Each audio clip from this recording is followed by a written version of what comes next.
everybody from this moment on to recognize me as the scholar of boxing.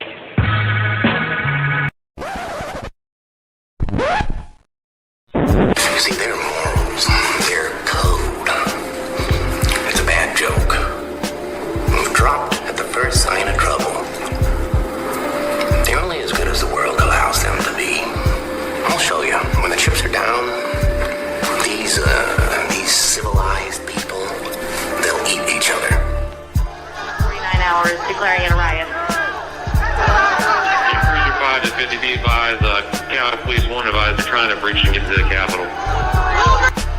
Publicists, when you talk to your publicists, you know the first thing they tell you? What? Stay away from religion, stay away from politics. Okay. You know why? Why? No matter what the you say, somebody passionately disagrees with you. Absolutely.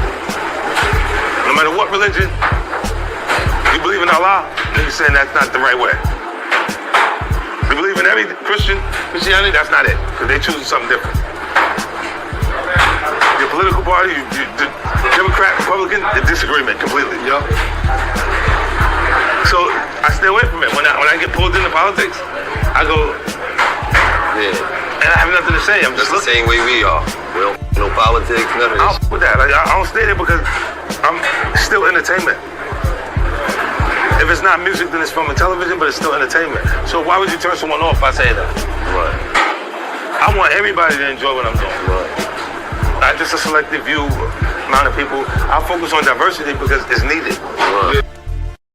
The boxing scholar is a lover, not a fighter, but he's also a fighter, so don't get any ideas. If he pats you on the back, you'll put it in your resume. His enemy. Have him listed as an emergency contact. The scholar has an inside joke with complete strangers. If he punched you in the face, you'd have to fight the urge not to thank him. Sharks have a week dedicated to him. He's the only man alive to is parallel park.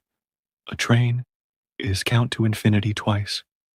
In Genesis, when God said, "Let there be light," the scholars said, "Say pretty please." He is the genius of all genius and master of all masters. And that's the trick to life. You have to be wise enough to know when you were living in your dream. And you have to be humble enough to accept when you were in someone else's.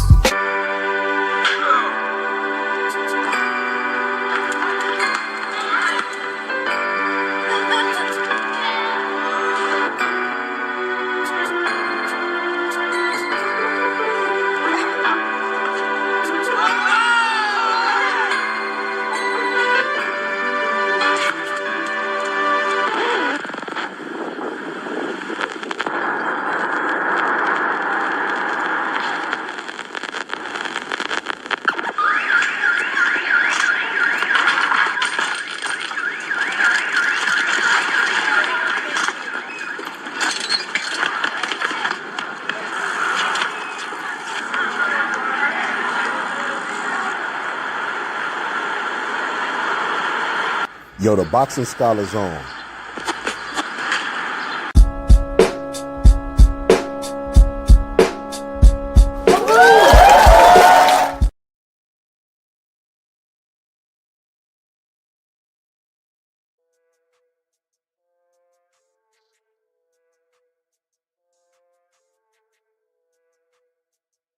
Okay, testing. Testing, y'all hear me? I see it moving a little bit. I don't know if y'all can hear me. Y'all hear me? Hopefully they fixed the streaming problem. I don't know if they did or not. Hopefully y'all can hear me. Can y'all hear me? If y'all hear me, put something in the chat. Put something in the chat if you hear me. They better not have fucked up and let my man, cause I'm for the cook. Let's see. Let me try. Let me test some shit. Hello. Everything good? Is it like that? Marvelous. Can y'all hear me? If y'all can hear me, type 1. And if y'all type 1, God damn it, I'm for the cook. It's a real nigga in the building.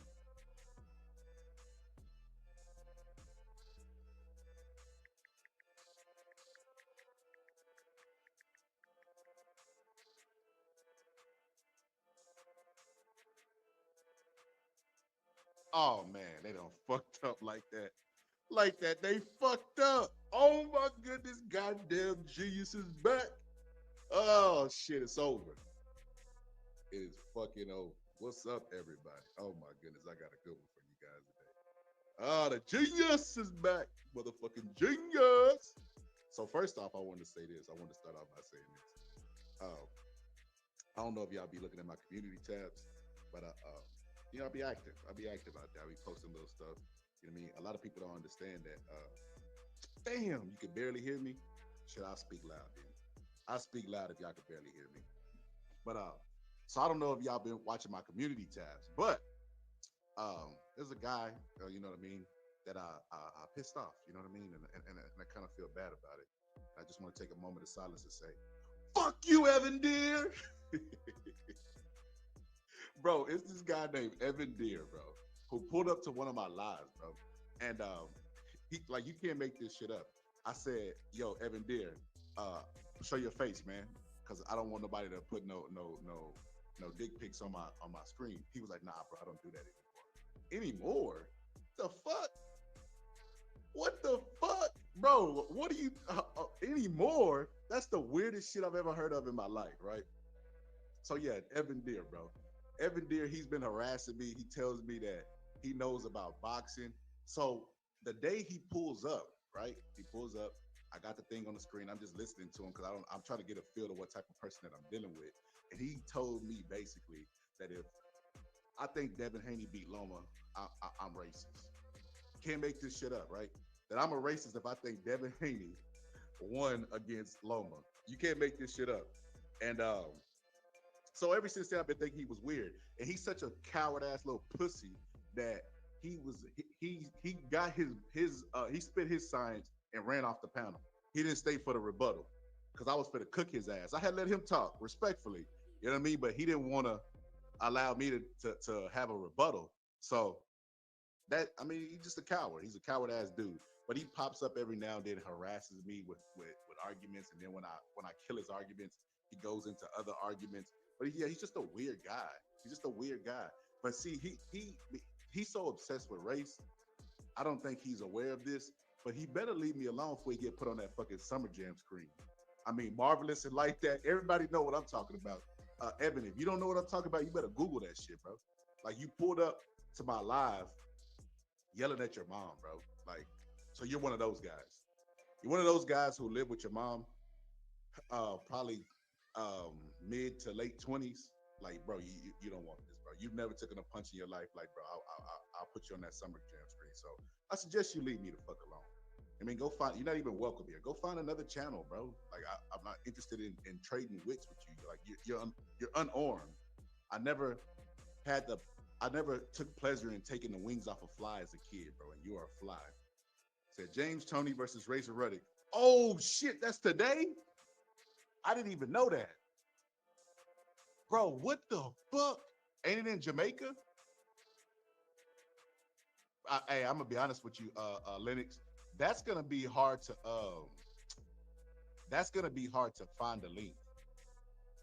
I don't even know. They're probably fighting in a bar somewhere. Like that they should stream that shit to fucking YouTube. Ain't nobody. I ain't heard one person talk about getting no goddamn Lennox Lewis versus Lennox Lewis versus I'm a Lennox Lewis. See, your name that threw me out. I mean, Razor Ruddock versus James Toney. Nobody's even talking about that fight.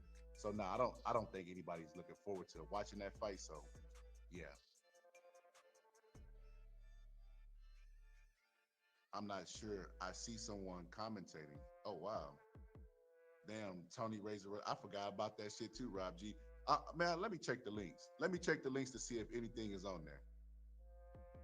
Let me check the link to see if I can find anything on there. I don't see anything on that fight. Like that with this look. That's hilarious. I forgot about that fight too, but yeah. He like that. He gonna end up on that Summer Jam screen. He better Google that shit and leave me alone before you end up. He got one more time. That's the only leg shot he get. The rest gonna be headshots. Yeah, he better leave me alone.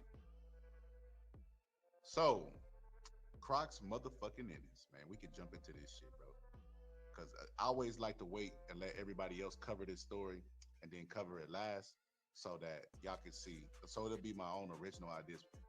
Look, if God told YouTubers come up with your original idea, or you did, a lot of these motherfuckers will have a heart attack overnight. Yeah, a lot of them will have a heart attack overnight. It's not a lot of original content out there, but yeah, man. Like, look, it's on Thriller. What?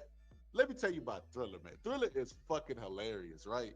Thriller had that Jake Paul, Mike Tyson event, and that was supposed to launch them into like fucking like promiscuity. Like they were supposed to just be tripping over fighters, hand over fist, and then they signed T.O. and set on him, right?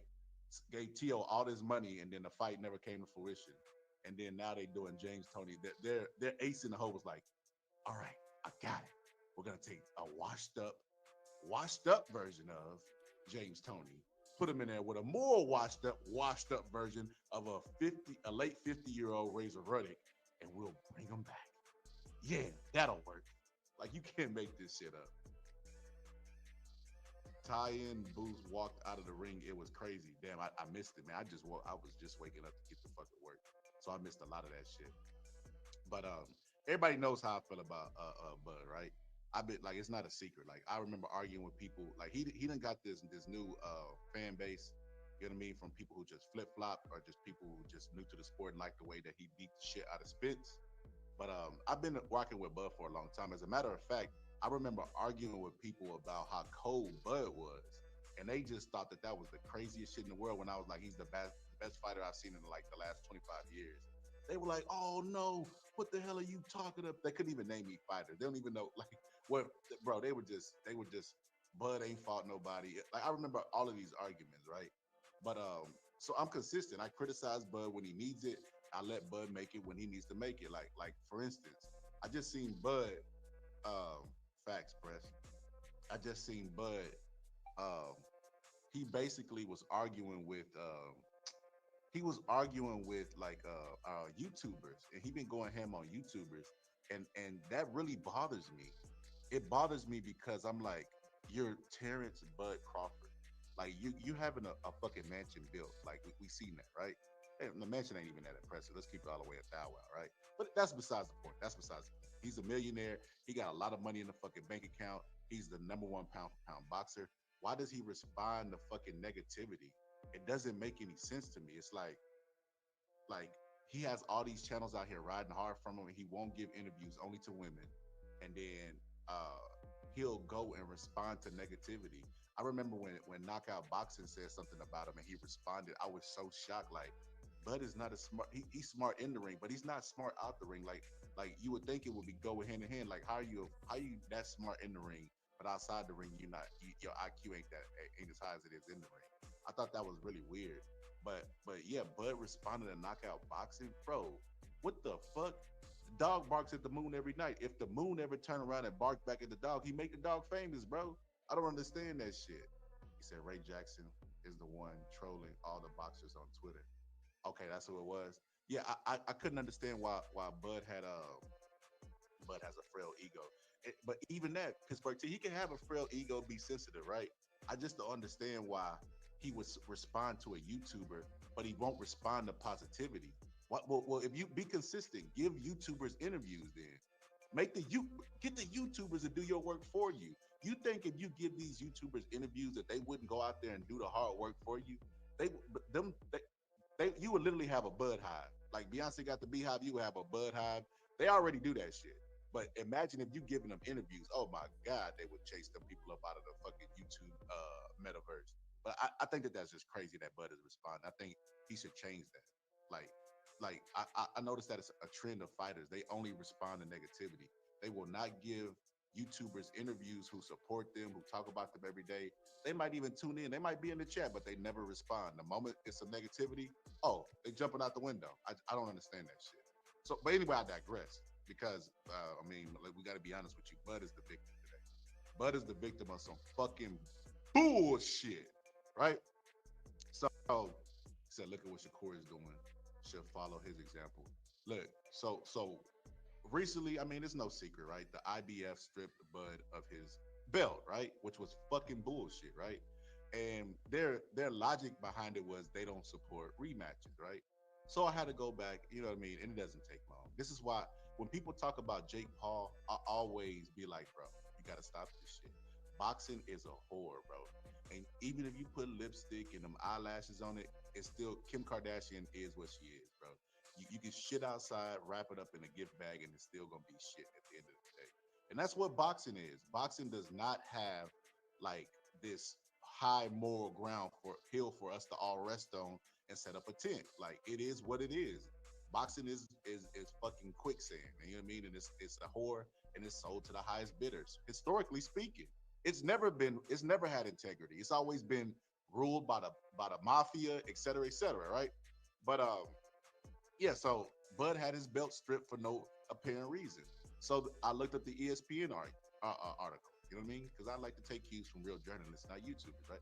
So when I read it, it said when a fighter holds more than one title in a weight class, such as Crawford, Canelo, or heavyweight champion Alexander Usyk, among others, there's a rotational system to decide which mandatory defense is due next. There is also optional defenses that four sanctioning bodies allow, along with exceptions to mandatory defenses for unification fights and other major fights in special circumstances. Okay, okay. So y'all allow unification fights. I skipped all that and highlighted this. Unlike the other three sanctioning bodies, the IBF does not recognize rematch clauses as exceptions to mandatory defense. So Crawford was stripped of his belt, basically. Because I was like, how the hell did Errol Spence sit on that belt so long if this is their policy, right? And the ESPN article pretty much said that. It said somehow Errol Spence has made only one IBF mandatory defense, a first round KO of Carlos Campos in June of 2018. How Ocampos, shit, I can't even see that, inherited that position in the first place is a mystery. So basically, he didn't even deserve the shot. He made one defense for a guy who they're saying didn't even deserve it. It says Spence won the IBF from Kell Brook in 2017 with an 11-round KO. Since then, he's suffered two serious injuries: a car accident that hospitalized him for days and detached retina that scraped the fight with Manny. Well, scrapped the fight. That scrapped the fight with Manny Pacquiao. So basically, Errol Spence has been sitting on this belt since he won it from a guy who they don't even understand how he moved up in that rank. It said three of those 7 fights were unification fights against Sean Porter, Ugas, and Crawford. The IBF allows such unification bouts against other champions to take precedence over the mandatory fight. Yeah, so it's like basically what they're saying is that they don't understand how Ocampos moved up and even got the shot. And then when Errol Spence went and got those belts, he set on them. So the guy that they think that he fought was undeserving, and he hasn't defended those belts in a long time. But they're saying that they remain consistent. They remain consistent about the rematch clause that they don't recognize, right? So I was like, okay, all right, that makes sense. You know what I mean? As long as you're consistent. But we already know how that goes with boxing, right? Bam. Nope. Bam, right there. Anthony Joshua, right? Anthony Joshua probably brings more money into the sport than Terrence Bud Crawford. I think that's a fair assessment, unless you've been living in delusional land, right? Anthony Joshua fought Alexander Usyk, right? Anybody that Anthony Joshua fights, they're gonna put a rematch clause in it because he's the cash cow, and it's gonna be one of the terms that it's one of the terms that most people do to ensure that if they do get beat, that they give themselves a chance to get the belt back or whatever the case may be, right? If they don't have a rematch, everybody will talk about how stupid they is. When Anthony Joshua fought Usyk, he lost, right? And he fought him on September 25th, 2021. The rematch with Alexander Usyk was scheduled for August of next year. They did not strip Usyk of the IBF title. So Errol Spence, Bud had only fought Errol Spence 3 months ago. He only had that belt for 3 months. And they don't honor rematch clauses, right? So why wasn't he stripped? Why wasn't Usyk stripped and he was allowed to wait an entire year an entire year, hold it and honor the rematch clause that he had with Anthony Joshua because there was more money in that fight. Uh, uh, because Anthony Joshua brings more money to the sport, he probably pays higher sanctioning fees and you know the money trail. That's complete bullshit.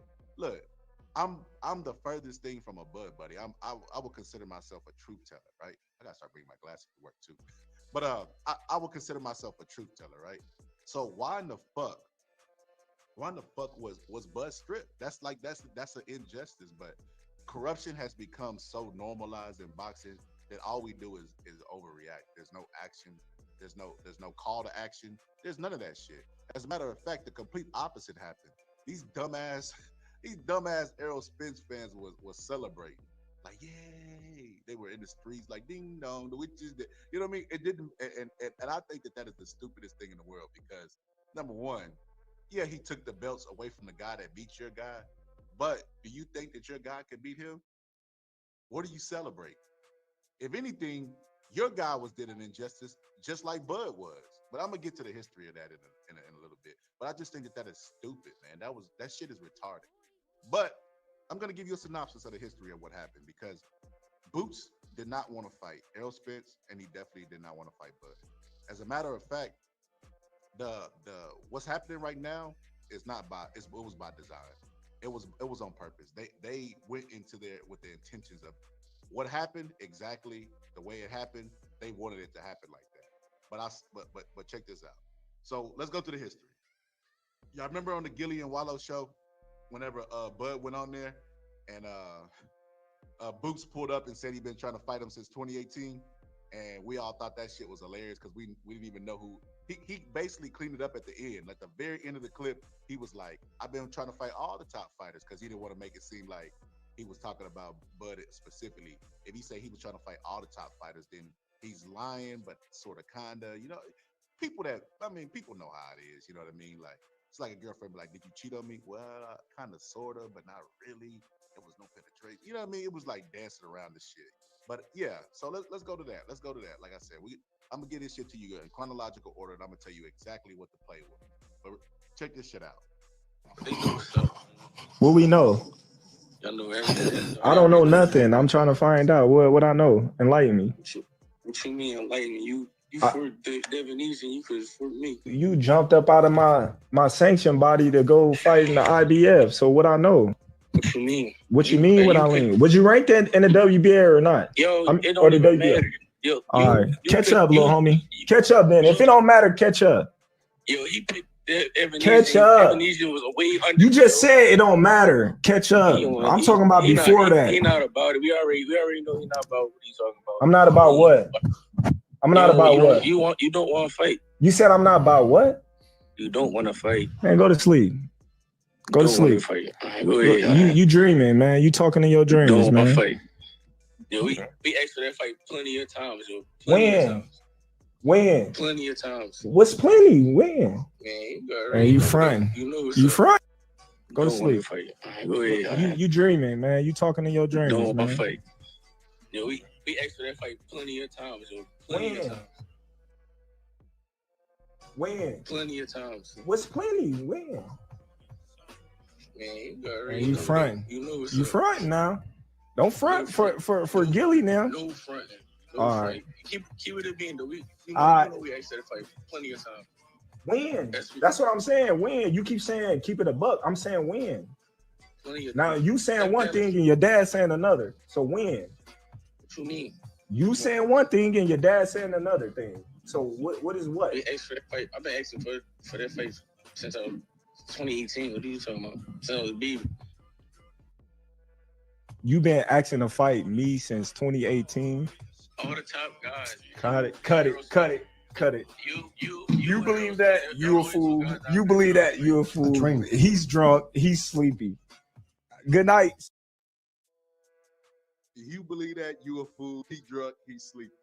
Shout out to Bud. That was a good take. That was a damn good take because he was forcing him to he was forcing him to be the monster that everybody thinks he is. Like, okay, well, you say you've been trying to fight me. When? Give me a date. Give me a specific date that you sent me a contract and I turned it down. And then he asked him a good question that he never answered. And Gillian Wallow don't know enough about boxing to force him to answer that question. If you wanted to fight Bud, then when you was the mandatory, why for Bud's belt, why did you elect to drop out of that one and go petition for the IBF belt? That's what is documented. I didn't make this shit up. It's documented. So if that's the case, if you this monster that everybody say you is, then go fight the man. Go beat the boogeyman up at that division, 147. Go beat that guy up. He could have easily petitioned to go beat up Bud, and if he's everything that he says he is, he beats up Bud, he takes Bud's belts, then he goes and knows that Errol Spence wants to be undisputed, force that fight or force Errol Spence to come off the belts. But no, everybody this whole time has been talking about they're tired of Boots. They're tired of Errol Spence and Bud for holding up the division. They're only holding up the division because these guys don't want to fight them. That's the only reason they're holding it up, because the guys won't come and dethrone them. The guys are making business decisions to see what they want to do before they make a decision on their career. Bro, even in mob control days of boxing, that shit wasn't like that. That is crazy to me. That the money that's coming into boxing has forced it to be a situation that's like this, where people are so scared to take an L. Chocolatito, let me get off talking for a little bit. I'm gonna get right back on, I promise. But Chocolatito, right? Chocolatito is everything that you want out of a fighter. Chocolatito fights the best, but he's been knocked out, right? And ever since he's got knocked out, they threw Chocolatito by the wayside, like how Andy threw away Woody. You know what I mean? When he had that rip. Like Chocolatito, I remember at one time they were saying he's the pound for pound, he's a throwback fighter, everything. After he got knocked out, all that stuff erased, right? Because people tend to throw you away after you get knocked down or knocked out or whatever the case may be, exposed. Because fans like to live vicariously through fighters, and they only want to live vicariously through the fighters who are undefeated. That's the weirdest part about boxing. They want to live vicariously through the fighters who have never taken a defeat in the ring, even though you take defeats in everyday life. Just waking up, you're gonna keep waking up every day. You're gonna take a defeat in life. Why wouldn't you want a fighter who represents that? A fighter who could come back. Y'all love these Rocky movies about bullshit, about a dude coming off the street and overcoming some shit, and even though he lose, he kept fighting. But in real life, y'all won't support the fighters who have that type of mentality. I think that's the weirdest shit in the world. But anyway, I digress. Let me get back to this question. I just had to make that point real quick because fans are fucking stupid all across the board. I had a whole debate with Puro about casual versus a hardcore, and I boiled it down to ain't no fucking difference. The only difference is one is arrogant and cocky, and well, shit, both of them are. The casual is arrogant and cocky about what he knows, and so is the fucking hardcore. Neither one of them knows shit. Both of them show up and spend their money exactly how the promoter wants them to spend their money, and they're not going to demand any type of fights. They're the same guy. The only one is the experience. The difference is experience. One has been getting fucked longer than the other. That's the only difference between a casual and a fucking hardcore. These hardcores don't be knowing shit about boxing either. But anyway, there was a time where Boots and his dad, the time frame that I'm talking about, where Bud was like, why did y'all drop out of my belt then if y'all really wanted to fight me? And Gerard Ennis, you can look this shit up. Gerard Ennis, Bozy Ennis literally has said this way before the fight. He basically petitioned for Errol Spence's belt, and I think the only reason that they wanted to do that is because they thought Errol Spence had outgrown the weight. They didn't even really want to fight Errol Spence, but they thought that belt would be easier to get without fight. But listen to this. IBF, we got to make a statement. And plus it's for the IBF interim, which we already #1 for Spence title. So that's just like cutting it in half. Just like when I talked to Daryl's Peoples, he's saying the same. He didn't want to split it up like that, but he had to because they already made their minds up about the WBC. Matter of fact, at the WBC convention, that Spence was supposed to be fighting Keith Thurman. So they already put that in before we even, said anything to him about it. But we shouldn't have to say nothing to him about it because we was #1. And he should have, followed through with that. But I guess they beat him to the punch. All right, so like you said, Boots is #1. Yeah. This is for the IBF interim. Yeah. You petitioned to fight Spence. They ordered you to fight Aaron for the mandatory. Right. Now, will the fight be ordered like after this? Oh yeah. After this, Spence Whoever you fight, he got 120 days to fight Boots or get a title up. Okay. Yeah. Okay. Shit. I guess, Spence versus Crawford for undisputed. It has to happen quick. Yes, sir. Yes, sir. So he basically said that he petitioned for Errol Spence's belt, right?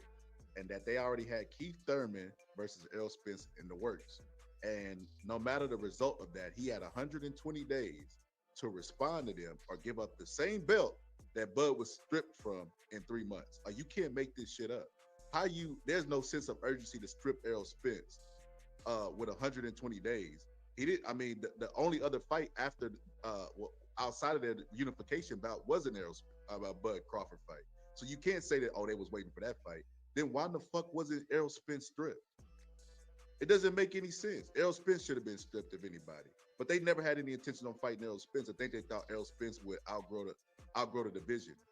Because I remember Bozy Ennis afterwards saying that Errol Spence looked drained. He kept making a lot of points about the weight. I think it's gonna be different. I think it's gonna be different. Only reason why I said that, if it was the weight problem, I think it'd be different. But it was the medical problem that he had something wrong with it, upstairs, I think it'd probably be the same. You understand what I'm saying? Yeah. Yeah. But if it wasn't the medical problem, it was the weight, because he did look dry when he came out. His face was red. I never saw him like that before. And then I seen him get hit with a jab and buckle. No, that's not Spence. So something was wrong with him. I mean, can't take nothing away from Crawford. Like I said, he looked spectacular, looked good. You know what I mean? But Spence wasn't that Spence that I know and that you know and everybody else know. Everybody tell me he did this to Spence. Oh yeah, he did. He looked spectacular doing it. But everybody just know that wasn't the real Spence. Now, he took a lot of punishment leading up. So like after like the 4th and 5th round. Now, could that play a role in the second fight? The punishment he took? Yeah. It could. I wouldn't put that there. I would put that in there too. It could. Then it all depends on how long he's gonna stay out before he had the rematch. But they said December. So I think, it's kind of early, time, right? I don't know if that's enough time. You understand what I'm saying? Yeah. Like, all right, so I think the loser activates and the winner gets to choose the weight. Right. What happens if Crawford still chooses 147 pounds? Do we see like another repeat? If you do, it's not gonna go right. You know what I mean by that? Like I said, he still got to get that title up. We can't let that happen. I mean, y'all can fight for the other belts, but you ain't fight for that title, the IBF title. We've been in mandatory for a long time, man. Yeah, this has been over a year. Yeah, Yep. So he basically said the silent part loud. He basically said that, and this is before the Errol Spence versus Bud fight actually happened. Excuse me, no, it's the post. This is the reaction, because he said his face was red, et cetera, et cetera. But he basically said that what's happening now. He basically said right after the fight. He basically said that the rematch ain't happening because they're the mandatory, and they've been the mandatory for a long time. See, whenever he fought Karen, that was the IBF interim. They fought for the IBF interim. So whenever he fought Karen, he been talking about he's been the mandatory for a year. That's fucking cap. He has not been the mandatory for a year. More like 10 months. You know what I mean? But even with that being said, I mean, if he's been the mandatory, he fought Karen, then Errol Spence should have been fucking stripped, being consistent. He held on. He held on to the belts. Him and Alexander Usyk held on to the belts longer than Bud did. And Bud is undisputed at the weight. They're not even undisputed. They didn't even accomplish what Bud accomplished in his fight, and they stripped him after 3 months. But Bozy just said the silent part out loud. They've always wanted the belt without fight. Now they talking about people got to come through them, et cetera, et cetera. Bro, and this is my problem with both of those guys. First off, y'all remember how everybody was flaming Derek James up for saying he didn't watch film? Bozy Ennis said he doesn't watch film. He learns the fighter's style on the day of the fight. So he should equally be, because he's not even doing homework. He freestyling and shit. So he should get equal criticism. I think he's overrated as a trainer, and I know he's overrated as a trainer. I think, and I know Boots is overrated as a fighter. Boots has done nothing to deserve all of this praise that he's getting. He don't deserve it. He's undeserving.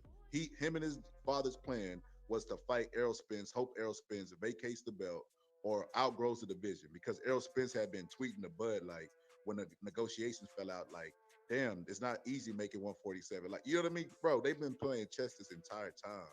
The reason why those two guys was holding up the division, if we're gonna be all the way honest about it, because nobody wanted to fucking fight them.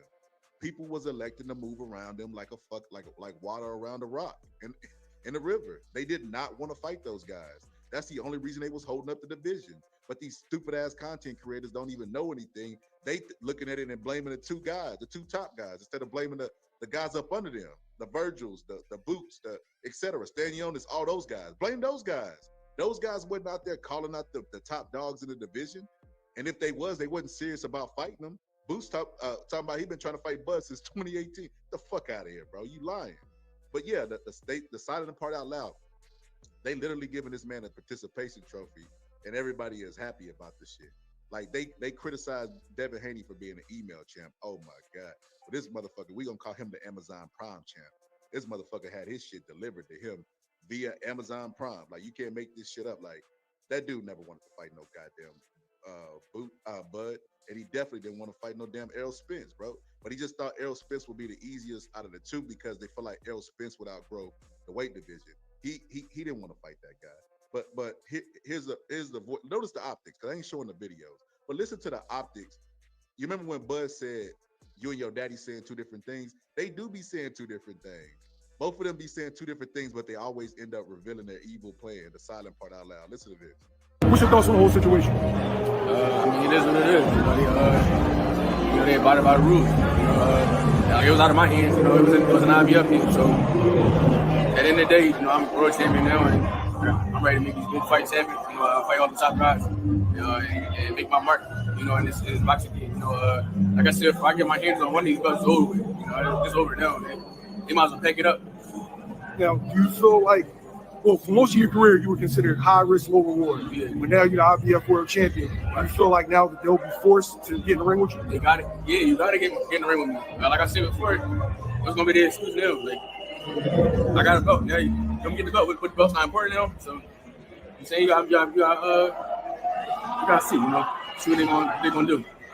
What's the first fight that makes the most sense, in your opinion? The first fight that makes the most sense? Don't really matter. It depends what these guys gonna do. I heard something about burials, and so I think they're trying to throw burials at me. Anybody though, keep burials. Stanionis. That's definitely another guy. Bud still another guy. Smith still another guy.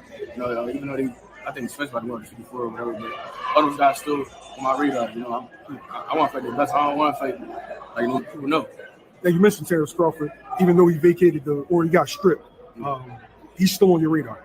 Definitely. Like I said, it's not the way that we wanted to, get the belt. You rather take the belt from somebody. It'll feel better when you take it from somebody. But like I said, the other day, IBF, abided by the rules or whatever. It was out of my hands. It wasn't in my hands. The IBF world champion. Yes, sir. How you feeling about that? I'm feeling good, but I already knew about that from the get-go. But I was waiting for them to put it out so they can know for sure that it was a sure enough.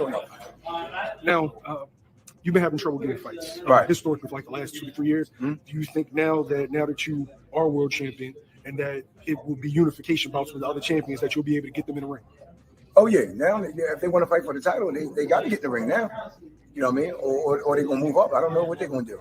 You know what I mean? But if everybody told me they want to fight for a title now, it's time to fight for the title. We got the title now, so you got to fight us now. Now, as far as Duran goes, like, what's the logical next step? Now that he's a full world champion. The logical next step is to defend the title. You know what I mean? And whoever's next in line. You know what I mean? And then once we do what we have to do with that, then we're gonna move on down, try to get the WBC, try to get the WBA. We're gonna try to move on down and try to clean the division out if we can. You know what I mean? Now, you train. They just said the silent part out loud. They're basically saying that the two guys that he positioned himself, he put himself in such a position that he would get the belt without fighting in the ring. And the two guys are older guys that are moving up and outgrow the division. Now that we have the belt, what's the next logical step? He basically said the silent part out loud. Well, if you want the title, you got to come through us. So basically, they're gonna be fighting guys, you know what I mean, that are up and comers, and they're gonna beat them, even though they got this Amazon Prime championship belt. You know what I mean? Delivered Amazon Prime. They're gonna fight the guys, you know what I mean, that are beneath them. They ain't looking forward to fighting no Boots and no, because Gerard Ennis said that he still want Bud, even though he's lying. His dad wasn't even talking about that. He basically said they're gonna get undisputed at that weight. They're basically going to keep defending the belts against guys who don't belong in the ring with Boots, and eventually try to play politics and become undisputed and then move up to 154. Like they don't, bro. They're saying the silent part out loud, and then Jerron Boots Ennis acted like it's out of his control. All this to IBF. It wasn't me. And then he did another video talking about he didn't want the belts. Like, man, cut this out. Either you lying, your dad lying, or both all y'all lying, because y'all always on two different pages. When you was allegedly trying to fight Bud in 2018, your dad didn't even know about the shit. Little did you know Gillian Wallow had called your dad before they called you. So you're always saying two different things. But the fact of the matter, what happened was exactly how y'all wanted it to happen, and in the manner that y'all wanted it to happen to. Y'all had some good ass strategy. Like they always say, chess with the flesh. Y'all played pretty good chess, and it turned out in y'all favor. You know what I mean? Just own up to it. Just say, nah, I didn't have any intentions on fighting Bud or Spence. Don't make it seem like that's what you wanted all along, and you're just gonna begrudgingly take this belt. And oh man, those guys are so scared of me. I'm such a monster. Cut it out, bro. Cut it out. People that really know boxing and have been watching it for a long time know exactly what the play is. We know exactly what the fuck you're doing. You know what I mean? And y'all ain't slick. Y'all ain't slick. So cut that shit out, Bozy. Like I said, you said this. I said, there was something wrong with Spence. And then he got hit with a jab and his balance was off. So I'm looking at this. His balance was off. He looked as sluggish. He looked real slow. So something had to be wrong with him. You know what I mean? I don't know if it's a weight problem. Like I said, it could be the weight. He's been fighting that weight so long, you know. He talking about Spence fighting at that weight. It could have been the weight. See, because they always had intentions on Errol Spence either vacating that belt or being drained at the weight and Boots coming in and being the cleanup man. But I don't even think they had intentions on that. They wanted Boots to get the belt, exactly some Game of Thrones type of shit. Like Bozy is full of shit, and so is Boots, man. I can't believe people really give these guys credibility, man. I do not like neither one of these guys. I think both of these guys are lame to the sport. I think they focused on not fighting anybody. They trying to protect their brand, et cetera, et cetera. You know, some of the fans that would be critical on the way that you got the world title. Right. I don't care nothing about them. If they look back and look at our record, you know, and see who we've been asking to fight, you know what I mean? They shouldn't have nothing to say about it though, because we've been wanting to fight Spence for the title. You know what I mean? When Boots was his mandatory, and same with Crawford. You know what I mean? But you know, like I said, they both great fighters, man. But they doing their thing. You know, I mean, they could do what they want to do. Now we got the title, so we're gonna defend it. Whoever's next. We're gonna defend it with whoever next. They have no intention on fighting these guys. Never have, never will. So like I've always called Boots Ennis, Crocs Ennis, and that name is just gonna stick with them. And the IBF, that they pull some fucking bullshit. You know what I mean? But we expect boxing to be corrupt. You know what I mean? We don't expect people to try to play corrupt games to look like a boogeyman. That was the stupidest shit in the world. Like, you not the boogeyman. You not that guy. You just not that guy, Boots. Like, y'all can say whatever y'all want this day going forward, but I know what the fuck I see, and I know boxing. And what y'all are doing is boxing, but it's politics. Y'all in the gym, always in shape. You know what I mean? So because your son is so big, he could probably fight at fucking super middleweight. But y'all want to fight down at 147 and stay in that weight range because of Boots' age. Y'all constantly in the gym, never out of shape, and y'all were waiting for the two kings of the division. Y'all was waiting for the two kings of the division to essentially cancel themselves out, and that's what ended up happening. They end up canceling themselves out by beating the shit out of each other, and then you knew the IBF would strip them because they don't honor rematch clauses. What major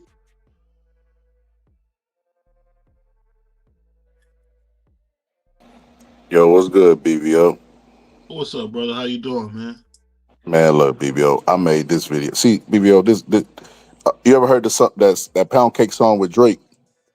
Yeah. You remember how it started off and it was like, All the rest of that bullshit gonna be here today, gone tomorrow. Right. I made that video 2023, 2 years ago, bro. And it aged like fine wine, man. From Bozy and Boots not being on the same page, from Boots lying and saying that, he been wanting to fight Crawford, been many offers. When they was sitting there at the division waiting for those guys to age out, Errol Spence and Bud to fight each other, eliminate each other, or age them out. And they kind of thought that Spence was going to be the easier fight, so they were really rooting for Spence. That's why Bozy came up with all them excuses whenever Errol Spence went in there and got chewed up like some shark meat. That's why he made all them excuses. But you know what karma looked like, BVO? They sat around and waited at that division for that IBF belt, and then Boots would end up outgrowing the division any damn way and moving on to the next division. That's crazy work, man. Well, I mean, I think Boots is the Saigon of the boxing industry. He's the what if, what could have been, who could have been what. Because at this point, I mean, he got to take some. He going to end up being like Boo Boo. He going to take a super hard fight and might get slept, to be honest with you. I don't know what he's doing, man. It's kind of funny when I think about it, though. But my favorite fighter's back, Jamel, the King, man. I'm excited about him. I'm gonna get to him. Let me finish cooking Crocs in this. I got about 5-10 minutes of cooking in him. So before I get into that, I just wanted to say this, BBO. I'm looking at what he said in this. He said basically he was talking about Mario Barrios. This is before Mario Barrios was a champion too. They looked at him as food, right? Then when Mario Barrios became champion, they didn't even fight him and unify the titles. And I'm just like, what is Boots like? What are you doing? He didn't unify with Brian Norman Jr. Like, it's like how you duck the big dogs that was before you, which is Errol Spence and Bud. And then when it's your time and you wait for them to outgrow the division and eliminate each other, and it's supposed to be your time to dominate, you don't even go and fight Brian Norman Jr. and everybody looking at you like the big dog of the division. You avoid that guy. Now you at 54 asking for a tune-up. And see, this is why I put the thumbnail I chose that strategically. He's going to go up to 54, he's at 54 asking for a tune-up. Turkey said we don't do charity. Shout out to Turkey for doing that. Because we tired of seeing Boots fight these cab drivers. You know what I mean? Bud moved up to 54 for the champion. He didn't go ask for no tune-ups or anything. So shout out to Bud. We already know Bud is better than Boots, right? Mentally and physically, right? But that's neither here nor there. Him going and sparring Canelo shows me that the same games that he played at the lower divisions, he's now playing at the bigger divisions. Because why else would you go up, right, to 54, ask for a tune-up, right, and then go help the guy who's about to fight the guy with a belt at 54? Because he wants Terrence Bud Crawford to lose, and he wants him to lose in devastating fashion, and he wants the belt that he has too. Because if he gets stretched in his fight, the odds of him retiring is going to be extremely high, right? And then his belt becomes vacant, and guess who's going to magically let that belt fall into their hands? Boots Ennis. This shit is chess, man, not checkers, man. And I see that. I can see If you didn't see that with him and how Cameron Duncan, Mr. No Black Fighters Allowed, bought him up. Cameron and Bozy both. I said this to my man, Coach Mighty Ivan Robinson. The same thing I told YSM. Y'all dude is a fraud. He's a fraud. And they don't want to admit he's a businessman. He's not a boxer. Canelo just became a businessman. The last 6 fights, he became a businessman. But Boots started out. I mean, he a 10-year veteran and hasn't even beat a major name at any. I mean, he just as bad as Tank Davis. No wonder Tank Davis fans defend Boots. I mean, Abdul Wahid fans. That's just ridiculous, man. Get him out of here, man. Roy Jones, my ass. That's all I say. But let me ask you this. What do you think about my favorite fighter coming back, Jamel? You think he got a chance to beat all those guys he said? Hell no. I think he'll stretch Earl, though. I think he can stretch Earl, and I'm not believing he would. I wouldn't even give him no credit for that. BBO, that's like you fighting D Free, bro. I wouldn't even give him no credit for that, bro. Earl said, I wouldn't even give him no credit for that, man. Like, shit, bro. That's his homie, bro. Where y'all get that? Earl said D Free used to always say that. whenever we was debating. Earl said. Hey, I ain't gonna lie though. Shout out to my nigga Q and X. I knew them niggas was right about Terrence. I just didn't want to believe it. That's back when I was voting with my heart. But I knew Terrence was gonna F Earl up. A lot of niggas saying that same shit you just said, man. No, because you know too what it many of y'all was? saying that, man. You know what it was? It's because I seen him in the amateurs, country boy. And you know what they don't do a lot? They don't market classy black fighters like him. They usually only market the monkeys. But they was marketing Yeah, him call like him Sugar monkey. Ray Leonard. Go ahead, bro. It's my They had fault. him, they was marketing him like Sugar Ray Leonard. No, think about it, bro. Think about it. You gotta Andre call them Ward, monkeys though. Come on, man. Andre Ward's a POS, but he still is a good man. I never understand another black man call another black man monkey. It's the same thing when you hear a Jewish man call another Jewish man a kike. It's the same thing. It's just a slur. Well, I don't hear that a lot, and especially not in media. Well, when you go to the synagogue, maybe you'll hear it. I don't know. Yo, BBO, I ain't gonna say this content creator name, but he be doing videos and he be making monkey thumbnails with the black faces, and I'd be like, bro, what are you? Somewhere Thomas Jefferson is in his grave smiling like, I told you I was gonna get him. I told you I was gonna get their whole generations. Like, bro, that is I ain't gonna lie. I think the thing I'll tell you is this, man. Racial epithets have always been funny because they so outrageous they not true. That's why we as blacks laugh at the word monkey or coon. Come on, that's so outrageous.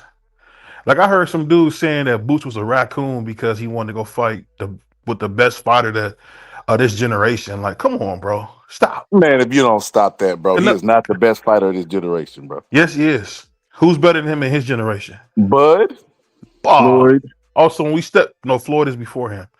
Actually, 2 generations ahead of him.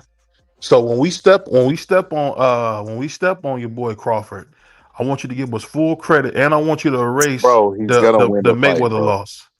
No, And I want we're you to not erase the gonna do that, Mayweather loss too. No, we're not gonna do that, bro.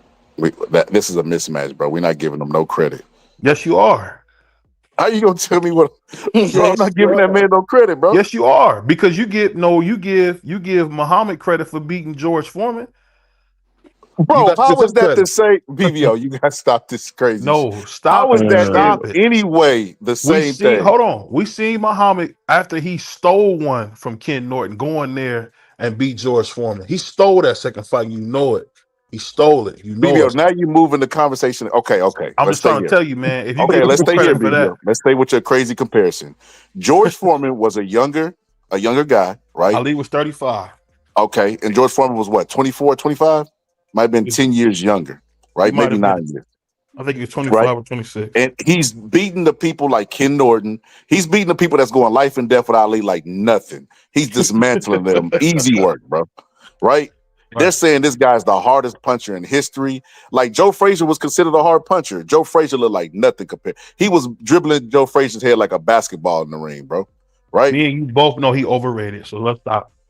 I mean, all right. Anyway, he gets in there with that guy who's expected to lose against, right? Because he's an older guy, his legs are gone, his reflexes ain't the same. He goes in there and beats that guy, and not only beats him but knocks him You out. the king of Ali propaganda. Ali said that junk his legs. Man, that nigga's leg. I love how you Bro, say his legs absolutely you were the king. gone, You bro. the king of Ali propaganda. Bro, that dude did not move the same. Bro, come on, man. That dude did not move the same when he came back, bro. There was no way he could. What are you talking about? He wasn't going to be where He was when he fought 27 Big Cat. years old when he came back, bro. But he was 35. He's at the top of his game.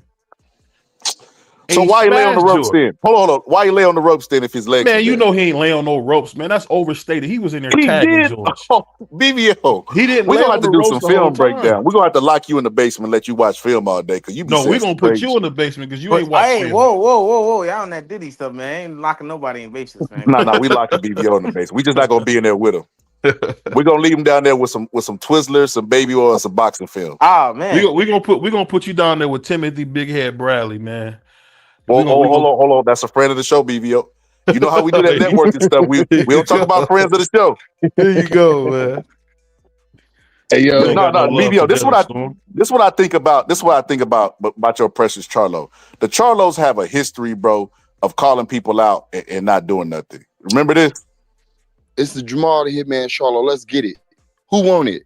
Name them names, man. They know who they is. Name them names, please. The names need to be named. They know who they is. The Mexican monster. Mexican monster. Canelo. All of them. Come on. He won't bend All the of them. He won't shit. He want real one of the homies shit. We can get in there and tangle. Call them some bitches and stuff. Say something else. Call them that. Say something like I that. don't gotta disrespect them. Let them know. Mike, it ain't like that. It ain't like that, Mike. It ain't like that, man. Come on. I'm not gonna lie, bro. Them Hold niggas on. Them niggas is Nobody fake said tough about guys. Mike not fighting Big Daddy Bo. I don't want to hear nothing Mike got to say. We ain't talking about Mike. BBO, why you just can't ever stay on the tags, bro? We talking about your favorite fighter coming back, and I'm telling you that the Lions only people, they really kittens, bro. They call a lot of them people niggas out and fake fight tough nobody. Guys, man. They fake tough guys, nigga. I ain't gonna lie. You said that because they black? Yeah, that's it. Because they black. Even though you the only person on today's episode don't use the word monkey, but yeah, it's because they black. You called me a monkey. What are you talking about? See, there you go. He like there to you play go. games. Don't even feed into it. I see. I already know what he tried. He tried to spin me around. BBO, I refuse to go. Nigga trying to make niggas dizzy and shit. What he got going on, man? I don't know. BBO a player, man. What my man X said that one day. Shout out to BBO to playing the most confused man in the country. That's what he do. He be like, what is mustard? When you say mustard, what do you mean by that? Is it like the condiment? Are you talking about like DJ Mustard, like as Kendrick Lamar screamed in the song? BBO, yeah, he always played a confused guy. But I know you seen Boots' team respond to Jamel's call out and said basically, they don't want it, that he don't want it with him. And they could bet what his team said they could bet whatever. How you feel about that, BBO? Run it. BBO, you putting money on Jamel? I got 50 on Jamel. You might as well take that 50, go give it to a homeless person. Anybody, can man style. Africans, Americans, anybody. Mexicans. Anybody can get it. Cubans, anybody can get it. Jamel is a Hall of Famer, dog. Put some respect in his name. Yeah, he a Hall of Famer. True enough. Only undisputed. They done turned them servers on, man. What you talking about? On 2K, man. Oh yeah. I know. Our positive was playing when I called. He called me trying to figure out. I'm like, what the? This nigga don't never call me. He like, yeah, man. I just got this 2K, man. I'm trying to figure out how to get to the park, man. And I'm like, man. Yeah. Yo, y'all heard them new rumors now? Hey, I see BBO doing this thing that he. Shout out to y'all fellas. I see BBO doing the classic BBO move, man. We appreciate you, BBO. You know I do. Without you putting some spice in here, brother, we wouldn't have spice over here, brother. We appreciate it, brother. You bring some color in here. I think about them dudes that took out my man Malcolm in the ballroom. Every time I hear your voice, I think about the dude. There you go. Get your hand in my pocket, BBO. Get your hand in my pocket, brother. That's crazy. That's some DBS ass shit. Get your hand in my crazy. pocket. Get your hands up my pocket. Hey, you already know that shit crazy, man. Pittsburgh Tia lights you up in front of your kids, man. You gotta watch him. Whoa, brother! Don't do that. That's a good brother right there. Don't you do that, BBO? Don't you do that? Hey, Kojo, what you say though? You asked, have we seen what? You seen that they talking about Boots was giving Canelo that work and sparring. Hey, and that's what I was trying. I heard that. I heard Boots was beating him up. Listen, we not going by no rumors or none of that shit, because that's Boots' plan, bro. Boots' plan has always been, bro, to fight nobody and look like he wants to fight everybody, and everybody's ducking him. Canelo's washed anyway. Hold on. Everybody at 47 was calling Boots out. B. Norman was calling him out. All the champions was calling him out. You know what I mean? With his belt as the IBF. It's like, if you're the boogeyman, why is people running to you? He not the boogeyman. Then he go, and like I said, at 54, asked for a tune-up. Turkey said no charity. So then he goes and helps out Canelo because he want Canelo to go stretch Bud so that he can get Bud's belt at 54, bro. Come on, man. This shit is chestnut checkers, bro. Lie, man. He is looking like Crocs. Bud's belt. That dude that beat Taleb is the regular champion. You say what? The dude that beat Taleb is a WBA regular champion. Whenever they strip Bud, they're gonna make him the full champion. Well, we'll see. We'll see if they do. We'll see if they do what they're supposed to do. This is what who the best at 47. That's what you be talking about. Rolly might be the best at 47. Man, you bro, you gotta stop this. With that power and that trainer, you smoking. He better That's the thing, he dude. better Don't than fall Brian for Norman it. Don't Jr. fall for it, Scholar. Scholar, don't fall for it, dog. Tell you. Rolly better than Sure. so if Rolly fought Brian Norman Jr. that you put your money on Rolly. That's my guy, but I don't think he can stamp the Rolly's power. Yo, BVO, I should But put I'm a gonna picture. put like this. I'm gonna put like this because we want to be serious. B Norman is my guy. That's his father's is a good friend of mine. But we seen with Randall and Buka Chica, if you can box, Norman Jr. can be had. Rolly This might can't be, box, bro. huh? Let me Rolly finish. can't Let box. me finish. I think Devin Haney's gonna take this fight, and they're gonna try to paint it like he beat the baddest man to ever live. Devin Haney's gonna take Nah, this fight I think they're easy. gonna do the opposite actually, because I got them Haney winning as well. I think they're gonna try to say who the fuck the Brian Norman fight, and yeah, who did he fight? I mean, it's gonna be an easy fight for Devin. This is Floyd Just versus like they did with the Castillo. Regis shit. Regis, they was Yeah, saying not gonna fight Regis. Regis was You trash know, from the Regis, gate. Yeah, and Reeves was they trash. switched the narrative. Regis You was know what I'm saying? trash. But yo, if he beats Norman, I'll give him full credit. You got me here saying it Well, right here. you giving him credit for beating a sushi chef and some Mexican nigga that work at a taco cart. That's what you're doing. But that's still my guy. But I'm just saying, you don't get no credit for beating a dude from Dragon Ball Z. You don't get no credit for that. You just don't. Oh wow. Who, Norman? No, you don't get credit for beating Hakashima or whatever the dude's name was. Come on, man. He's the reigning champ, 147, second fight in. You get credit for that. Man, you got to stop smoking them drugs, man. It's messing your head up. You get So who you credit for what supposed to? you do. So you You get credit for what what you do. So Yes. how he wins is what you want to see. Dude, you know, like I know that fight with that Japanese man wasn't even no fight. He came right to him. If you come right to Brian, you gonna get knocked out. But if you got some boxing skill, can keep his tail on the end of that jab, like we seen Randall, who's not good, and we seen Buka Chica, who's not good. Come on, bro. What are we talking about? Turn on the Hey, film. The BBO, film show you it a don't matter. boxer. Hey, A BBO, boxer that is none gonna of that kick his matters no ass. more because these. Hey, BBO, I had to tell you, brother, I was with you for a long time with this. I used to be the same way, but these cats don't care no more. BBO, they arguing why taking this fight is a genius move. So, like that Oh boxing pure yeah. stuff, that stuff don't matter no more. These cats don't care. They give them cover. Nobody cares. Hey, oh, I'm It's glad I wild you got. say that because that's true. I'm glad I got BVO in Pittsburgh in here. I ain't gonna change the conversation, but BVO, this man was saying some crazy shit the last time we was up here about basketball, man. But I'm gonna let Scholar, I don't know Pittsburgh if he don't watch jumped no up. basketball, man. You know that. Yeah, he was talking crazy, man. You should have heard it, but I'm gonna let him say the crazy stuff he was saying. I ain't gonna. Man, But let me ask you this before man, we go you to another Shout out subject. to my guy Pittsburgh though. You know what I'm saying? Shout out to my guy Let Pittsburgh. me ask you this. Let me ask you this for real, Scholar. All jokes aside, when you Now he look jumped off the at panel. Scholar jumped off. no, I'm here. Oh, Oh, Scott where he jumped at? up. Okay, probably got kicked off real quick. He'll be back. He probably somewhere smoking crack. Oh wow, that's crazy. But no, you know I was gonna tell you though. I was gonna tell you, X. I think what's name might be pretty good, man. Who's that? Orlando. I think they might end up being Yeah, pretty good with they'll Vance be because good. Yeah, Pablo, that nigga's a monster. Yeah, Apollo, he good. He good. Only thing about him, he can't guard nobody. I don't like how he play, but he good. Why? Because he got that face up game. I would like them to have I would like him to have more of a mellow type game. You know what I'm saying? You know He what kind of I'm like, saying? he kind of remind me a lot of Lamar If Odom. he's gonna be a jump shooting guy, I would like him to have more so of a mellow type game. You know what I'm saying? The Yeah, you mellow mean like physical. where he got You know what I'm saying? some of the posts. Yeah, Yeah, a little bit of the physicality. Use some of that if you're gonna shoot. You don't do that, so I don't like I that think the shit. game is different though because remember Julius Randle was doing that for a minute, and you kind of see him And he kind was of go mad away at him. from it too. Go Yeah, and ahead. then But they was pissed off at him, though. OKC was pulling the chair out from him left and right in the conference finals. Boy, he was looking bad, boy. That boy Julius Randle. That shit was like cat and mouse, boy. He looked bad, but he played. I'm gonna give him his credit.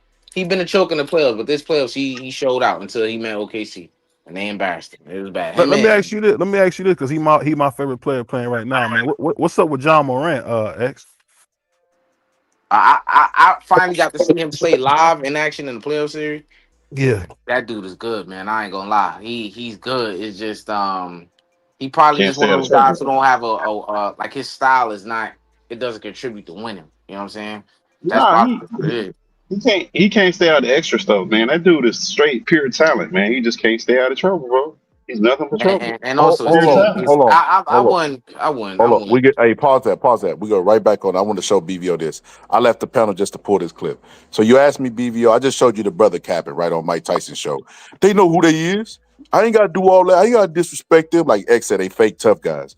Now, this is when they asked Mel about the Crawford fight. Check this out. And they mentioned the Canelo fight too, and look what he said.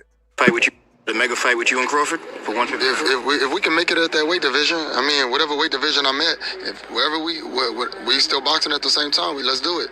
I'm down to fight any one of these motherfuckers. I ain't here for the money. I'm here to win. You know what I'm saying? Straight up, the money already here, and I got it already. And it's gonna come, Mo gonna come. But why would I get in the ring over, an injury? You know what I'm saying? And Bro, that dude said he was gonna get in the ring and he ain't doing it for the money and he finna go out there and give his best effort. So You we forgot clearly when Leonard had two pretty good guys ahead of him and he retired, man. Stop that crap, bro. Everybody does that. Everybody does no. that So stuff. BVO, you jumped on the spin too fast, the sit and spin too fast. This is before his fight with Canelo, and he talking about how he not just in it for the money. He finna go in there and try to win. What did he do in the actual fight man. after he said this? Stop. He laid down, right? Everybody He laid down, right? He laid it down in the ring, right? Who? Mel, did you watch the Canelo versus Mel? I guarantee you didn't watch that fight, BVO. It was too hard I for you did to watch watch. it. He gave up in that fight. That's what I'm trying to tell you. This is before that fight where he said he ain't just in it for the money. He for to give his best effort. Then he went in there. Talk, scholar. Exactly. So you had just asked me, what do I think about him calling out everybody? What you just said. It's all talk, bro. Oh, Damn, he just cooked you, man. Damn, we ain't. No. We gotta address that. He just walked you into the trap, man. You gotta get him back, man. You gotta get him back. Go ahead, BVO. Damn, BVO muted for the first time ever in life. Let's see, this the no Wow, spin you zone, quieted BVO. that man up. That's crazy. This the no spin What you zone, say? BVO. You can't come over here with them tactics, brother. What tactics, man? Now he can't hear you say what you say. Now that Yep. his Calm mic down. having trouble No, I'm trying now. to clean the freezer out. What you say?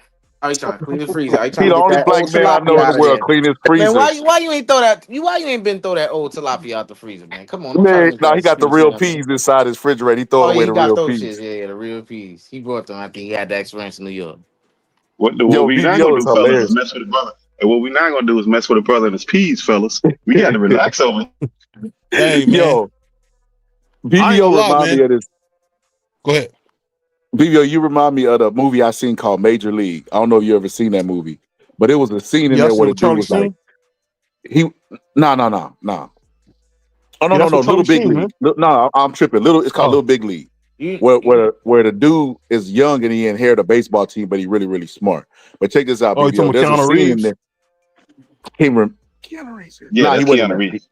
Nah, he wasn't That in one that. He Keanu wasn't in that. Reeves. That's hard. Y'all talking about hardball. So in the movie, the dude was like, "Man, I went to Venezuela, and them kids over there is smart." They were like, "Why you say that?" He was like, every single one of them was speaking Spanish, and they was looking at each other like, "But they speak Spanish in Venezuela." He was like, "I know." That's BVO. If you ever want to sum BV up to one moment, it's that, bro. Man, Scholar, you won't believe they had real peas inside the rice. Like, bro, BVO is the Anthony Anderson of the boxing community, man. he is, bro. You know He what I'm is. I'm gonna saying? have to get an Anthony Anderson clip for You know BVO. what I'm saying? That's BVO right there, man. BVO funny guy. He Hey, knows basketball though, man. He need to stop talking boxing, man. I ain't gonna lie. man, he don't know his basketball neither, Nah, bro. he knows basketball. That If dude, it, he so knows what he's BVO, let talking me about. ask you this. Let me ask you this. If I put a gun to your head and said make a pick, boxing pick or basketball, which one you gonna ride with?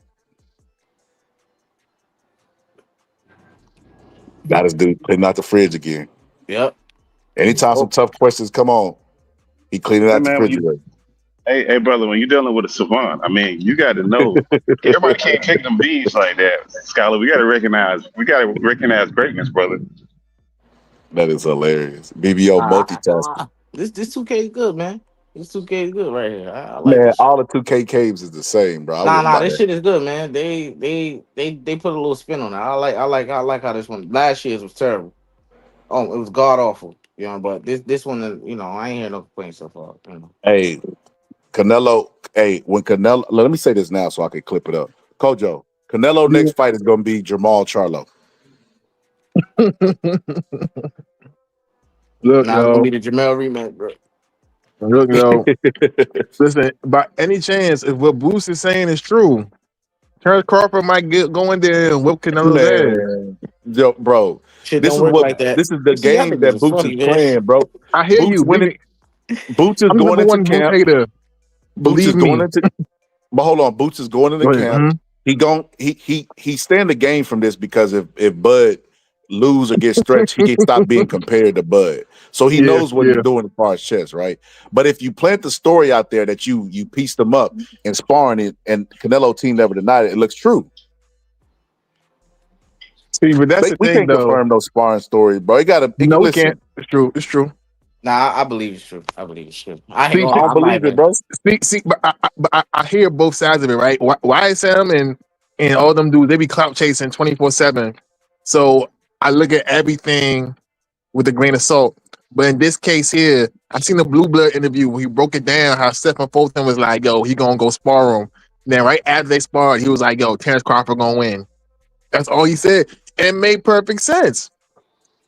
It just made sense. Like, don't get me wrong, I hear you, Skylar, because Boost be on some attention seeking, clout chasing type of behavior. It be just blowing me. Yo, stay talking about Terrence Crawford, won't fight nobody.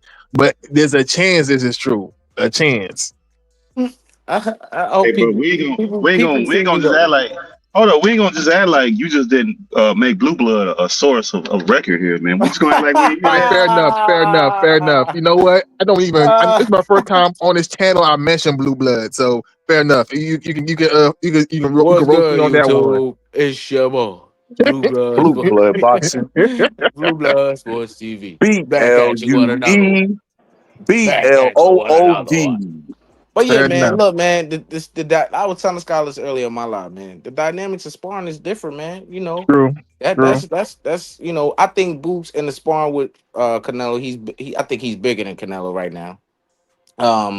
Think he's very comfortable at the weight he's at. He's not in no state where he's cutting weight that much or anything because he had a fight coming up. So he's pretty much around his walk around weight. He has sharp hands. He's sharp. He faster than Crawford at this point in his career, and he's sharp and he's taller than both guys. I would think he's getting off on Canelo. I would think so. If the thought came to my mind, oh, they sparring. Like it wouldn't surprise me that Boots is getting the better of him. Now, if we take these two guys and we put them at 168 in the fight, we know who's getting. I would hope we know who's getting beat up. You know what I'm saying? You know, but the sparring dynamics is different, man. That's how I go. But could that play into the Canelo fight, or why people think Stephen Fulton has the reason why he says because the sparring? Maybe, maybe. But just because that nigga saying that don't mean it's gonna go that way. You know what I'm saying? Because everybody always say, "Oh, stop comparing Bud to Boots." But when it's in the reverse, you know, now they're using this as a measuring tool to say, "Yeah, Crawford gonna win." But I thought y'all niggas said don't compare him. But I guess they could compare Crawford to him, but not the reverse. It's weird shit. It's weird shit. It changes all the time, man. But Yo, yeah, so what you say? You said Stephen Fulton said he was gonna spar Yeah. Yeah. Canelo, Mm-hmm. and after sparring Canelo, he said Bud gonna win. Yep. Yep. Man, bro, where's Stephen Fulton from again? Philly. All right then. See, of course. I mean, you can say that too, but and that's another thing. They really hyping it up, right? And I get you. Sparring is just sparring, but the way they slicing the joint, they're like, "Yo, he had to quit after 3 rounds. He had to call it off." I'm just like, y'all is gas in this joint right now. It's so preposterous that let's put it like this: it would be disrespectful to Canelo unless Canelo don't care, which I'm sure maybe he don't. To be like, "Oh, you have to quit after 3 rounds." He piecing them up, right? It's like so preposterous that's either true or just blatantly just a lie.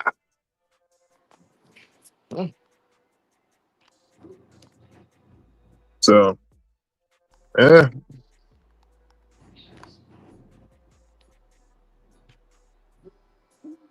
we'll see. We'll see. I still think Crawford gonna pull it out. Don't ask me how.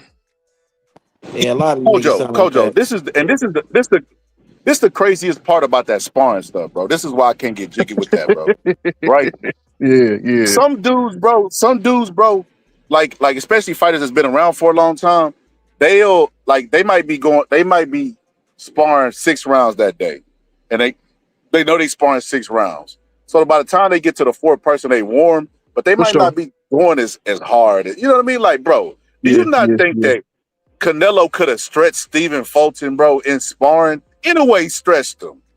Not Stephen Fulton. Stephen Fulton didn't sparring. Boots was sparring. This name, Stephen Fulton said Boots was going to spar Canelo a long time ago, and people was calling cap on it, like that's not true. That's not true. Woo woo woo woo woo. And then he just came back right after they sparred. He didn't mention nothing. He was just like, I just got Terrence Crawford winning, and that doesn't really mean too much. But it's Okay, just so you saying that so he was observing on the outside looking in and he picked. Nah, he probably wasn't there. Boost probably told that nigga, and he ran back and told the or whole that. internet, Here we go. basically. Yeah, bro, That too. they're It not could be opening that. up their camp to everybody, bro. Crawford could get spies. You know what? Yeah, you're right. You know what? I can't even speak on it no more. Everything else is gonna come from Blue Blood, and that's not a good source. We're the Pittsburgh Tea. I can't be using Blue Blood as a source. So you're right. Conversation's over. Yeah. Yeah, that you kind of lost me at Blue Blood. Blue Blood gonna stretch out them stats, bro. What 145 the pounds. YouTube? Fungus under his fingernail. But we gonna Yeah. see, man. If fight like Terrence Crawford whoop his ass. That's another thing. Hey, It's gonna be bro, if annoying. Terrence Crawford beats him up, bro, I'm gonna lose my voice from getting so crunk on the live, bro. I want Terrence Boy Crawford to win. Bro, come on, Coach. You know about 2-3 years ago, you already know I was defending Canelo because I felt like the criticism was unwarranted. Like he was doing what he had to. Now I feel like he's doing what he want to do, and that's not what you're supposed to do as the undisputed champion. And that's what you're gonna do. You need to go ahead and retire and give up them belts. Stop holding boxing hostage. I don't like him fighting. I feel like he bullying Bud. We know Bud is better pound for pound, but the fact that he want to fight him, bro, he only want to fight him because he knows that he can say, I fought another pound for pound fighter, even though that pound for pound fighter is little smaller than him. Yeah. You know what I brought up on X's show? The fact that Canelo's, to me, his best weight is 68, and he has a history of bringing guys up to 68 and like beating them, like having advantages in beating them, whether it be Mel, Munguia. Munguia, Triple G for the third fight. He brought him up older, you know what I mean, and beat him up. You got a history of just doing this with smaller fighters. I don't know why people would think this would be any different. Yeah. And then Oh, just different, bro. I told niggas that shit sound like Spence stepping, man. Spence different, man. That's what that shit sound like to me. When y'all niggas can't come up for explanation why the nigga gonna beat him. Y'all niggas sound like the Spence man saying that, yeah. Spence stepping. Kojo, there's only one real way to guarantee victory for Bud. You got to get What's you a that? fan. And you got to do like Fan Man did with Riddick Bowe and Holyfield. If he's meant to lose that day, he's still gonna lose. That fan ain't gonna save him. But nah, see, Fan Man didn't throw no punches. You gotta go in the ring and you gotta tackle Canelo and then start putting the beats on him, and then the damage that he suffered from you putting the beats on him will be enough to carry over. Man, it's gonna feel like Bud fighting 3 people, man. Watch. I heard a nigga say that about Bud. This is why Dr. Umar was making all that money, because Negroes believe anything, man. You can sell them sand in the beach, man. Yep. Y'all don't think this is a legitimate fight? Y'all think it's a gimmick? I'll be here on fight. I'll be here after the fight. Y'all gonna see me when Bud wins. I'm gonna be. No, hold up. No, we want to see you during the fight. We don't want you hiding out. I caught that, Kojo. You trying to hide out? Yeah, we'll see. It depends on if I'm gonna be out that night. Oh nah, Man, bro, you better be up. You better be up here, man. Don't hide. Man, Kojo, don't duck, bro. It's not a good look. You want to hear it, Kojo. One nigga told me, you know what one nigga told me, bro? I even tell niggas this shit, bro. I don't think I ever told Scholar this shit. y'all all know the series I made on my channel with the niggas making excuses and shit, right? Yeah. It's one nigga I put in there because I was searching Hey, for hold niggas up, to put X. a You got a nigga up. channel? Hold on, X. You got a Yeah, channel? This is news hell to me. yeah, You got a channel, brother? hell yeah, Athletic Mind, man. That's my channel, man. Go sub, Oh man. man, hey, put your channel in the chat, brother, so Oh so we man, can I'm gonna link. do 'Cause I that. didn't even know you had a channel, brother. Yeah, man, I It's got several blessed. channels. Oh man, you got several. Oh, this is disrespectful. Go ahead, brother. Carry on. Scholar, put it. You could do it for me. I can't do it on this damn because I'm on the app. I'll Hold send on, it to give me your a second. phone. Give me a second. I'll Hold send on, it give to me a your second. phone. But yeah, I made those series of videos. I put this one guy in it. His name is damn, what's his nigga name, bro? I don't even know the nigga name. Some California nigga, right? And months later, it was probably a year later. I went back watched my video. I'm like, I wonder what this nigga up to. What breakdowns he making? The nigga deleted the video of his breakdown about Crawford and Spence. The nigga said that but all he got is power. The nigga don't know how to box. Errol Spence gonna cook him. When he cook him, don't say I didn't tell you so. That's what the nigga said, right? So months later, I went back. I commented under his shit like, nigga, you up here doing breakdowns like you know all this shit, nigga. You the same one who said Crawford can box and all he got is power. That nigga said that he could search up my address, some shit like that. What this nigga said? Put my address in something and find where I live and pull up on me and all that. I ain't never heard. Let me know if y'all niggas heard that shit before. I ain't never heard no shit like that before, bro. Internet gangsters, man. And this is all over boxing. This a grown ass. This nigga look like he got 5 kids. Nigga look like he was a penitentiary nigga. I said nigga, and I kept going at the nigga. Cause I don't know if you thought that I believe that shit, my nigga. You know what I'm saying? I ain't seen the nigga since, man. But I'm gonna find this nigga's name, man. He's a clown, man. Damn, what's this nigga name, man? Fuck. I gotta find his name, man. Damn, what's this nigga's name? It's some dumb shit too, man. I don't know, X. I don't know. I feel like you got a lot of enemies out here. Maybe because you got the channel. That's probably what it is. I ain't got no enemies out here, man. Not enemies, but I remember that one time dude was coming at you though. Not to say it was your fault though. It Oh, never be who's your that? fault. The dude we talk about Usyk. Oh, that's Bo, man. Yeah, he was tripping, man. I don't like how he was disrespecting the man, talking about he got more to prove. Like, what more do he got to prove, man? Like that's but Wilder, if Wilder had those accomplishments, he wouldn't say that. That's why I came at him like that. And dude, I don't know. And that gangster's getting out of hand, man. Oh nah, man. I try to keep a cool head. When I get passionate about talking, about my sports, that's when you really get me. But when niggas start talking like that, I don't get too crazy. Or at least I try not to, because it's no point. A lot of us don't even live in the same place. This shit is all boxing at the end of the day, man. I'm not threatened by him. You know what I'm saying?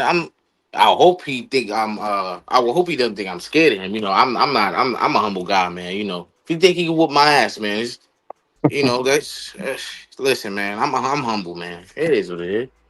So I'm saying people not even fighting no more. So I don't know what type of Yeah, time man. people be on. Yeah, you never know, man. For sure. Don't try to run up on me. Talk No, about you know me when I from was the growing up, internet. these are all the protection you need. You win some, you lose some, but you live. You live to fight another day. They think you man with that gun in your hand. I'm a I'm a man man with without. that. But no, you know what? You know what though, X? It ain't even that, bro. They know that the person with the gun wins. That's a deflection tactic. A dude don't want to because they look like a girl if they say I don't want to fight another man. So they just say, oh, I don't do no fight. I'm gonna just let you know now. I don't do no fight. I don't do. Yep, that's the thing. I don't do no fighting, bro. They're like, but this is what I don't get. This one, the only way I give them a pass if they well past their prime, bro. Like, you know what I mean? Like close to 50. I get it there, you know what I mean? Yeah, But like all like, positive, man. All positive get passed, man. yeah. When they up in that like close to A, I give them a pass. But like, bro, they 40 and under, bro. Pick them hands up, bro. Pick them hands up and use them. Yeah, man. You know what I'm saying? Oh, BBO done ran above the fan. I was trying to get him up Oh here. yeah, he been gone, bro. Yeah, He cause been gone. I was trying to get into conversation there with him and Pittsburgh T. But yeah, man, you ain't hear what I just said. Some niggas told me he was gonna search up my address, search up my area code, and find me that way. This nigga all the way in California, cause this nigga said Bud don't know how to box, and all he got is power. That's why Spence gonna win, and he way better than him. And I called the nigga out for that like months later after I put in my video. That nigga was like, I never said that, bro. Stop lying on my motherfucking name, bro. In the comments, this is what he told me. I'm like, all right, bro, whatever. So I said, I got the clip of you. I could send it to you. You Instagram, what we got? You know what I'm saying? And then, I really wanted to expose him to his followers, but they watched that shit. They seen him say that dumb shit and he deleted the video. You know what I'm saying? That's crazy. That's novice talk right there. Yo, even that, bro. Every video, bro, I've ever put private or anything or members only has always been a reason. Like while I'm doing like some drama stuff or talk about something that ain't related to boxing, and I'm trying to get press credentials and I want them to see that I'm talking about boxing. It's always, but people be like, nah, man, you said something you felt bad about, bro. What the fuck? You think me of all people would feel bad about anything I say or do, bro? Like that is crazy work, bro. Like, even if I made a bad, let's say like I say Fandora is trash and Fandora become undisputed in 54. I'm not going finding the Fandora videos where I say he suck, bro. That's crazy, bro. Like, that's part of the journey of life, bro. You're gonna be wrong, you're gonna be right, bro. It's just that's just life. The shooting in this game is perfect, man. Perfect shooting, man. But yeah, man. That shit crazy, man. Nigga told me I'm a put your IP or some shit. I'm like, whoa, this some new shit to me. I'm saying, yeah, man. Over his wrong ass take, man. Wrong take. So good. I doubt he Nigga, knows how to do that anyway. For real, yeah, for that real. nigga was Yeah, you yapping, gotta man. be some smart hacker to do that, bro. But That nigga was yapping. This he's a peanut brand. I gotta find his channel so we can all go and laugh at that shit. But yeah, yeah, man. yeah. Hey, Scott, you Yeah. got the link? I sent it to you. yeah, I sent it to Pittsburgh too. All right. But yeah, man. I gotta remember this nigga's name, man. Wish I could watch the video record file. I'll find it. That nigga is clown, man. But yo, Kojo, all I'm gonna say, you better not be running. In the words of Keith Thurman, you better not duck me, son. I already told you if the bug gets knocked out, you're not gonna see me for a week. So Bro, I already don't do told y'all that, bro. Don't you do that. Kojo, don't you face that music, bro. You face it. You be wrong. Because I guarantee you, if Canelo not get knocked out, you gonna be the first one on the panel. That panel link ain't gonna get there fast enough. but that's the thing. I'm not gonna be like I told y'all so because I'm not saying y'all wrong. You feel me? I'm just saying that I got a feeling. That's it. So I'm not even gonna A be lot of like, niggas. I don't know what you niggas in this nigga bug. Yo, I just got a How y'all feeling. get He that like feeling? that. The That Peter nigga. tingle is what I'm gonna call it. I Yeah, mean, nigga.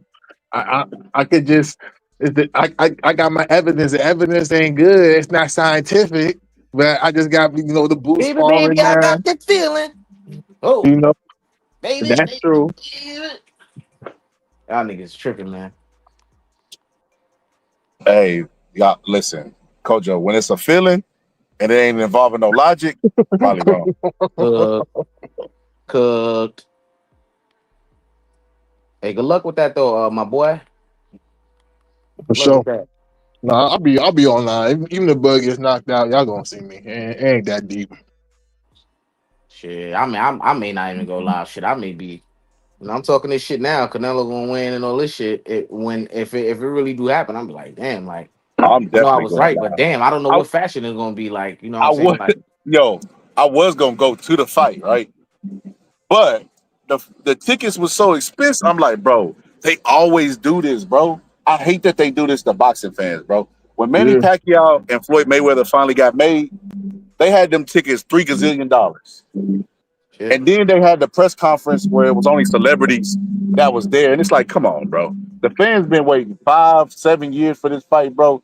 And all you do is sell out to the celebrities, bro. Like, come on, bro. Like, at what point, bro? At what point are y'all gonna help out the boxing fans who support y'all all year long with fights y'all never asked them for? Crazy, yo. Tickets cost like a year. What's it called? Yearly salary. Not that much. I mean, unless you're trying to sit ringside like all positive. But still, it's too much for one fight. Like, come on, bro. Like, they charging a lot for the nosebleed. The nosebleed, the only way you get a good view from nosebleed is if you got some good binoculars. How much are the nosebleeds for Haters can't Crawford? see me. For the Crawford fight? Nosebleed seats. I want to say they was three, I think. Three something, I Oh, think. 3,000. That's expensive. 3,000. And if you don't Yeah, live that's there, you got travel yeah, there. yeah. not thousand, not thousand. That's that inflation, man. Front rows tickets to a No, WWE event is definitely not thousand, bro. $70,000. Nah, that's crazy work, bro. 300. That's Yeah, yeah. that's that Okay, I'm about to inflation, say. man. Do y'all know how much it is to go to be front row at WrestleMania? It's 70 grand, man. God Really? damn. Yeah, it is. Bro, who's paying that, bro? Oh yeah, it's crazy niggas out here. They love that shit. And that shit been trash as of recent. I ain't paying for that shit. I don't Bro, even they watch pay that shit. $70,000 to watch some scripted shit. 70 grand. That's some people. That's like a I walk in will the park say for though, I them. will say people, and this people don't get the experience of WrestleMania is not worth 70,000 sitting front row, but it is an experience. I'm not gonna lie. A lot of people who been start watching wrestling, oh, they go to that shit be like, nah, that I watch Joe Budden podcast from time to time. One nigga spoke about he went to wrestling for first time in a long time. I think it was SummerSlam, WrestleMania. He said that shit is experience. It is. I would personally know that shit is Okay. experience, but not for no 70 grand. I won't be just to sit front row. Nah, I'm good. 70 grand. 70 grand, Let me bro. ask you this, X. Are they giving massages and blowjobs for the front row? Nah, I will hope so for that money. Shit. Yo, you can travel the world with 70 grand. Bro, you could go buy you a trailer and rent it out for 70 grand. Like, bro, what the hell? 70 grand. That's sucker born every day.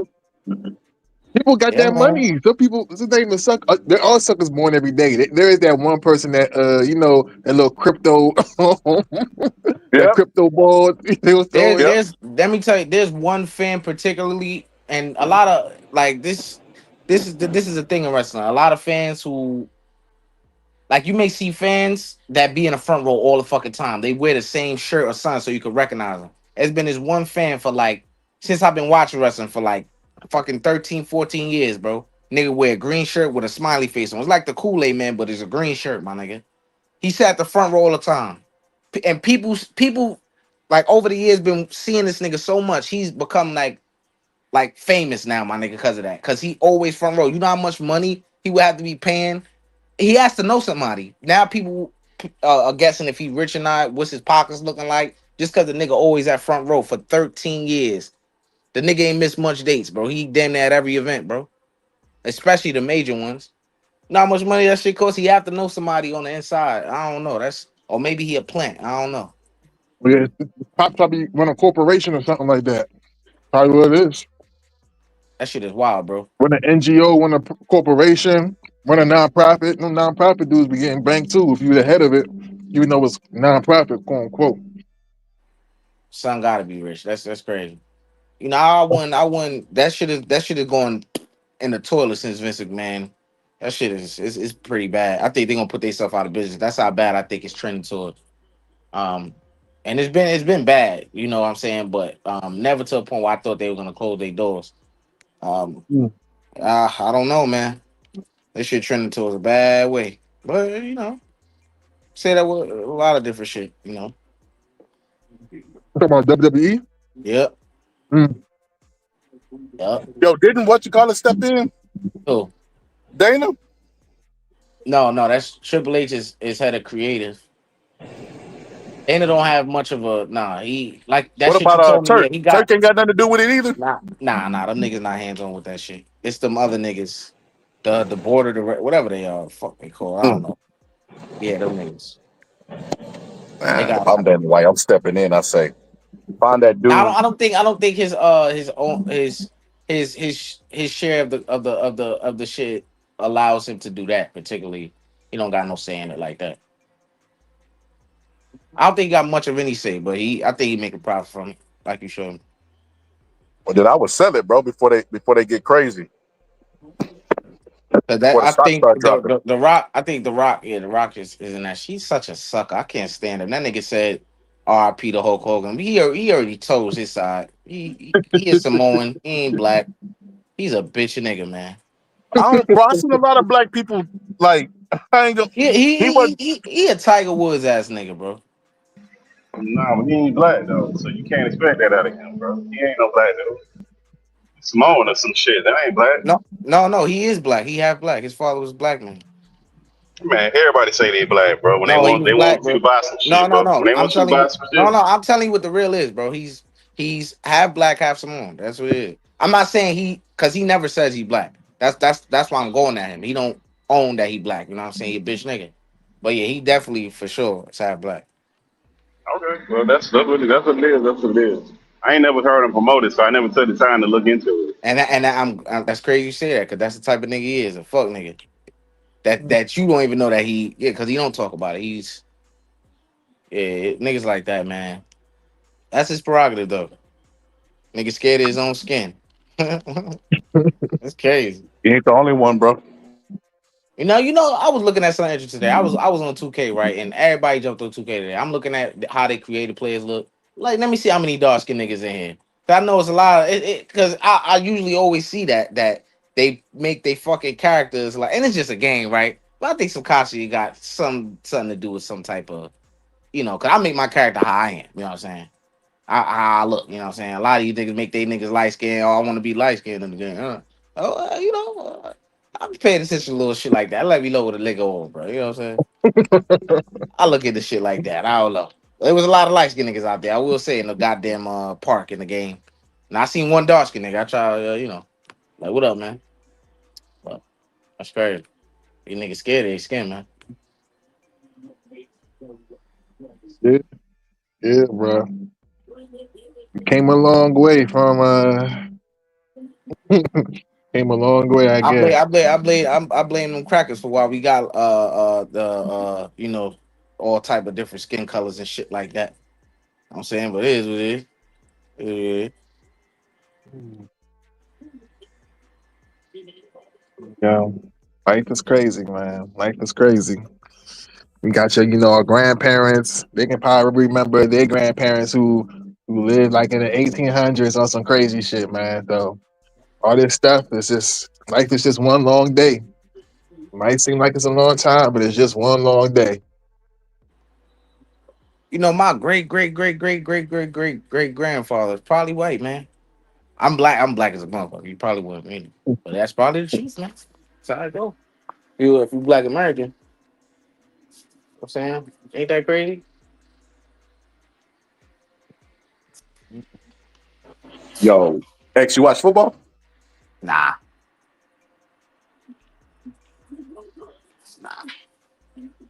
I don't know. I just can't get into it, man. I watch Super Bowl and shit. Um, everybody watch Super Bowl. I watch that shit, y'all.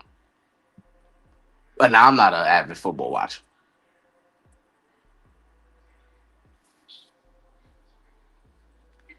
Yeah, I used to watch it, but I just taking a break this year. Only reason why I watch it because I used to do fantasy, but I'm Yeah, just I'm an like NBA guy. that shit takes up too much of my time. NBA is where it's at, man. Mm. NBA is just too many games. I just go wait to the playoffs. Yeah, 82 games, man. Yeah, they be Thunder, lazy. They don't be playing. They don't play hard. the Thunder won 68 games last year. Damn, that's crazy. 68. The last team to win 68 games had to have been the Bulls, Chicago Bulls. Word. I think it was the Chicago Bulls. 68 wins. Yeah, that's crazy. Young Okay. team doing the big. Wait, 68. That's Jordan Bulls. Yeah, Okay, and then that's when the Curry and the Warriors they won. Was it 69? 73. 73. 73. Oh yeah, 73. The Bulls, Nah, that's one. That's just one of the Bulls' record. 'Cause I don't think it was Mm, 60. I think they was 69-13. The season got that you. the season that the Warriors broke their record, the other record was 72-10. The Warriors 73-9. Got you. Okay. Yeah, Yeah. yeah, crazy stuff, man. It take a lot of dedication and a lot of players to buy in to come out with a record like that. Because it's 82 games. You won 73 games out of 82. Nigga, that's nuts, bro. Yeah. Nuts. Yep. Mm-hmm. Scott over there frying that Hey, chicken. yo, what I was gonna say, X is up. No. I ate out today, brother. We only eat that chicken in the morning, brother. In the man, you gotta stop. Wait, hold up. Last time I said that, somebody said something in the comment section, bro. See, X, you ain't from the South, bro. Chicken and waffles is a thing, bro. Oh, chicken. Okay, I understand that. I thought you eating plain chicken, man. I'm like, You're not from the Nah, I South. make chicken and waffles, bro. Everybody know about chicken and waffles, man. Yeah, That's man. I thought you was just talking about plain old chicken. I'm like, man. But hold on, X. What if you go to a restaurant that serves chicken and waffles and you get plain old chicken? It's still the same thing. No, I'm talking about by itself without the waffles, man. You know what I'm saying? Like, you put it with a breakfast, so that's like a brunch type of thing right there. You know what I'm saying? All I gotta say is this, Kojo. What's up? The more I look at this fight, bro, the more I see Bud gonna get stretched, bro. Bud not getting stretched, man. Mm-hmm. He's surviving. He's definitely surviving 12 rounds. When I tell you he getting stretched, bro, he getting stretched, bro. He gonna get stopped, bro. I'm standing on that. I'm dead ass. I'm not Kojo, lying. I'm looking at I hear you. I know you're serious. When I look at his other fights, Kojo, and he get hurt, he gets offended. You think about it. He got mad that people said he was scared and try to start a confrontation with Canelo because he said he ain't scared of shit. What you think gonna happen when that same person with that mentality get punched on? Look, I say this: when he fought Mean Machine, he got rocked, but he chilled out a little bit before he pursued him. He didn't go pursue him as soon as he got rocked. He took his time. So he's calculated. He will try to get his get back, but he'll do it in a calculated manner. Mm-hmm. Since when? The Mean Machine. I thought Mean Machine dropped him late. I was in the middle of the fight. It was the middle. He took his time before he started going at him. Like when he went at him, it was an all-out war. But he didn't go at him like directly, like as soon as he got buzzed. If he was how hurt, long ago was that fight? But that's the last time he got hurt. That was like in 2021 or 2020. Yeah, No. 2021.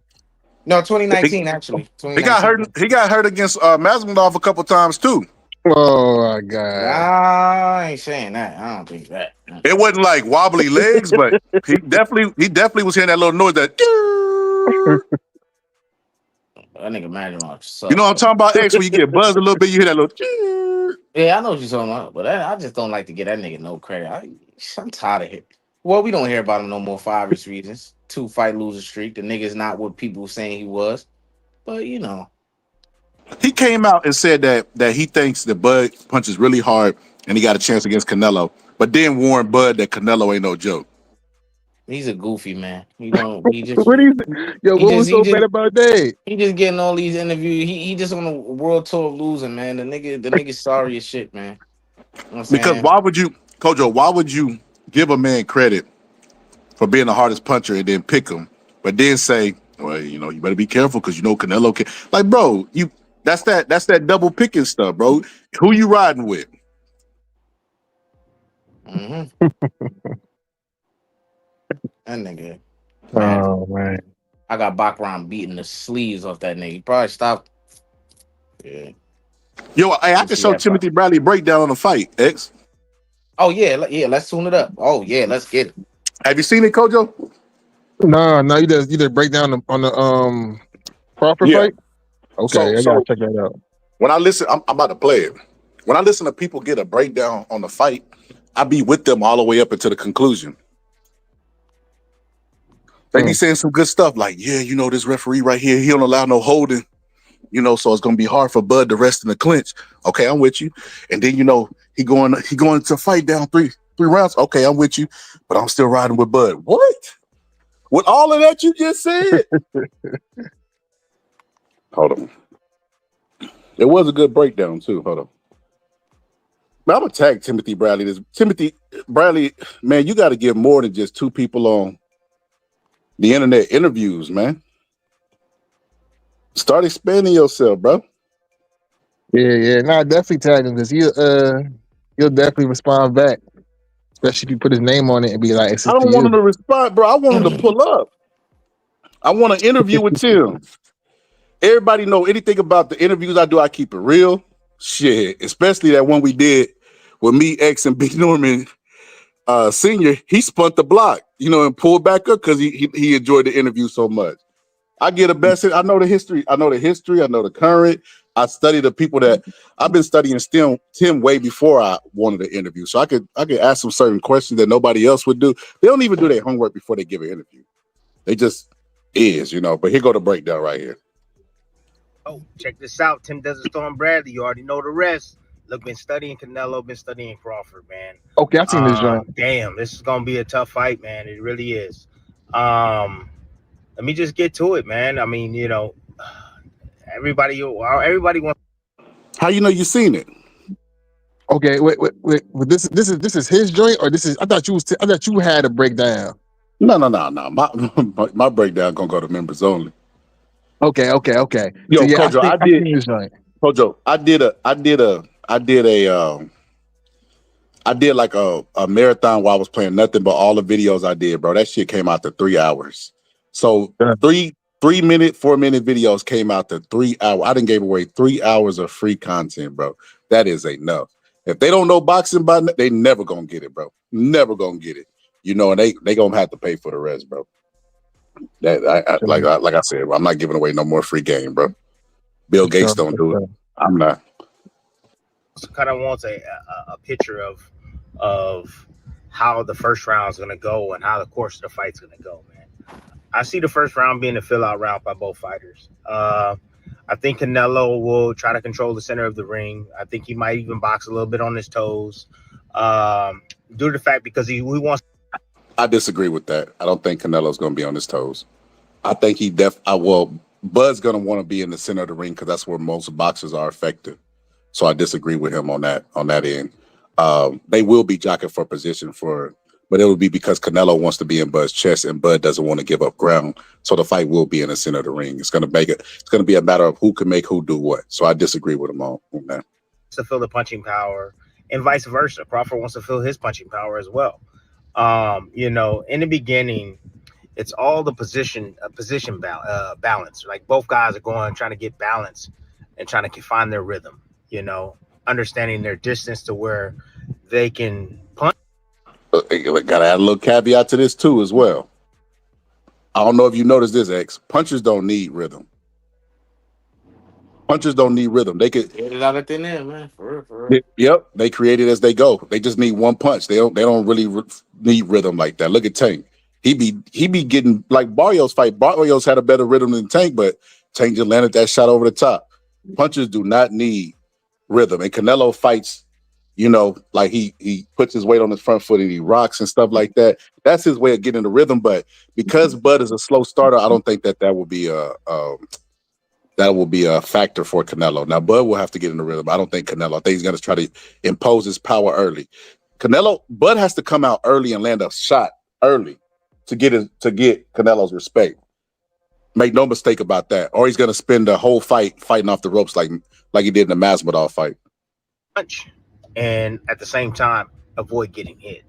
It takes Crawford a little bit more time than I would say Canelo to get right to it. Canelo, although he is a prolific counterpuncher, fantastic counterpuncher. He tends to find his spots a lot quicker.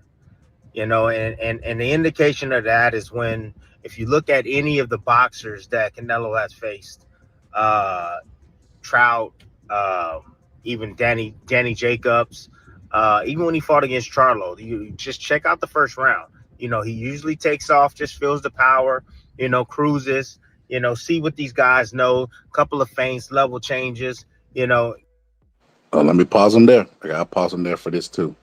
Most fighters, only rare fighters like off the top of my head, James Toney and Mike Tyson, they come out and the nerves don't get to them. But mostly the nerves get to everybody. That's why a lot of times that you see them, their feet are spread really far apart. That's their nerves. They know they're not supposed to do that, but they jittery. You know what I mean? They mind is playing tricks on them. Their anxiety is high, but it's a fill out round. Most first rounds are fill out rounds is the point that I'm getting at.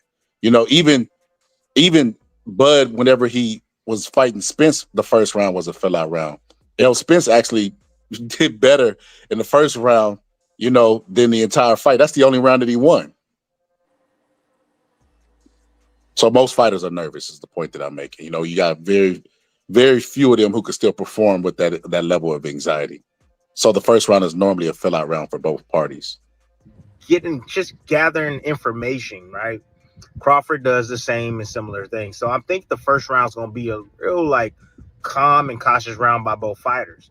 But in the second round, Canelo's going to start applying that pressure, man.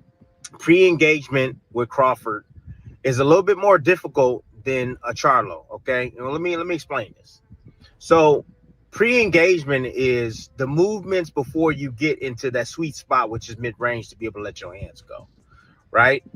Both guys are trying to counter each other movement. Both guys are looking at each other's, hands, trying to anticipate what they believe is going to come next.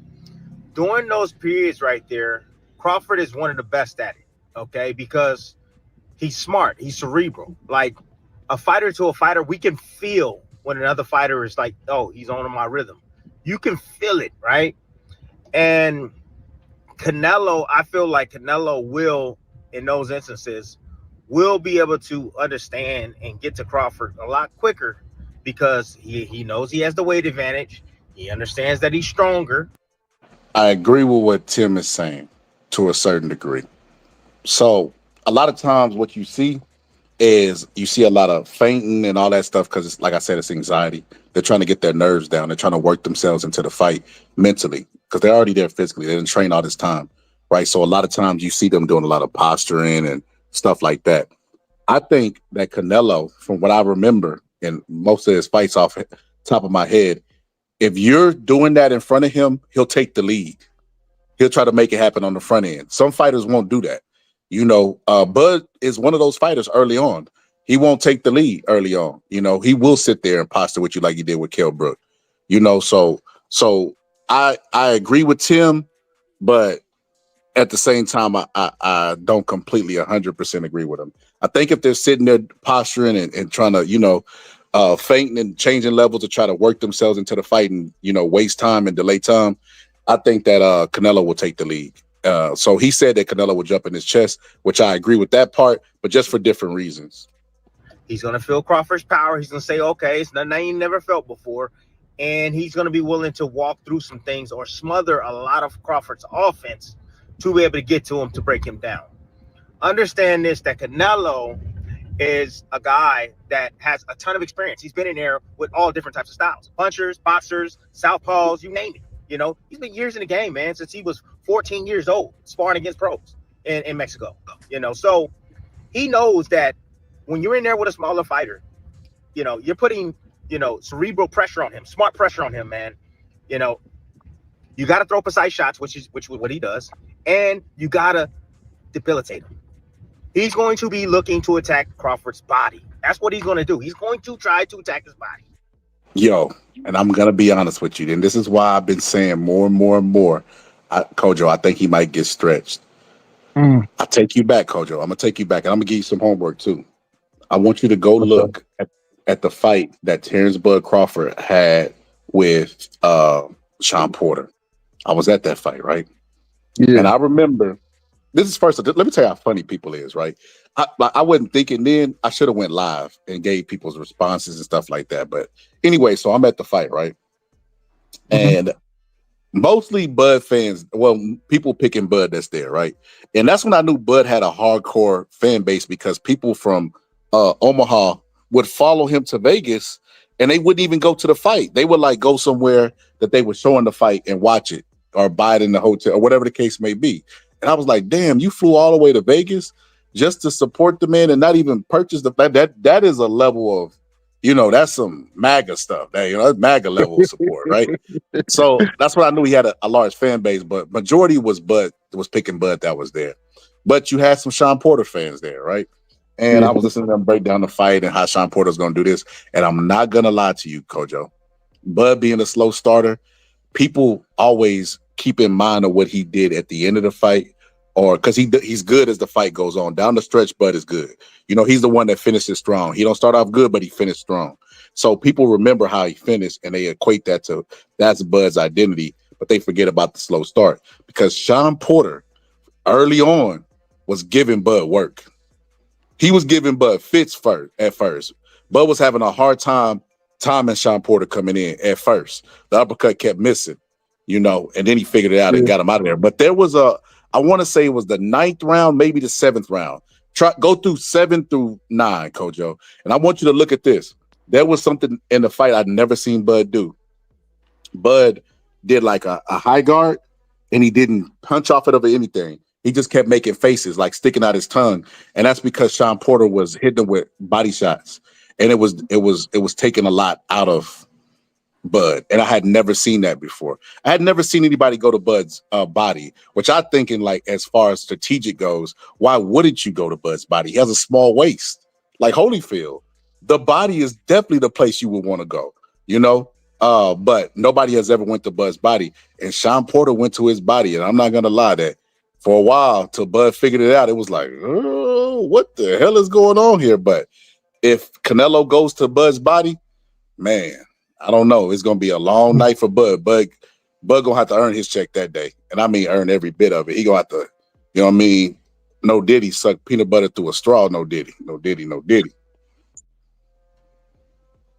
I have to check out that fight again because I feel Yeah, he like was huffing and puffing in that fight too, man. Late. You know, he Tired, caught the bro. second win though. He caught a second win though. He do, but see, he was a lot younger. See, one thing I oh, know here we about getting go. no, but bro, this is tell me, okay, just stop me. Just say scholar stop when I tell a lie, right? One thing I Yeah. know about getting older, the people that complain about getting older is two things. They complain about the muscle like cramps or fatigue or whatever the case may be, and it's harder to get a second win. This is why they don't. That's why they pace themselves. See, a young person could go balls to the wall early on because they can get that depend on that second win. Not everybody can do that, especially the older that you get. Prime example of this. I don't want to mention this, but you know I got to mention it because I know X gonna throw slugs if I don't say it. Mike Tyson, Jake Paul. Mike Tyson looked like he had reversed the hands of time in the first round. After the first round, that second win never came. It didn't even come after the fight. He looked fatigued. You know what I mean? In the dressing room, Jake Paul like beat he the looked brakes off fatigued. Mike Tyson that night too. Man, if you don't stop that, bro, you don't stop. What's up, MAW? But yeah, I think that well, I know that it's harder to get a second win. The older that you get, and Bud is older. He's not. What was the Sean Porter fight? 2023? No, it was 2022, I believe. 2021. 21. Damn, 4 years ago. So yeah, man, Bud's older now. You know that second win gonna be harder to get. And if Canelo goes to his body, being a bigger guy, throwing heavy shots on Bud, Kojo, I ain't gonna lie to you. You might want to disappear for 3 weeks because it might be a stoppage. I think I gotta watch that Sean Porter fight again. Sean Porter did get some good hits, like you said in the beginning, but I think halfway through the fight, Bud controlled the fight pretty well. But like I said, I gotta peep it again. Go back and watch. Go look at Bud taking in them that oxygen tank. You know what I mean? That calling Victor Conte for that snack bottle. Give me the snack bottle, the one you mixed. Yeah, he was breathing heavy in that fight. A lot of people said that Bud.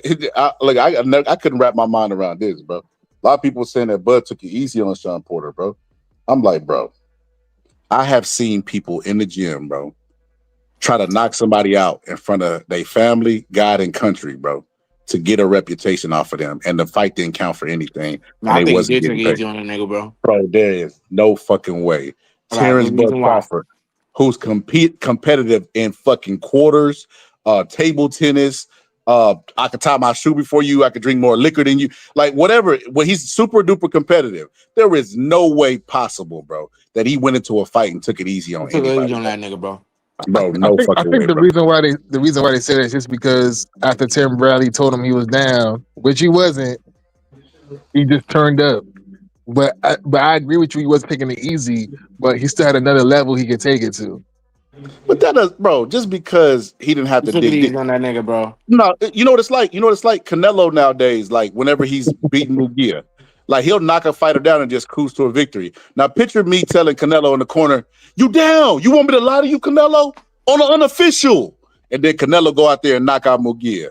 Would you say, well, you know, he took it easy on Mugia? No, he just didn't dig deep. Just because you don't dig deep don't mean you take it taking it easy on a fighter. Nah. That Nah, definitely bro. Nah, bro. Nah, bro. They won't win on situation, bro. man, y'all crazy, bro. I'm gonna tell you why. Hold on, this chicken patty hot. Hold on. See, Yeah. see. Hold This up. nigga. What's up? What's up? I'm gonna have to get a chicken sponsor, bro. We eat too much free chicken. We giving away too much free promotion over here. But go ahead, bro. Yeah, this nigga. He knew exactly what to do, when to do it, and how to do it. Right? And why I say that? The nigga, he like, all right, Gomez said, look, you down on unofficial. Boom. He said, really? Okay, cool. The bell rings. He instantly gets in a posture to where he know what Sean Porter about to do to land a counter, the perfect counter that he knew he was gonna land this whole time, and it landed. Did it not look like he knew it did not look like he knew what Sean Porter was gonna do for him to land that shot? No. Bro. You might want to rewatch that fight, bro. No, so I'll tell you what I remember. We could, bro. We could pull it up after this Tim stuff. This is what I remember. Ed. I remember Sean Porter kept doing a lot of feints in the fight, and the feints was offsetting Bud because Bud kept trying to land the uppercut, but he kept barely missing. It was either too wide, or sometimes it would get smothered, and he would catch Sean Porter like with like a body shot, kind of. You know what I mean? But either way, Sean Porter would feint him and then close the distance really fast. Because one thing Sean Porter does have underrated is really, really fast footwork. And that's because he used to do football drills as a boxer. So he can close that distance pretty fast. He did it. He's matter of fact, that's probably his best attribute to me. It was closing the distance really fast because he's not good at a lot of things. You know, no disrespect to him. It just is what it is. But in that fight, he kept feinting Bud. Bud caught on to his feints. He caught on to the double feint, didn't come in. That's why he caught it with the perfect shot. Yeah, and my point is, when you say that, I feel like he could have been done that. Because when did he realize it? Just in that round? No, he been realized that shit. Is what I'm saying. He set him up perfectly and stopped his motherfucking ass in that same round. Because I feel like it was established from like, we could say probably at the fourth, it didn't even take that long. Probably at the second or third round, this nigga Sean Paul was doing that. Right? And then we see the playing around by Terrence Crawford doing all this dumb shit. You know, and it was at times he was catching him hooks. You know what I'm saying? He caught him with the nice one, the right hook, uppercut to it was to the chest. You know what I'm saying? He was doing little shit like that. He was doing a lot of playing. That's the fight where I feel like he was playing around a lot, my nigga. I don't never say that about him. I think he showed a lot of playful stuff because he couldn't control Sean Porter like he thought he was going to control him. I think he went in there thinking Sean Porter was going to be an easy fight, and he had to flip the switch to make it a tough fight because it ended up being a tougher fight than what he expected. I don't think any fighter is going to get in there with Sean Porter, bro, and carry him. Like, I don't think Sean Porter is the greatest of all time, but he's also a tough fight, bro. So I don't think anybody's going to get in there and just play with him. But Kell Brook, bro, even Kell Brook was, I mean, he wasn't playing with him. He cooked that nigga. I think he beat him the easiest out of all the niggas. I ain't gonna lie, he did. And you know what's crazy? No, Amir Khan's pretty bad, but go ahead. Kel Brook was beating Amir Khan didn't beat him. Kel Brook was playing hands on Triple G too. I watched a little bit of that, man. Kel Brook was doing good, No, man. bro, he definitely was beating Triple G, bro. Hey, I'm glad you brought that fight up because that shows that size matters. Kell Brook is levels above Triple G, bro, as far as skills. But Triple G was able to endure more I don't know because about he all was that. I don't know about all that. Bro, are you serious? I ain't know. Are you serious? Nothing. I ain't no. Are you serious? Nothing. He's not levels. Bro, Triple G. Yeah, Triple G. Like Triple G sucked, bro. I said it, bro. Triple G That's your sucked. opinion. That's cool. See that miss, bro? Look what Sean Porter did. Look, he can hit him with a knee right now. He bending all the way to the ground. That's why a lot of times Bud was missing because he wasn't gonna throw. He's smart enough to not throw because if he would have threw when Sean Porter's head was down there, he would have still been in range for the return fire. See, a lot of head movement is what I'm gonna be honest with you. I'm pretty sure Masvidal watched Sean Porter fight. See, he missed a lot, bro. Got him clean there. I mean, he caught him clean, but it wasn't like no devastating shot. It wasn't devastating. See, he kept missing with the uppercut, and then Sean Porter was leading with his head. And did Bud get cut in that fight? Yeah, a little bit. She's stepping on his feet. Sean Porter fought him pretty rough. See, but I think a lot of it was See, just stepped on his feet, he tripped over his foot. Yeah, it was the body shots. It was him closing the rank. Look, see, they go to Bud just uppercut. The tripped over uppercut missed it. Hit. yo, Bud hit him clean to the body right there. I know, but it was an intent for his head. Remember, I said, bro, that was definitely a headshot, bro. That was definitely a headshot, bro. No, man. He just closed the distance so fast it ended up being a body shot. That's what I was telling X earlier. See, he closed the distance too fast. This is to his head, but it hit him on the body. Smother, which is good. It's because Sean Porter was closing the distance pretty fast. I guarantee if you ask Bud, and Bud was being honest, he would say, yeah, Sean Porter had quicker feet than what I expected. He closed the gap pretty fast. See, Bud jabs at him. He right there. He already in distance. He already in range. Right there, Bud caught him with it. Yeah, he caught him with a good check right hook. Damn, Canelo gonna break him up, man. God damn, bro. Yo, this shit's crazy, man. Oh my goodness, man. See, you see how fast he closed that distance? You see Bud's eyes right there, and his hands is ready for the counter, but Sean Porter is already in range too fast. Ivan Drago style. I will break. Right there, he caught him with an uppercut, knocked him back. This fight show, I think this fight ultimately show, I think even though it showed his reflexes, Bud's reflexes is great because he just was able to adjust eventually.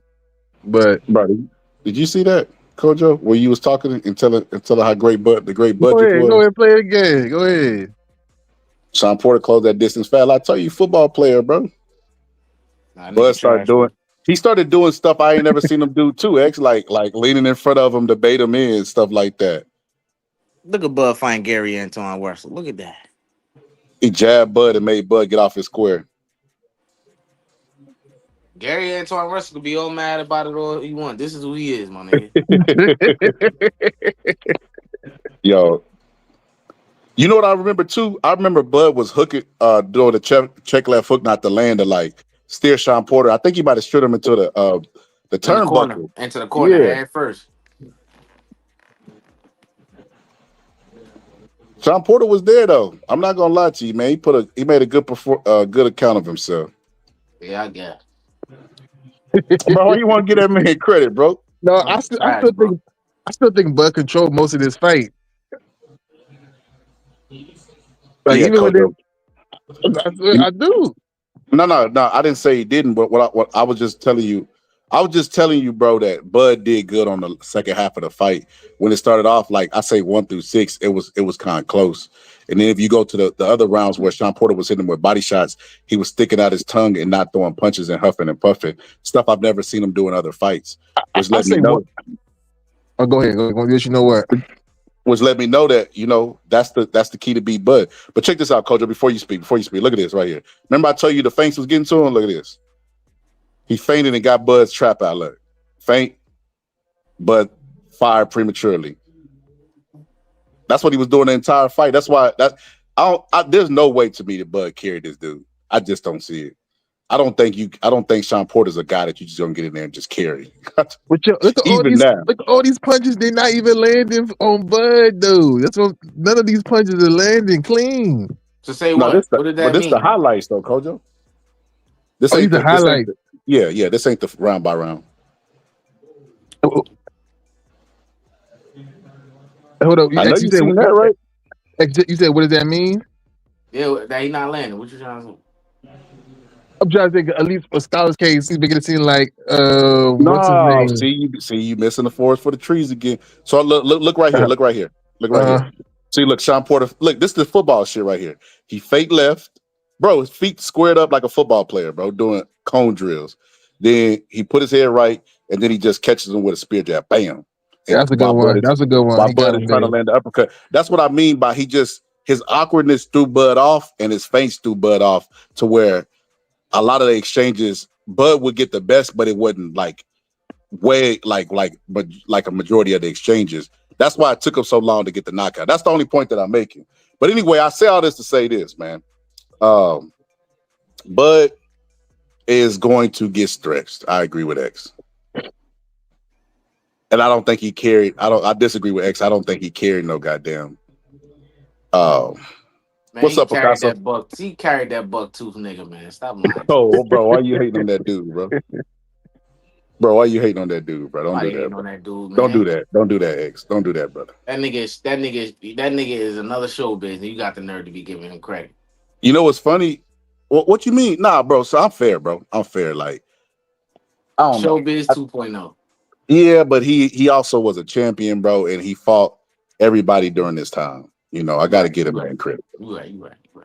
I can't. I got to be fair. You know, but when it come time to call him what he is and cooning and stuff and giving horrible takes, that I will say he does. Like how he what do you say? Canelo was gonna get stopped. Canelo was gonna stop Usyk. Like, bro, what? Now look, if he'd have said Canelo was gonna outbox Usyk, I think that's a long stretch, but it makes a lot more sense than Usyk being stopped. And we never Canelo seen couldn't even outbox Usyk. But continue. What he No, able- I know, but I feel like it's still more. It's let me give you an example, Kojo. It's just like y'all saying that Bud is gonna stop Canelo. It's the same way. If Bud does win, I think it's by decision. Him stopping a guy that we haven't seen stopped is like kind of like saying Usyk is gonna get stopped by Canelo. That is a horrible take, especially based off the amateurs. He basing it off him beating Usyk in the amateurs, bro. Which I'm like, bro, how the hell did Sean Porter make 147? Maybe it is something to that snack stuff, bro. Maybe they is putting some in them snacks Dog treats. to make you lose weight and still keep the strength, because that is crazy work, bro. Oh, he fought Usyk at cruiserweight? Yeah, The it's six. amateurs? No, not cruiserweight. He fought him at what was it? 160 X. Nah, it was bigger than that. Bro, was it cruise? It wasn't cruise. It was Bro, let me see. 175 or Now something? it was a little under Middle. heavyweight. Oh, yeah, It you're was right. heavy. Yeah, You're right. Usyk a fought. little under. Like I I think, think it was yeah, like cruiserweight. yeah. Bro, I think what? they fought better beef too. They was in the same. Must have been like 175 up, Yeah, something something like like that. that. Yeah, That is yeah. insane, bro. Chicken But ass nigga. yeah, these Striking dudes down to be 160. cutting Striking all the way crazy down to weight. 147 and still ain't got no power. Cheating. Shit's sad. Yeah, right. He knocked out That, Paulie Malignaggi, another I give bro, Porter more credit than you that. about to do that to your New York, your New Man, York fuck that native brother? racist nigga, man. What the fuck about that nigga, man? Damn. You don't like niggas? I don't know, bro. Javante his favorite fighter, bro. Oh, that's what's up, man. That don't mean he like niggas. I'm just playing, bro. He called him Javante instead of Yeah, Yeah, nah. why Javante. do niggas do that? That shit is a pet. I hate when they do that shit. But fuck that nigga Tank. He is I'd rather they Javante. call him my dude Wahid than Javante, bro. Yeah, he Javante, nigga, because he don't deserve Javante, my We're nigga. gonna call him Javante now, He bro. Javante now, nigga. Yeah, I'm Fuck gonna call him you, Javante now. I like that too, bro. I Javante, ain't gonna lie nigga. to you, bro. Javante versus You know Jake what's Paul, crazy? bro. His daughter named Javana, so it kind of sounds like Javante. His daughter's name is Giovanna. Yeah, I think his second daughter. Yeah, That's 'cause crazy, I bro. seen it. I don't know where I seen it. I think it was like I was watching a video of him getting arrested from the shit with his girl or whatever. Yeah, I Mm. seen the name was on the Not daughter. even Giovanna. Okay. I think the other one Giovanni. I don't know. Hey, I got a Hopefully, question for y'all. Why do they protect these fighters that are degenerates like this, bro? Like it just don't like why they be doing that stuff, bro? When it's outside of boxing stuff. Why they just can't say they'll rock with that shit? Be done with it. Why they be putting themselves in a pretzel like that? oh man, I had a super chat. I didn't even see it. What you said protect the fighters? What you mean? Like when they do dumb shit, why they just don't say, "Hey man, that's stupid shit." You hear dudes be trying to justify bullshit. Like I just Okay. don't get it. Talking about Javante, right? Yeah, it's him. Well, right now it's Oh, it's him, but any Javante. of them, yeah, any of Yeah. them, really, but Tim, specifically Tim, him. Tim went on him the first time he did it. He used to go on him crazy. I guess he just got sick and tired of going in on him again. I don't know, because you right, a repeat offender like that, it gets like you need to sit down and you need therapy. It's more than therapy that do need at this point, bro. I don't even. It's Yo, shout out to Shane, man, for dropping that $5. I didn't even see it, bro. My bad. I was a little bit behind. I was breaking down a Dropping video. that half a dub on your boy. Dropping that boom, go up on you, boy. But yeah, shout out to you, man. But I was gonna say this, Pittsburgh team. I ain't gonna lie, Pittsburgh T. The promoters don't even really be pushing the what they call it, like, well, I guess like the trash. It's the boxing fans, bro. The boxing Mike Tyson got more popular, bro, when he bit Holyfield than before he bit Holyfield. You know what I mean? Like he basically said that on that interview with Jamal Charlo, and he said that, he was like, I didn't plan to bite him, but I got famous after I bit him. He said that, bro. And it's like, that's true, bro. Like, it's like the car crash analogy I always use. Like, no matter how bad the car wreck, if it happens and you driving down the highway, you're gonna turn and look at it. You know what I mean? You can't. It's inevitable, bro. Like the natural curiosity in people. People don't like to see people do the right things. If that's the case, Andre Ward would have sold out. Terrence Bud Crawford would have sold out. They like to hear Mike Tyson talk about eating Lennox Lewis's children that don't even exist. That's just the reality of the situation. We want to hear people talk that trash. We want somebody to take the villain role. That's why Floyd Mayweather makes so much money, even though his style wasn't exciting, because he made people want to see him lose. It's just, you got to speak to the what you call it in people, Floyd the greatest, man. Floyd the greatest, man. to the sensationalized sensationalism in people. That's what make people tune in. Look, promise up BVO is always saying Oh shit, controversial Scott. stuff. Oh shit, bro. What happened? You was right, bro. What happened? About that one nigga I sent you his channel, bro. It's real bad, bro. That nigga said that you know what I'm talking about, right?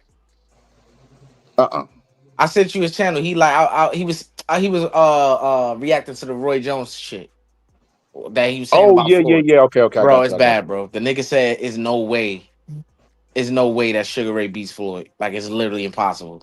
Yeah, I told you, bro. Yeah. That I had to unsubscribe from that nigga, bro. I ain't gonna lie. You not about to talk like that, bro. I ain't gonna front.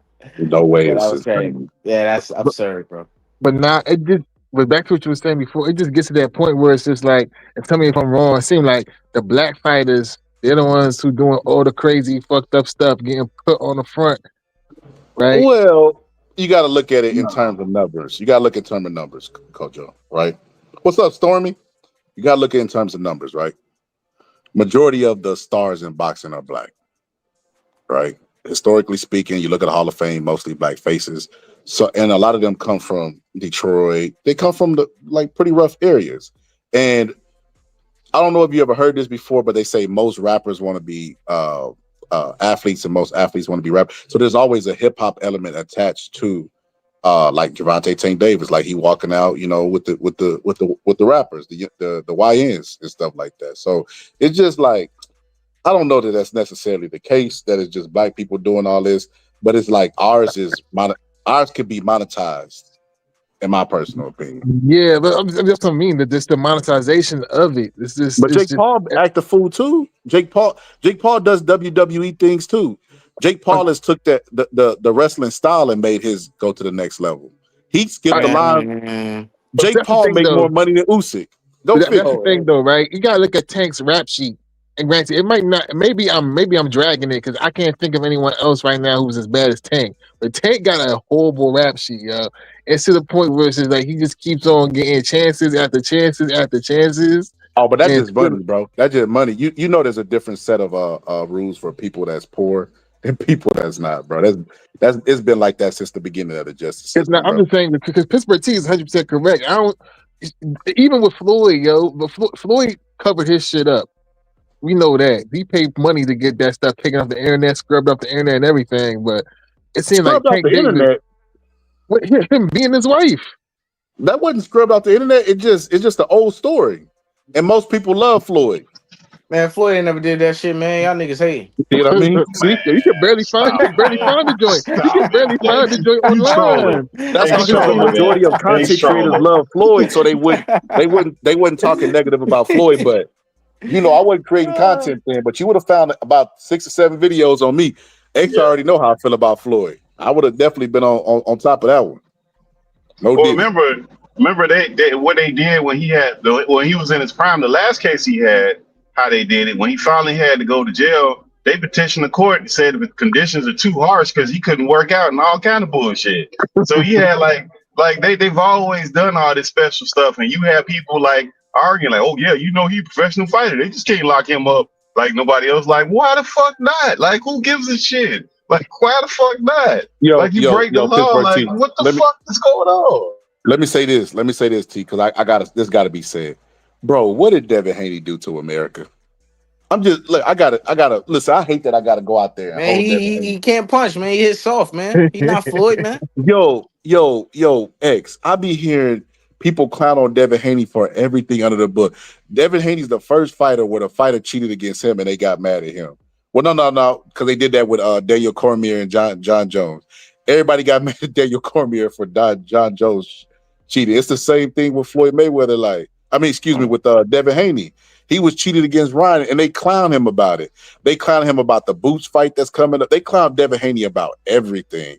And it's just like, bro, lead Yeah, this man, man. he cried too much. He suing niggas and all that type shit, man. What's up, Nah, man? before the lawsuit came, bro. Look, black people don't like they don't like structure. We like degeneracy. That's popular. Anybody who do the right shit, you call lame. The chicks call you lame. The dudes call Nah, you I hope you corny. know I'm trolling, man. I'm definitely trolling. Yeah, they do it. They do it. The youngsters do it. The old, even got old dudes, 40, 50-year-old calling somebody corny and lame when you take your ass to work every day. Like, we just fucked up, man. We're fucked up people, man. I agree, bro. And you go to work and listen. You go to work and listen to that damn supervisor. Whatever he tell your ass to do, you do. But you got the audacity to call another man lame. Like, fuck out of here, man. He'll make him start over. He'll be like, I don't like the way you did that because you start over there. I'm like, yes, sir. You know, I ain't gonna you get no trouble out of me. Man, Devin Haney lame.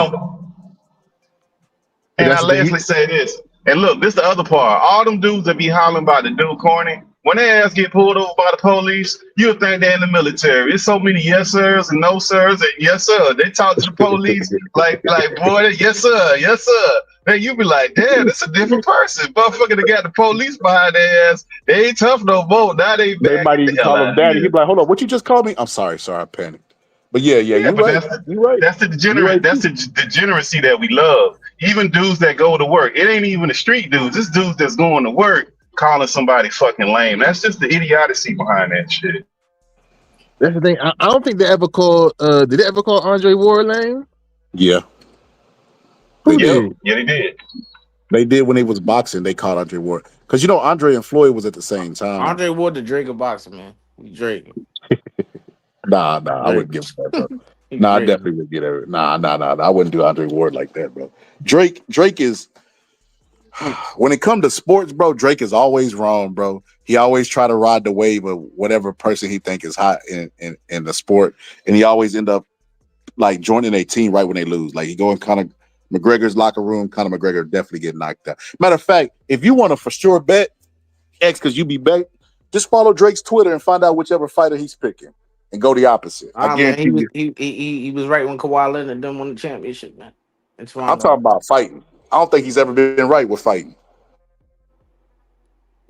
And he be betting millions, bro. I think he bet on Tank. I think he bet on Tank. For what fight? Brian Garcia. Oh, okay. Well, that was easy work. I was about to say that wasn't that hard. Rehydration, catch weight. It still was scared. Ain't that a bitch? And we shocked that this nigga ducking Barbarossa fight Jake Paul might get knocked out in that on some lucky shit. Shit crazy. That's y'all boy though. Javante. Not mine. Hey, but even with Tank with the lawsuits, bro. I mean Devin Haney, bro. Bro. People act like if Turkey wasn't in boxing, that Ryan Garcia wasn't gonna go the rest of his career trashing Devin Haney and not getting back in the ring with him, bro. Yeah, but no, I think he would have went back because it was that lawsuit. He told him like if you want to get that lawsuit That's taken what I'm away, saying. The only reason they had the rematch is because Turkey Al-Rashid stepped in and made Devin Haney drop the lawsuit. So you think Turkey made him drop the lawsuit? Yes, this is what I was told, and this is what I seen. He dropped the lawsuit the moment that the fight was signed. So I'm pretty sure that was one of the things that Ryan Garcia and his team, because there was no way they were like, we're gonna get in the ring with you, even with the lawsuit. No way possible. Oh yeah, of course. Yeah. No, I agree with you. He dropped the lawsuit and conditions of the fight being made, and that's the thing. As far as people hating Devin Haney, I don't even know where that comes from. Like personally, I don't know. Not that I know too many Be boxing a fans punk. Be a anyway. punk. He a school kid. He a good school kid, bro. He a private school kid, You bro. went to No, no, Greenbrooks. no, no. I That's was a gonna say. private school. I was gonna say for me because I the boxing fans I know. People don't like Devin Haney usually because it might be his style, but they never go as far as his lifestyle. The black people I hang around with, no one's talking about, oh, he went to a private school. All that stuff I see on the internet. So I don't know where that stuff even comes from. And like I said, I'm in an all black area, like I'm sure most of y'all are too. So I don't see people hating on Devin Haney like that because he go to a private school. No one be doing that.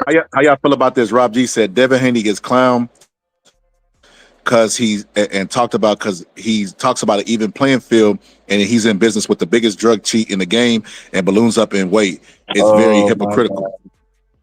Come on now. What drug cheat? What drug cheat? What drug cheat he talking about? Who is he talking about? Now. Come Victor on. Who's he Conte. talking about? But okay, so like look, even if we believe that, so Devin Haney, the only fighter that worked with Victor Conte, even if we believe all that bullshit that they said about Victor Conte, which is complete bullshit, he's the only fighter working with Victor Conte because he's the only one catch all this heat. Don't Bud do snack? I don't never hear that shit. Nah, But he catching that shit too, Boo man. Boo Just not Boo as Boo much as him. Andre. Nah, they ain't say he was cheating. They ain't never say Bud was cheating. Nah, I ain't they ain't never saying heard that nobody shit. say. I ain't never heard nobody say we got to check him for Spence because we know he was Oh, on something. I ain't Nah, never oh, heard that. they did it after the Spence they fight. do say that. They do, yeah, after the Spence. You're right, they do. If you win when you want snack, that's when they start hating on you. Yep. That's stupid, bro. That's stupid, bro. That's That's what I'm dumb, saying. stupid. Uh, Stupid and dumb. That I whole mean, drug cheat said, like, and then Victor Conte, look, if Victor Conte, Scotland did like multiple videos about Victor Conte. It's not even remotely funny that this guy is talking about a flip capacitor and he don't know what the fuck he talking about. Like that shit ain't even remotely close to knowing what he talking about. And on top of that, if he's doing what he's doing, his fighters are getting busted. So if he a cheater, he ain't even a good fucking cheater.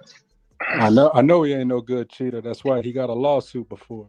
And it ain't nothing to believe or not believe. It's been proven. You don't have to believe it if you don't want to, but you could. I think there's records of the whole case. So it ain't a matter of believing. It's a matter of truth. Which one you talking about? As far as what, Victor Conte? Yeah. As far as him being a cheater. Yeah, but that's you personally. He got caught, right? What's up? He got caught though, right? Yeah. Yeah, so that's what I'm saying. So if he's all the cheater he wanted to be, he got caught. So what do we care? It's like a guy who's tried to rob a bank and he walking past the bank and the people in the Yeah. bank get nervous. He gonna get caught. Who gives a shit? Like it So- don't matter. So my point was I think as far as the Devin Haney situation, so I can't speak for anyone but myself. I look at him as a hypocrite because he's always talking about even playing field, but he balloons up in weight so much that it's almost not like an even playing field. So that just right there is kind of hypocritical. 2, he is in business with one of the biggest whatchamacallit cheaters in boxing. Now, I heard Pittsburgh T, you said something about, well, if what about Devin Haney? What about all the other fighters and this and that? And shoot, I would agree. Even Bud, anyone that's involved with him. But I will say, out of all the fighters that are involved with Victor Conte, I would say, now it's ain't, I don't know off the top of my head, but I would say he's probably the one that balloons up in weight the most. So it's just kind of unusual. He's even been, and Victor Conte has even talked about being able to pass the test. So, I mean, in all reality, none of us really know because we're not there in those labs. But the only thing I do know, and that can be proven, is he has been caught cheating. So there you go. Yeah, but that's the problem though. If he got caught, it don't matter what he's saying. Like he said he could. So the guy who telling people he got a way to get around the test, he can get around the test. So why would I believe him? Like it don't make sense. He's the guy telling people I got a way for my fighter to get around the test, but he got caught it. He got caught in one of the biggest scandals ever, and he got caught red-handed. And it wasn't one person that was up under him; it was multiple people. So like, no, he's not an example. And just because Ryan Garcia got a big platform and made a bunch of noise about the obvious, don't mean anything. he shouldn't be in the sport at all. And I don't understand why fighters fight with him. But it's the same thing with Manny Pacquiao. People had all this anecdotal evidence, wasn't no evidence. The guy never popped dirty. So you can't say the guy was dirty. Like, it don't matter what we think. Like, he never popped dirty. So it just don't make sense. It's all this internet stuff that don't, like, until, like, when you start putting It's all people that are speculation. athletes in that, yeah, until you put like a real test in front of somebody, like that's kind of, you can always do that. You can say a guy is throwing more punches than somebody ever did. You can say a guy, like, you can always have something that somebody can do that can't nobody else do. So you can't really do that. So you got, if that's the case, everybody should be the medium more than the average. Nobody should go past the average. And in the moment somebody go past the median or the average, they're cheating. And that's what we do. We tend to do all the time. We make all these crazy speculations I without ain't any making no actual proof. speculation. I ain't making no speculation. What about Devin Haney? Wait, I got one question for you too. How do you know Devin Haney's the one that's ballooning up in weight more than anybody else? I don't. Hold on, Kojo. See, now you're gonna put words in my mouth because I never said that. What I said was, I don't know this for sure. You can go check the playback because I almost said that, but I caught myself. I said, now I don't know out of all the fighters, but it seems that he is the one. You did say that. So I didn't say for sure. I don't really like to talk in absolutes or even factual when it comes to opinion. So I didn't say that. That's still a strong assumption. It seems that's a strong assumption, but all right. Well, I mean, okay. but if If it's an assumption, then let's look at it. Then I mean, do you have an example of someone else? But if he make the weight, What was his ratio? David What was his Benavidez. ratio? Yeah, but if they make the agreed weight when he's supposed to make it, what difference do it make? The fighter's got a contract that he's supposed to make this weight at this date and this time. If they make the weight at this date and this time, and they agreed upon it, then I mean, it's not up to us. They agreed to a date and a time that they're supposed to make the weight. They clearly made the weight because they're having the fights. Yeah. You're right about that. I mean, that is the rules. All I'm saying is it's a little odd how much he balloons up, and he's always talking about even playing field. And he's always talking about even playing field. I can name a couple fighters who balloon up. So we want to pick on Devin Haney. Okay, well, who are they, and what's their ratio? Chris Colbert. Chris Colbert, 180 pounds. Can I finish talking? Chris Colbert, 180 pounds, and he fights at 130. 120 was it? No, 130 actually. Yeah. Errol Spence. Errol Spence for a period of time was doing it. He was ballooning all the way up to 180. Yeah. But we're not talking about. We're talking about 24 hours though. We're not talking about his off Davis. So we're talking about how much are you going to balloon up in 24 hours? I'm not talking about how much you balloon up in off season when you're not fighting. That's something out of his control. That's something out of his control, bro. Like, you talking about something that he can't control. He's literally the food and water is all sticking to him. He's replenishing himself. That's something he can't control. It's like, what is the point of even bringing that up? Can he control that? No, he can't control that. That's just how his body holds on to the water and the food. Like, what are we doing? Okay, so like I said, if you can show me don't make Chris no fucking well, let's sense. go back to Chris Colbert since you brought him up. So go back to a fight and let me know what Chris Colbert weighed in on, and let me know what his highest ratio on fight night was. I'm not talking about an off season what he walks around on. I'm talking about within 24 hours. What did he weigh in and what did he balloon up to? Let's get some real numbers. I'll do that. Yeah, go for it. I mean, but if they agree to it, what difference do it make? Like if they have a clause in there and they agree to it, both fighters and both teams go through those contracts and they agree to it. Say you only got to be this weight at this time, and you don't. It doesn't matter after that. Then what difference do it make? They're agreeing to it. Yeah, it don't make no difference. You're right. It don't make no difference because it's they agree to it. You absolutely right on that. All I'm saying is it's a little unusual, and the fact that he is in business with the biggest drug cheat, it just kind of puts another layer on it. But is he the biggest drug cheat? That's another thing. We're like, is he the let's do the biggest? Is he the biggest drug cheat? That's a good word too, Pittsburgh. It's funny. I haven't been up here too much recently with Texas G. Are you not saying the same shit about Terrence Crawford? No, because I don't think he balloons up that much. Like I said, I don't think he balloons up that much. Right. So no, I'm not talking about that. I'm talking about he's in business with the biggest drug cheater. Like you're saying with freaking Devin Haney. Do you say about Bud? Oh, well, I'll say it right now. Yeah. Oh, you're saying it right now. Oh, okay. I'll say that with anybody. I'll say that with anybody that's in business. Yeah. I think I actually said that earlier too. If you want to rewind about like 15 minutes. But I don't think. But is Victor Conte the biggest drug cheat? That's just came out of Ryan Garcia's camp. Well, like, is he really the biggest drug cheater? Like literally, no. I'm not even trying to be funny. Let's really go through this. Let's really go through this. Let's really go through this. You know what? Like, which trainers are worse? Based off of opinion, though. Let's not. Yeah, let's really go through it. So, hey, Pittsburgh T, that's a good question because that was a speculation that I made. So let's not talk about opinion. Let's talk about fact. So, what other person has Mima Heredia been caught in a case like what that scandal? What was that brand? What was that? I forgot that brand. Something Balco or some shit like that. So, well, you talking about boxing, or you talking about what are you talking about outside of boxing? I'm just. Where are we talking about in the big sheet? I'm talking about anything. I'm talking about, okay, so as far as cheating, I'm not referring to like Panama Red. No, what was that cat? Panama Lewis. I'm not talking about that. I'm not talking about like plaster or anything like that. I'm talking about nutrition, steroid use, stuff like that. So we'll I'm not talking about whether you got loaded gloves like Margarito Heredia or what's that, Margarito? You're talking about pads, pretty much, yeah. Yeah, so I'm gonna separate them there as far as cheating, because cheating can be anything, right? So I'm gonna say nutritional value cheating and steroid use, and I'm not talking about. His use wasn't in boxing, but he is in boxing now. So let's go back to that. I like what you said there when you said the biggest cheater in boxing, and yes, that was a speculation.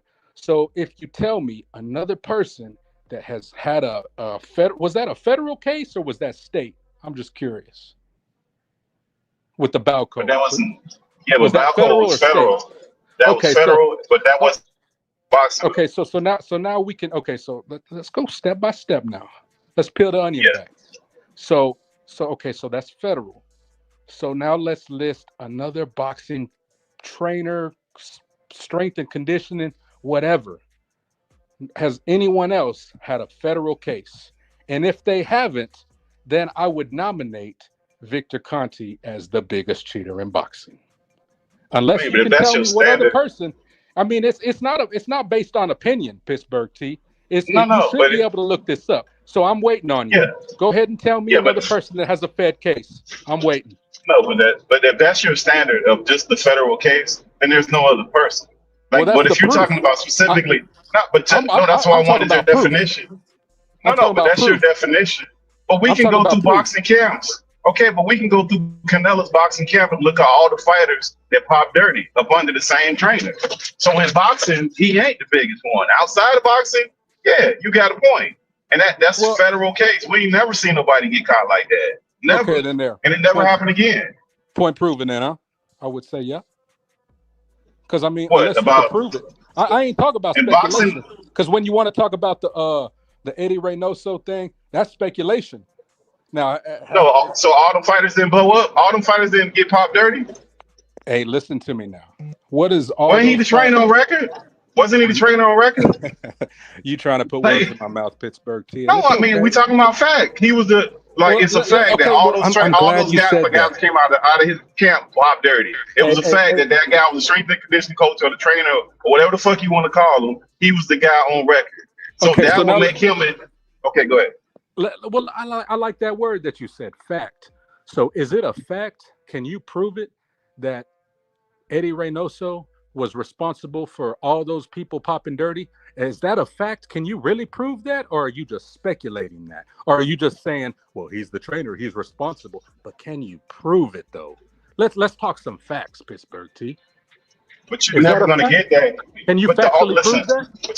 But you're doing a red herring because you know why? You're never going to get that. The only way that you have that is because you had a federal investigation with that guy that you're talking about, which is Victor Conte, and that was all knowing that only happened because Barry Bonds was going to break the Great White Hope's record. That's what that was about. And they did a federal investigation where they spent millions of dollars and countless hours investigating, going down to Florida, going to strip malls. Like, you're never going to get that. Like Victor Conte didn't volunteer himself up. Like they sent federal agents to do all that stuff. So like if you want actual like red herring proof, you're never going to get that. The federal government is never going to invest those kind of resources, and nobody's going to never admit to doing it. So we're never going to get that again. Well, I guess I just proved my point then. From what point? That nobody's ever going to get. So you think I there's going guess to be I another just proved bout? my damn point then, Pittsburgh. What? That he's the biggest cheater in boxing, huh? I don't As think far so, as bro. steroid use, as far I that don't we think can so. prove. Because I mean, like I said, well, hey, you like you said, you don't think so. Think is an opinionated word. Anybody can think anything, but it doesn't make it Yeah, but true. you. I'm going off of Yeah, based a federal record. Wait, I That just is want to say, true. I that just don't want make to say him the one biggest thing cheater. too, right? That don't make him the biggest cheater, bro. I just want to say one thing. Okay, if you're gonna give Eddie Reynoso the benefit of the doubt, right? I'm not giving him the benefit of the doubt. See, now you put words in my mouth again. Okay, so let me ask you, right? When you say, "Hey, how do you know it's not him?" So then, what are you insinuating? Because he had all those people in his camp cheating, but you cannot prove it to him. What are you insinuating? So I'm insinuating that I don't think Eddie is responsible for another man's actions 24/7 is what I'm saying. I don't think any coach is responsible for another man's actions All 24/7. right. So that's my thing, right? They're not responsible for someone's actions 24/7. If you call this man the biggest cheater ever, right? I'm not sure what happened with the case, but the man is free now. How can you still insinuate that he's still cheating? Well, I mean, there's You get what I'm murderers. saying? I There's know. murderers that do 20 On years and top of get out that, and they he free. didn't. But They he still a wasn't. murderer. But he wasn't. But look, You're not he continuously wasn't. You guys are murdering. funny, man. Hey, we can go all night though. Let's go. Come on. But look, he wasn't holding them I love down, proving you injecting guys them. wrong, man. Yeah, but he wasn't holding them down, injecting them or nothing. Like you just said, one man isn't responsible for another man. So the people who taking that stuff, they not responsible? According to that logic, Victor Conte is not responsible for any of it. Nobody's ever responsible for it. Like we gonna do that? Like at some point, there's a team of people that are helping this person cheat, and that person is responsible. Like it's easy to say Victor Conte was involved in cheating. It's not hard. But then when it comes to other trainers, then it's like, oh, well, we don't know. You know, I mean, shoot, I mean, we wasn't there. We don't know. Like what? And that's my We thing wasn't there. too. We see the other people. Okay, I see your point. I see your point. I see your point, Pittsburgh T. I understand that. That makes sense.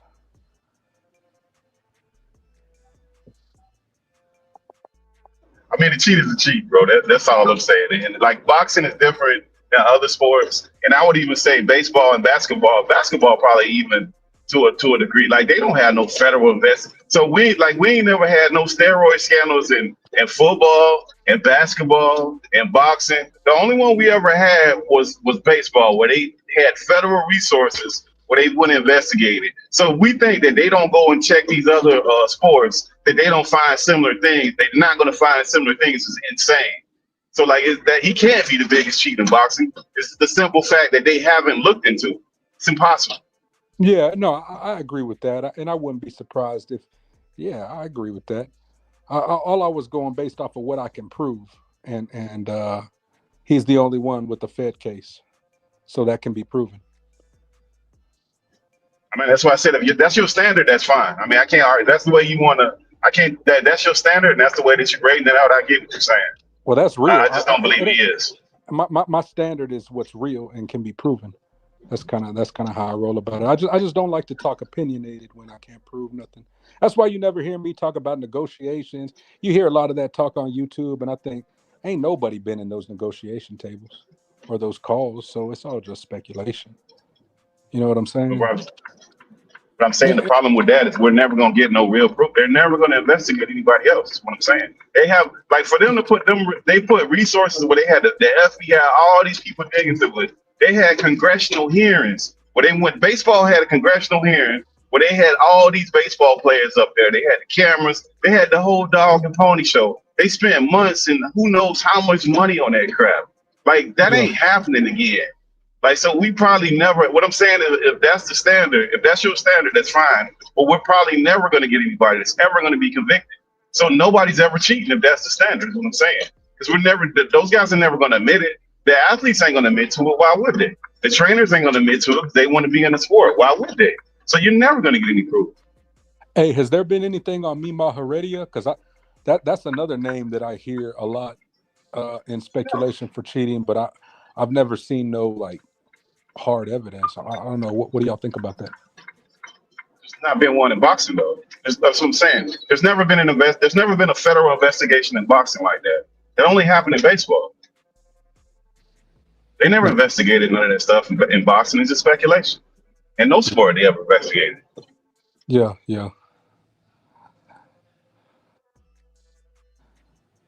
I mean, I don't see them doing. I agree with you on that. I don't see them putting the resources into finding anything. And to those that do, shoot, I wouldn't be surprised if Canelo's still juicing. I don't think that certain ones that they're gonna. I think there's a lot going on behind the scenes like that we're never gonna know about. For sure. I don't even think that's the worst thing, bro. You don't remember? I'll give you an example. You remember a couple years ago? This had to be about 8 to 10 years ago. NBA had this referee, something Donahue got caught shaving points, right? Yeah. And they had this. They made a movie about it. They had a couple documentaries. They had like this one referee was the only referee out of all the referees was doing it. They made him resign. They took his pension, all of that. Like, come on, man. Like, who believes that? You ain't never seen no real investigation. That was all internal stuff. And he was literally fixing games where he was calling fouls to keep the points either above or over a certain amount. He was refereeing playoff games. This guy was refereeing all kind of games, determining the outcome of all kind of stuff outside of steroids. And that's just one person. Who knows how many of them dudes was doing it because they was paying him crazy money. And he's the only referee that was getting paid like that. Like, come on, man. And he the only one that ever got caught like that. Like, some of these things are one-offs, and they're only one-offs because they hit the radar and they have to deal with it. They don't want to deal with a lot of this stuff. These leagues are just money generators. They're not really the whole rule thing. That's for the fans. That ain't for the leagues. The leagues are to make money. That's all they're for. For sure.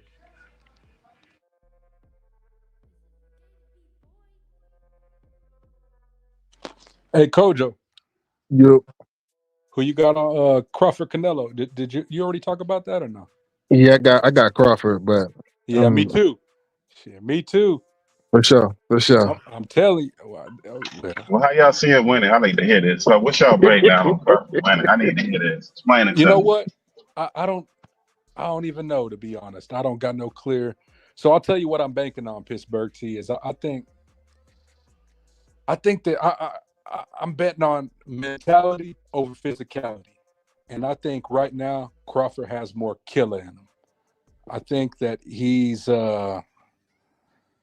just has. I think all that going back to when his mom used to make him fight in the street and that chip on his shoulder, and he walks like just that chip on his shoulder, that mentality, that underdog, that I'm gonna prove you wrong. I think he has a big like I'm gonna prove you wrong like attitude, and I know that has nothing to do with the physicality, but I think mentality, your mental, has a lot to do with it, and I think that he has that killer in him that I haven't seen in Canelo in a while.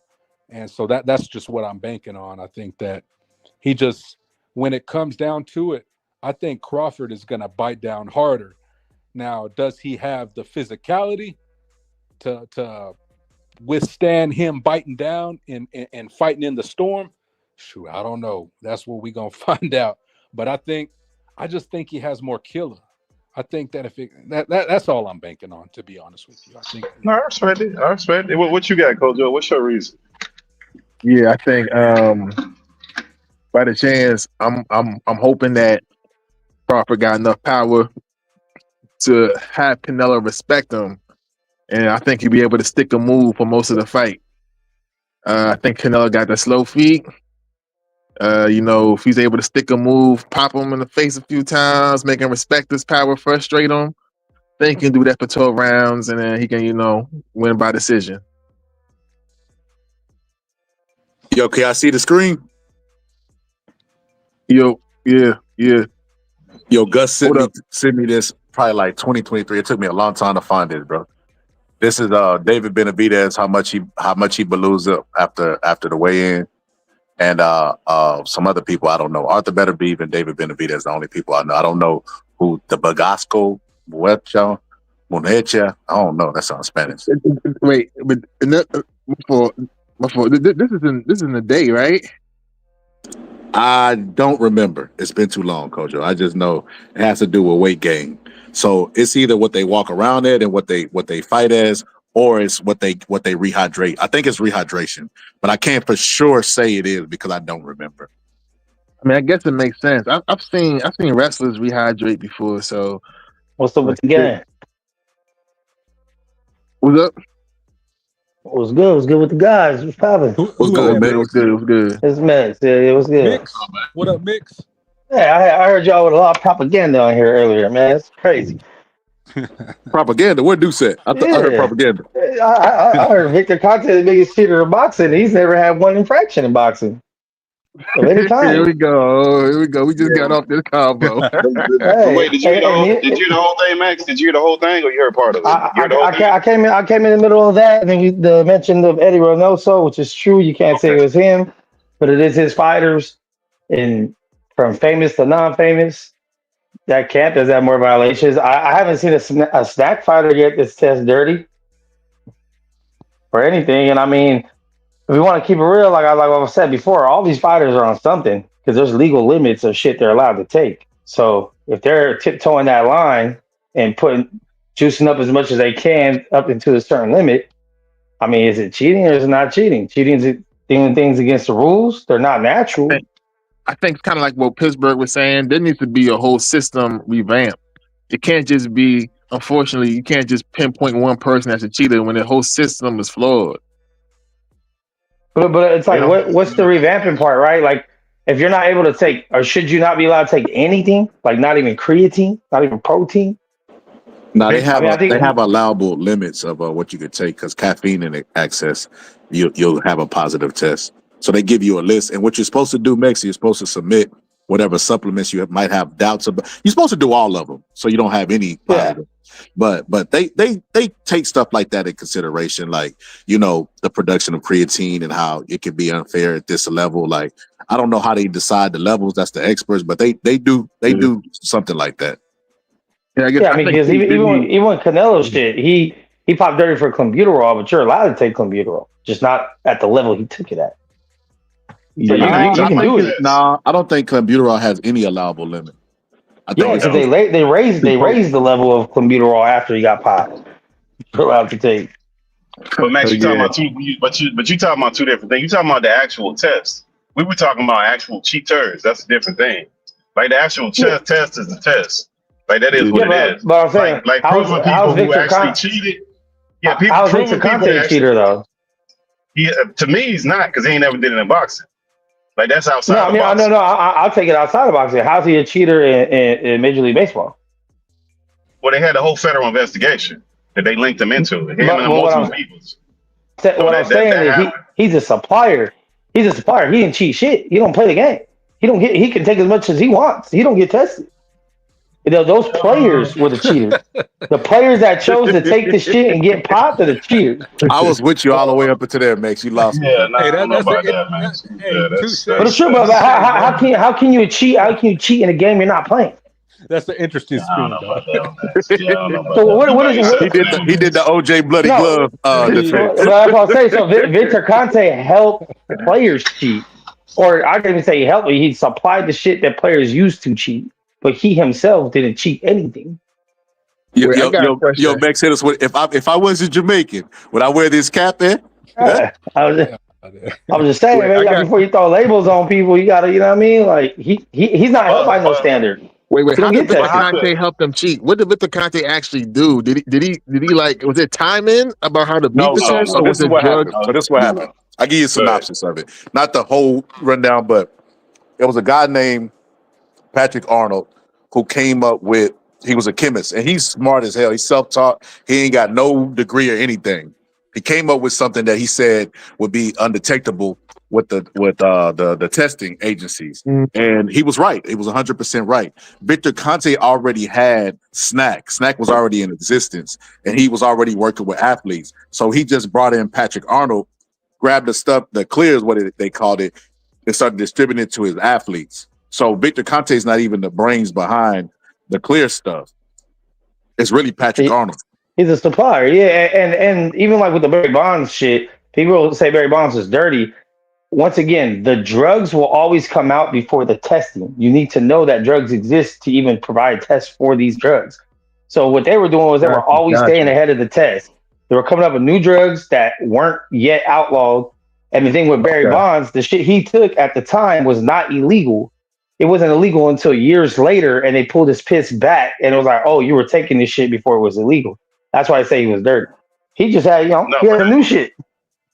No, but that's not. But they took it. No, the thing with Barry Bonds, they never actually had a testing him.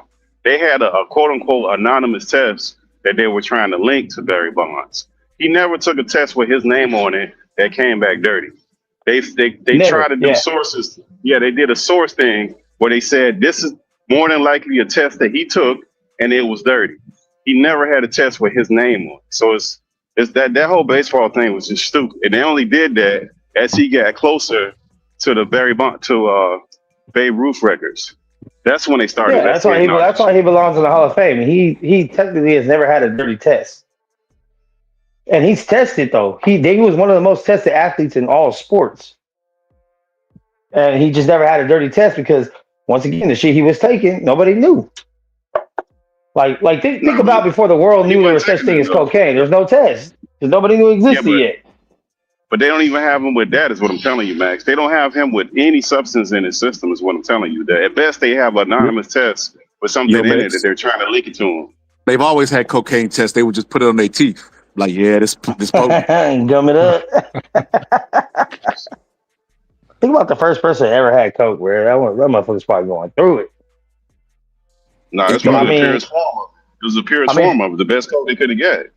Hey, I'll tell you, the coke in the 80s was a PED, bro, because all them athletes were on that shit. All the boxers, all the football players. I do not disagree with that, bro. And they was taking hella 5 punches. Up all night, 24 hours. Roberto the Red was partying 36 hours on before fight night, bro, going in there and knocking people out. Yeah, same thing with the wrestlers. Yeah, the wrestlers, everybody was doing that. Track stars, all them cats was doing that shit. Yeah, everybody did that it was shit. The purest form. Yeah, but it was the purest form of that. And they wasn't checking for it. And everybody's doing it. And they weren't checking for the PEDs that they got now. They were ahead of look, you know Jordan might go, and I've never be blasphemy against the man, but I'm sure he was on some shit. He lost his hair hella young. That motherfucker was with Tim Grover, same motherfucker that trained D-Wade. We all know D-Wade was on some shit. So it's like, I mean, they was just ahead of the curve, man. You get some shits ahead of the curve, you're gonna be on it. They ain't testing. And basketball is one of the worst drug testing policies in all sports. So I don't know. My thing is, until you pop dirty, then I mean, even though we all know Pacquiao was on some shit, he never popped dirty. But we know better. We know better. But when it comes to people we like, a la Roy Jones Jr., James Toney, Vander Holyfield, all of a sudden we'll get real quiet about dirty piss tests. I always want to hold it to standards and motherfuckers never been caught. James Toney, he took steroids, bro. I ain't gonna say quiet. I only don't mention it a lot because James Toney follow my channel, bro. Like he be when I do breakdowns and stuff, he posted on his Instagram, bro. I don't want no smoke with Tony, bro. That's a joke. Hey, you put it on me, dog. Put it on me.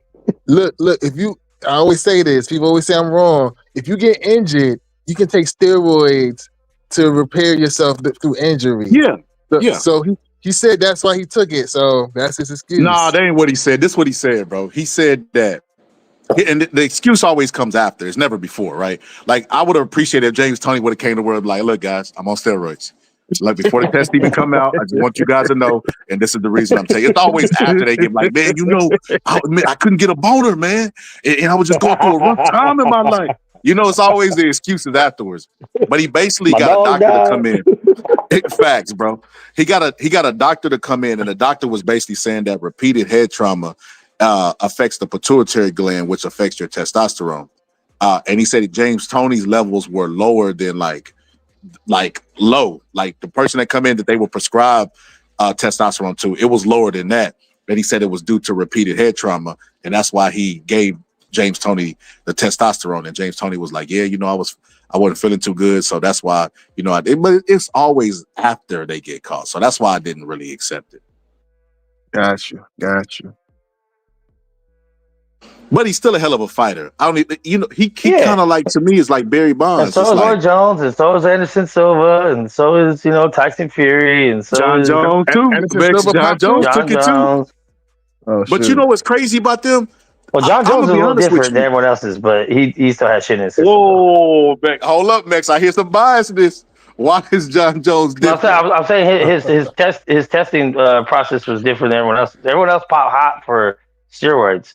He popped a picogram, which at that point hadn't never been tested that low before. Ever since they had continued to test that low for picogram levels, and it was a metabolite I that's don't know how related credible to. this is, because they always go to Victor Conte whenever somebody get busted. That's another thing why I wouldn't work with him. But when he was talking, he was basically saying that he has suspected John Jones of being on steroids for you. I'm like, how do you know that without looking at lab work? But anyway, he said that one of the things that's a red flag for suspicion is when their testosterone is like too low or lower than a natural athlete, because there's no way that they're that dominating the sport, and their testosterones be just basic or below basic. And he was saying that it's because they try to mask it and get it back to normal levels. And he said John Jones had like low testosterone, so that was like the first sign. And then he talked about how whenever he tests for that, popped for a masking agent. yeah, and he talked about the picogram stuff, and he was basically trying to say how John Jones is playing with people's brain with that, bro. Like it was he was trying to minimize it, but it was really a lot. But even without that, I'm not going off anything John Jones said. I was watching the Golden Snitch. You saw the dude that popped him dirty on Rogan was explaining and breaking down his whole test. well, let me ask you this, Max. Besides the test, because when you catch a rat in your house, it's a lot more, right?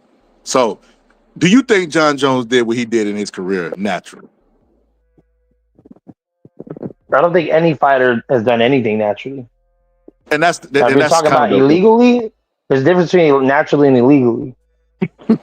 I mean, well, goddamn. Like I said, you're allowed to take shit. You're allowed to take shit. You're allowed to. Do you think he ever took a banned substance before in his life to help him get an unfair advantage? I'm pretty sure he has. I'm pretty sure most ultra competitive people have. Majority of them. And this is what I don't get, Max. This is what I don't like about John Jones, James Toney, and all of those guys, Roy Jones that took it, bro. They would have been great without it, bro. And look, I don't know when they started taking it, because then you start guessing, but they seem like they would be supreme athletes without the stuff. I don't know how another conscious human being could take something and then go hit somebody upside the head, bro. That will always baffle me, bro. Yeah, and I would say the outlier in John Jones stuff, him still being an outlier, is after he got popped, right? And then he did get popped, and he was still tested crazy. I'm not saying he has as dominant wins, because he hasn't been like the flash that he used to be, but he still hasn't lost. He hasn't even came close to losing still.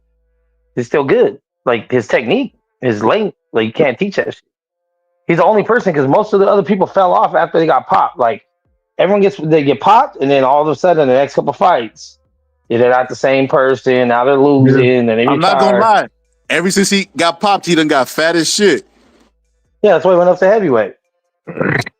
And he wasn't stopping people the way he was. He wasn't like going and being as risky as he was. He started playing a little more safe, but he still won like all the fights. I mean, he stopped Cyril Gane. He fucking stopped all these other people. I just had this debate with Piero. Do y'all think performance enhancing drugs help you in the fight? Of course. Yeah. Absolutely. Piero don't think they do. He said that they don't help you. He said if that's the case, then we could all be champion. I'm like, bro, it don't work like that. Let me tell you something. Like one time, I took Adderall, and I was playing. This is a dumbass story. I'm gonna let y'all know before I tell y'all this. I was playing Super Smash Bros. Right? I got on the joint with my friend's ass this was in college. With my friend's ass in the game. Now my other roommate came out, and I played him, and And I just seen him, he upped his level and whooped my ass in the game. Now, of course, this pads gonna only do so much for you, right? There's only a certain level it's gonna take you to, but it's still gonna up your game. So if you're the absolute best and you're afraid to lose, you're gonna take them pads. That's it. A couple questions, Coach O. You was taking Adderall to play a game? Nah, I wasn't taking it to play a game. I was taking it doing some work, and then ended up playing a game after. Yeah, a lot of people Listen, help y'all them said with Victor homework and Conte the shit with that biggest shit. cheater of the game. We gotta say Kojo is. Kojo was juicing to play video games, man. Listen, man. I listen, bro. I take my supplements every day. I'm gonna take my fish oil, creatine. So, what else do I take? I take my magnesium. If you come box me, it's gonna be you gonna get a pet punch. All right. Yo, see, hey, y'all don't mess with Kojo. That man juiced up, bro. That man is juiced up looking for a fight. He just listen. He just get dressed and go to the gym. He don't work out. He just sit outside looking for fights. Just mugging, just mugging. For sure, I got my Hey, he just supplements go I up to the take bench every press day, machine and be bro. like, "Hey, homie, I was on there first because you want to fight with him. I was on there first, homie." They be like, "Oh, no problem. You sure it's not a problem?" But nah, they So I got definitely my make a weight. difference. That was a debate I was having with Piero, man. Piero said that they don't help you. That I was like, Piero, then why don't fighters take them then? Yeah, If they didn't help, exactly. Yeah, come No, on. they nobody definitely would help you. take them.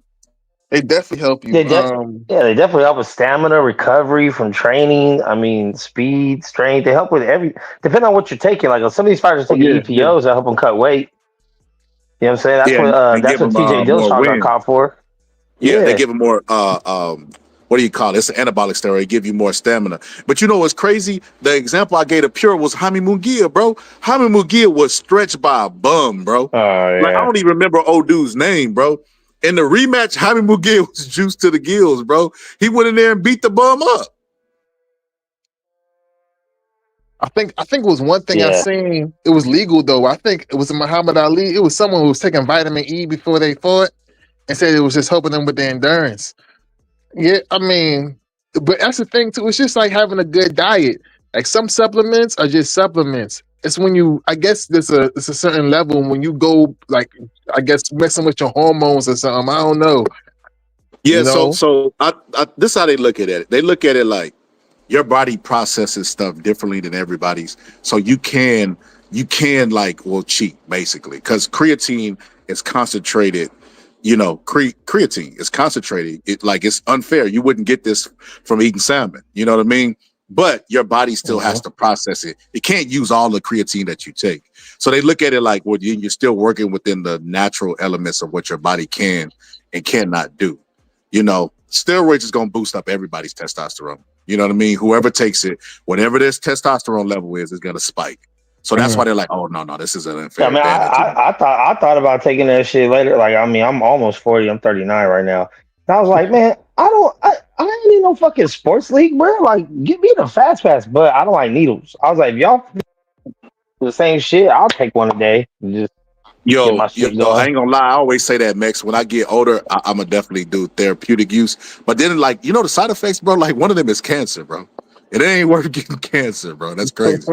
Yeah, I know. A lot of the side effects, heart attacks, all kinds of shit. So that's why I'm like, nah, I'm cool. And then I just thought about trying to find a testosterone, like go get tested, see what my levels are, see if I can get it prescribed. And then I was like, nah, let me try everything naturally first, regular. And if I like maybe stall out somewhere, then get a little. I don't even creatine. I took that shit like once. Some pre-workout, man, that shit had me feel like a crackhead. I was like, hell no. Bro, that pre-workout is stuff. gnarly. What's crazy? Me and my brother used to always clown on people that took creatine, bro, because that was like the main bro science. You get this creatine, man. I swear to God, like you know what I mean? Like, man, I don't want my muscles to have muscles. But one day I was lifting, bro, and I took some creatine. When I tell you, bro, the amount of weight that I could lift was heavier, and I could do it multiple reps. I was like, bro, this is a cheat code, bro. Like what? Yo, that Rhonda Patrick, she had an episode on creatine, yo, and I started taking it after that, and I was like, yo, that shit really gets your brain clicking too. I'm like, yo, that shit really is like fucking crack, like you said, yo. I ain't gonna front on creatine. Yo, what creatine you taking, Kojo? I get mine. I get the bougie joint. I get Thorn. I don't like. They're supposed to be Ah, pure. So this guy. I Thor. know, right? I know, bro. I'm saying if I'm going to take a supplement, I gotta make sure it's clean, though. You feel me? So Yeah, I'll put Thorn is extra money credible. in it. It's Thorn and what's the other one? It's two credible ones that because they always get it peer reviewed and lab tested. It's Thorn and Yeah. it's another one. Pure. Okay. Pure. Yeah, I know pure. Yeah. Because I'm not trying to mess around with stuff I put in my body. Because yeah. So Yo, Timothy Bradley is one of the greatest trolls of all time, bro. Let me tell you what this dude did. So because everybody was talking about snack and stuff, right? He started taking snack supplements. That is hilarious, bro. He starts taking snack supplements. Now, this is what I will tell y'all about snack supplements, because people got to remember the reason why I know so much about Victor Conte is because Nonito used to be my favorite fighter, and that's who brought Victor Conte into boxing. So I'm always familiar with the history of it, and I knew about him before the steroid scandal, and here's his track record before the steroid scandal. He actually worked with the Broncos, I think in '98 Broncos, and they won the Super Bowl, and they were taking ZMA, zinc and magnesium product that he had. So, if you want to look, I don't know, sometimes in court they say you can't prove a negative, but in this case, that negative was okay. Denver Broncos were really good that year, and they took ZMA. So, hey, it is what it is. And then there's been people that's trying to make duplicates of that supplement. I don't know if it's just because it's popular or it actually works, but I bought a bunch of snack products, right? So I know which ones work. I know which ones don't work. And with the wonderful invention of ChatGTP, I'm now able to ask ChatGTP which one of these is peer reviewed and lab tested, right?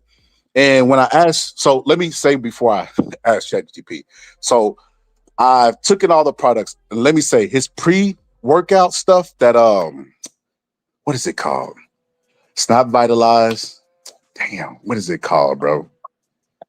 Man, y'all better maybe go Google some stuff. Well, anyway, whatever his pre-workout is, that stuff works. Kojo, I would not lie to you, bro. Whatever he puts in that pre-workout, it was not him specifically. He has people that work for him. Those are the people that do it. But whatever's in that pre-workout, that stuff works. And I'm a person that's caffeine sensitive, Yeah. So Yeah. if I take caffeine, I'll get really, really sleepy right away. Like it ain't no burnout. I'm just sensitive to caffeine. So I took that. I don't think it even got caffeine in it. That stuff have you with a lot of energy, Kojo. Whatever Victor Conte put in that pre-work, let me look it up real quick. Yeah. It's See, not look. nightcap. What is that Look shit? what's inside of it. I think they put the ingredients of what's inside there, right? Yes, and that's the wonderful thing about ChatGTP, because I asked them what is inside of it, and they said that it was some what do you call holistic stuff that was in there, and some lab tested stuff that was in there. But it was basically like you could find cheaper products with more bioavailability than Victor Conte's snack. And it basically said that snack ain't shit as far as products. This is what ChatGPT said. I didn't tell it to say this. This is what it told me. So yeah. Long story short, snack is expedite. That's what it's called. Expedite. That pre-workout expedite, that stuff works. So I don't know if it I don't know if Kojo, because sometimes I don't know if it's placebo or what, but when I take supplements, they'll work like immediately. At first, I'll feel the difference, but then after taking them, I don't know if it's because I get used to it or maybe it might be placebo, but I feel like it don't work after a while. You get what I'm trying to say? Like yeah. My body will adapt to it. Maybe I don't know. Yeah. Maybe I need a higher dose. I don't know what it is, but it don't work after a while. But that stuff worked for maybe like 2 or 3 weeks, but I stopped using it, and then it started to like fizzle out. Like I don't know if it was the product, but yeah, like I would drink that stuff, Kojo. I would burp. Once that burp, I was ready to go. I was Incredible Hulk, bro. Like I was like, bro, what the hell is it? Pepper is one of the ingredients, like pepper extract. You could taste the pepper in it. That stuff is not. It's not the greatest tasting, but it works. Yeah, pepper. I think paprika specifically, or something like that, or cayenne is supposed to get your blood flowing. Because I got this one dark chocolate drink also from Rhonda Patrick that called Coco Via. Oh I yeah, used I know to what have you're talking some. about. Yeah. That shit's also cost some bread. I ain't gonna front, but I use that for my pre-workout too. But it's just purified dark chocolate. That's pretty much all it is. So like I don't even consider that a supplement, but I guess it is. No, but all of it is because it's not in its pure form. Like all of those supplements, and even if you say pepper, you're not drinking like you're not getting a pepper plant or nothing. It's not like coming in plant form, so it's coming in a capsule and pill form. So at some point they done added and chopped and screwed, and then on all of those supplements that you could take over the counter, there's always proprietary blend, and they get to a point of listing out ingredients, and then there's always this proprietary blend that you don't know what the fuck is in that shit and nobody regulates them to make them put it in. And you'll notice that what'll happen too is you'll take a supplement, and after a while, let's say a couple months in, the color of the bottle changes because now they reformulated it. So it's not the same stuff. They do that all the time. It's not really regulated. But my thing is right. At least for example, the one I'm talking about, Cocoa Via, is really just dark chocolate powder. Right. So if I go to a store and I get dark chocolate powder, it's essentially going to be the same thing. And then I guess, as far as the regulation goes, you got FDA, you got what's it called, third party testing. I guess to get some independent people to go look at it. They don't do FDA for that. None of that's FDA tested. None of those pre-workouts, none of that stuff is FDA tested. It's not regulated like that. See, but then it's that's only the when thing it's a too, problem. right? But I got like if you go to the store and you get dark chocolate at the store, some of that stuff has metal in it. If it's dark chocolate. So it gets to the point, right? So it's like even if it's FDA regulated, it doesn't even mean it's safe. Yeah. So it's the same thing with the supplements as well.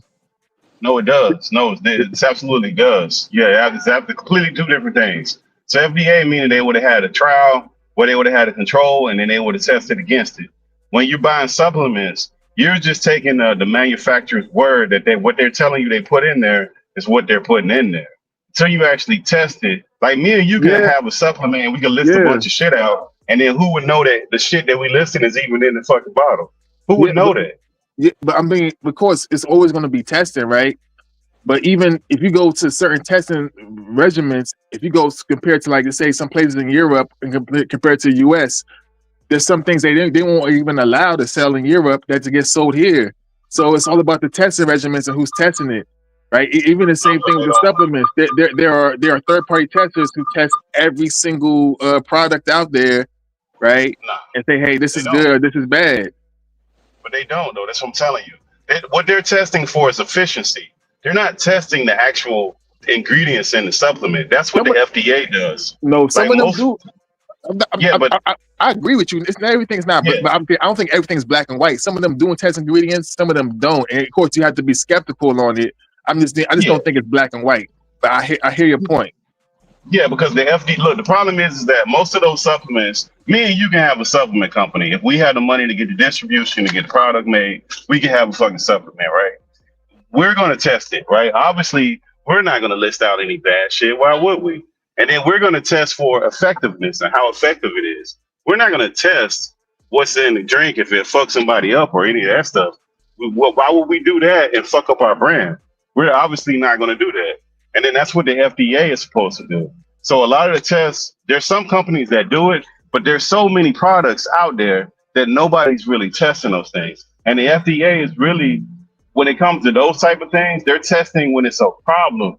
They're not just randomly picking up supplements and just testing all of them. They can't. And then on top of that, what happens is whenever they have issues, they reformulate the stuff.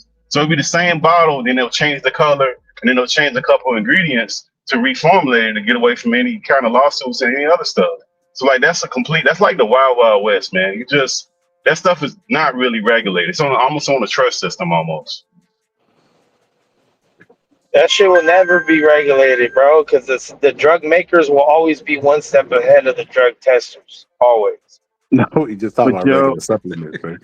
Yeah, but they're not testing that though, Max. That's not even being tested though. So there's nothing to even there's no test to get ahead. So what they talking about, Max? Pre-workout. They talking about regular supplements like tested by the FDA. Yeah, like say you get a pre-workout. Who's testing that? Like let's say you get some ZMA. Who's testing it to say most of the time, most of the time that like anything in GNC, most of that shit is tested. If you No, just it's get shit not. from a It's random not. doctor, It's not. Play over the counter supplements? No, they're not. Over the counter supplements are not. They're not in the pharmacy. No, anybody can buy them. Anybody can make them. We can make up supplements. We no, can So have our own I before I didn't say look it you supplements up, need. here. I what didn't say you exactly need am a I for the Google? prescription. I just said our percentage of GNC products that have been tested by They're the not. FDA or some shit. No, they're not. They're not. I'm telling you, they're not. Look it up. Look it up, Scholar. Look up how many products are over the counter supplement workout supplements are tested. What percentage of them? They're not. That's a perception. Because if that was the case, you when you pick that bottle up, it would say FDA approved. You never see that. It's very few. There's only, I think, one weight loss over the counter pill, which is that Ollie stuff that's FDA approved. The rest of that stuff is not. It's just not. No, hold on. I'm not saying. Once again, there's a difference between FDA approved and FDA tested. You have to be tested to be approved, Max. They're not testing it. They're not Okay, so approving it. They're not doing any of that. for the people that don't pass the test, they can still put their product on shelves and just say it was. Why would it? Yeah. But what? Okay, think about your logic. They testing it and they're not passing the test, and they're letting them put it on the shelf. They're not testing Yeah. it. Why would? Okay, so if it didn't pass the test, why would they allow them to put it on the shelf? There's a bunch of shit on our shelves that is bad for us that they know is bad for No. us. But did they test it? Did they take it to a test and say this is bad, but we gonna allow you to put it on the shelf? No, it doesn't happen. They're not testing it. So I'm not saying Pittsburgh they're T is testing. right. I'm not saying they're testing everything. It said a majority of pre-workouts are not tested by the FDA. It said the only time the FDA steps in and tests them is if there's like a safety concern, like metal in it or whatever the case may be. Then the FDA. Okay. So you just put whatever you want on the shelves in. That's what it sounds That's like. what they've That's been why Mr. doing. That's Conte what was they've doing. been doing. You know, Yeah, another snack is FDA approved, right? But wait, here's my thing. For example, for Thorn, right? So There's a you're right, bunch of Kojo. You're right huh? about Thorn and Pure are tested and they are both FDA approved. That's why most of the That's people go completely with them. different. Yeah, that's completely different. That's Okay. not what most products are. And it's another thing, right? A lot of them also, at least some of the stuff that at least I try to take, they have a lot of other third parties, multiple third parties who've tested them and say, hey, this stuff is, I guess, it's pure. I'm taking their word for it. So I still might be boo-boo the fool. But I'm at least going by those words. So No, but I mean, we gotta because you gotta think your food isn't really tested. They don't test all your food all the time, anytime. Like that only accounts for professional athletes that got rules that they got to follow to perform and get their money. Like no, but they're not really testing stuff like that. Or if it's like where people getting E. coli or they're getting like something's happening to a mass group of people, then they'll pull that item off the shelf, look for that lot number, and then they'll test that lot number. That's what they'll do. But they don't just go through GNC and pick up all GNC products and just start testing them. No, they're not going to do that. And think about GNC. Why would GNC do that with the possibility of them finding out that a bunch of their products got a bunch of crazy shit in there and they got all this inventory? What they going to do with the inventory? It doesn't even make any good business sense. They're not doing that. I agree with you on the, tell me if I'm wrong, on the average products on the shelf. I think there's some products that hopefully have been vetted, and I'm taking people's word that they're vetting them. So, like I said, I might be the fool here, but Nah, you don't have no choice though. What I'm saying, you don't have a choice though. Like what choice do you have? No, you're 100% right.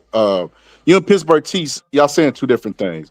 Pittsburgh T saying that most of the products that are out there are not tested, FDA tested, or even lab tested. They just, hey man, buy my stuff. You know what I mean? Put a sticker on it, make it look shiny. And he right about that. But that's why people use Pure and Thorn as like the gold standard for like pills and vitamins and stuff, because they're actually third party tested and then lab tested by Thorn and Pure. So y'all are both right. Y'all are just saying two different things. But I'll say this. I'm not saying That's he's why. wrong. I'm just saying that's what they're doing. Yeah. I get what you're saying. I was just providing clarity for what both of y'all were saying. But you know Victor Conte was making, he's proof of that, because he started Snack and started giving out vitamins and had no credentials in anything. No FDA, no lab tested, no bioavailability test or any of that. He just said, hey, trust me. What do you call it? Victor's Neck. I got Victor's Neck. But when Has he did he got it start the tested scholar? since or no? No, he start. You know when he started that, Max? Right out. He started that after Balco. He didn't have snack before Balco. He started it after. Yeah. He released that shit after he got done doing his jail time and shit. Yeah. So okay. So if he started it after, like then Nah, what he got he already caught had with, snack. He already had snack. he had it. Okay. So I stand corrected. Yeah, But it he had blew up snack. after. It blew up after. The whole thing blew up after. I'll say I'll say from a layman's perspective, I didn't even start seeing it advertised so maybe like 4 or 5 years back. Because he's smarter. Oh, shout out to Yeah. hold on. Let me get Angie this drop. Shout out to Angie for gifting 5 memberships. Yo, if people give memberships to my channel again that I don't be ever seeing over here, bro, I'm gonna be mad, bro. I'm gonna do an episode the next day, show like shout them out, but in a negative way, bro. Because if you over here, don't just be in the bushes, speak. But shout out to Angie. Let me get Angie this drop. Black queens forever, snow bunnies never. I said black queens forever, snow bunnies never. I said black queens forever, snow bunnies never. Bunnies never. We got to send. Like matter of Bro, I'm fact, I'm gonna give. fucking dying, bro. Hey, I'm gonna give Umar all them memberships. He need them, man. You got to keep that school. But no, what I'm gonna say? Oh yeah, with the Yeah, that's snack a stuff. hell of a drop, scholar. So yeah, check this out though, right? So with the Victor Conte stuff, Victor Conte had snack before, and he used. I got to give him credit for this because this was genius. He used the fact that the publicity he got from the Balco scandal to promote snack, and it worked, bro. Like I can't wrap my mind around this. How you know fighters aren't too bright, bro? Because there is no way in God's green earth, bro, I could be taking HGH, anabolic, whatever. I would never go anywhere close to Victor Conte, bro. Nowhere close. That guy he just a attention whore, bro. Loves attention. I'm gonna be honest with you. Victor Conte is a curse to anybody career he worked with, and he's only in boxing. But anybody who gets close to him get an asterisk by their name. They immediately start getting associated with steroids. Then when somebody gets a positive test in any sport, it could be basketball. They're like, "So Victor Conte, how did he cheat?" He's like, "Well, basically, he took this thing that's made from the urine and ants." See, ants have very you're like, bro, you got caught cheating in 2004. How are you so advanced now with your cheating in 2025, and you got caught for the clear, right? That you didn't even cook up. So if you're clean right now, how are you still knowing the new ways to cheat the system? That's just what I'm wondering. Yeah, but therefore, from a person's perspective of, like, I guess an athlete's perspective, if you are one of those guys where you're like, nah, I'm not gonna cheat, but you still looking for the best shit out there, then it's like, well, this motherfucker probably know how to tiptoe that line. About as close as you can get without legally cheating. Like, they probably just figuring that he turned the corner, because why would you double back and do illegal shit on a big public platform? Like if he gets caught somehow, if his snack product has shit in it and shouldn't, and he gets caught, he's gonna be the biggest laughing stock ever. Like, that just don't make sense. Of like, Yeah, but why do? Yeah, but that's like saying why do thieves steal and keep getting caught? Like that don't like the logic of people who do criminal activity. You never have that. If you just think with your logical brain, you can never think like them. So they don't. But And he got hasn't caught. really been anybody of that level to ever do it like that, though. Yeah, the little petty thieves and shit. But has anyone ever got caught in the level he got federally indicted But he didn't get caught though. in So Max, American he didn't get states? caught. Let me tell you But about you this. mix it Let me up. tell you about this idiot, He Max. caught though. So this dude, I don't know if you ever seen the movie Casino, Max. You remember the movie Casino? Hell yeah. You remember the dude that was writing down all the bookie stuff and gossiping on the phone, which led to like the investigating. That's what Victor Conte essentially did. He was keeping like portfolios on all the athletes he was working with. So when he got raided, like the athlete's information is there. If Victor Conte wouldn't have been keeping profiles on it, he would have just went down by himself. But because he had portfolios with everybody's name in it, they were like, "Oh, we need to get Barry Bonds. We need to get Mary Jones. We need to get so and so." That dude is it. Then he got up on the stand snitching his ass out, bro.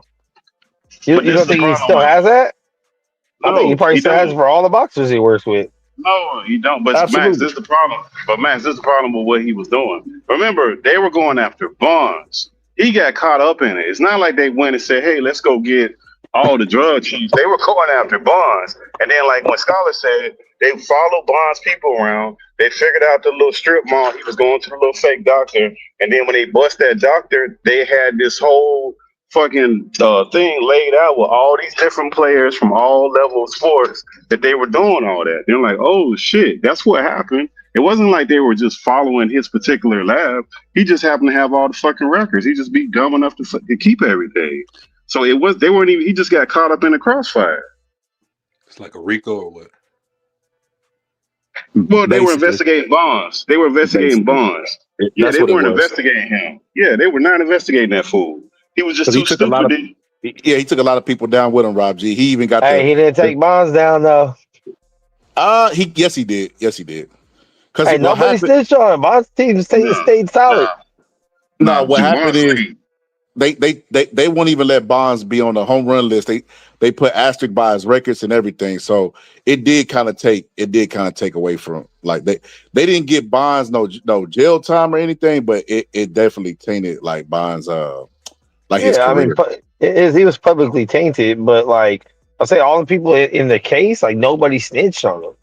Like no one said Barry Bonds did steroids. Like nobody said that shit. Let me tell you what's crazy about that, and this is why I think. He had a Remember, I told solid you squad.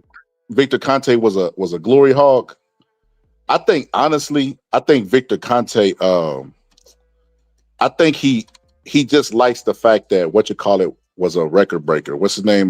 Barry Bonds, because he to this day said the steroids didn't help Barry Bonds that he gave him, and then try to say that Barry Bonds wasn't on steroids when Barry Bonds' portfolio was in his lab. So I think Victor Conte just is a glory hog. He because they asked him why did he cheat, and he said, it's simple. He said we wanted the strongest athlete ever known to man. This is what he said, bro. He said we wanted the strongest athlete ever known to man. So it's like, okay, the man basically told you what He it like. should have went after Mark Henry then.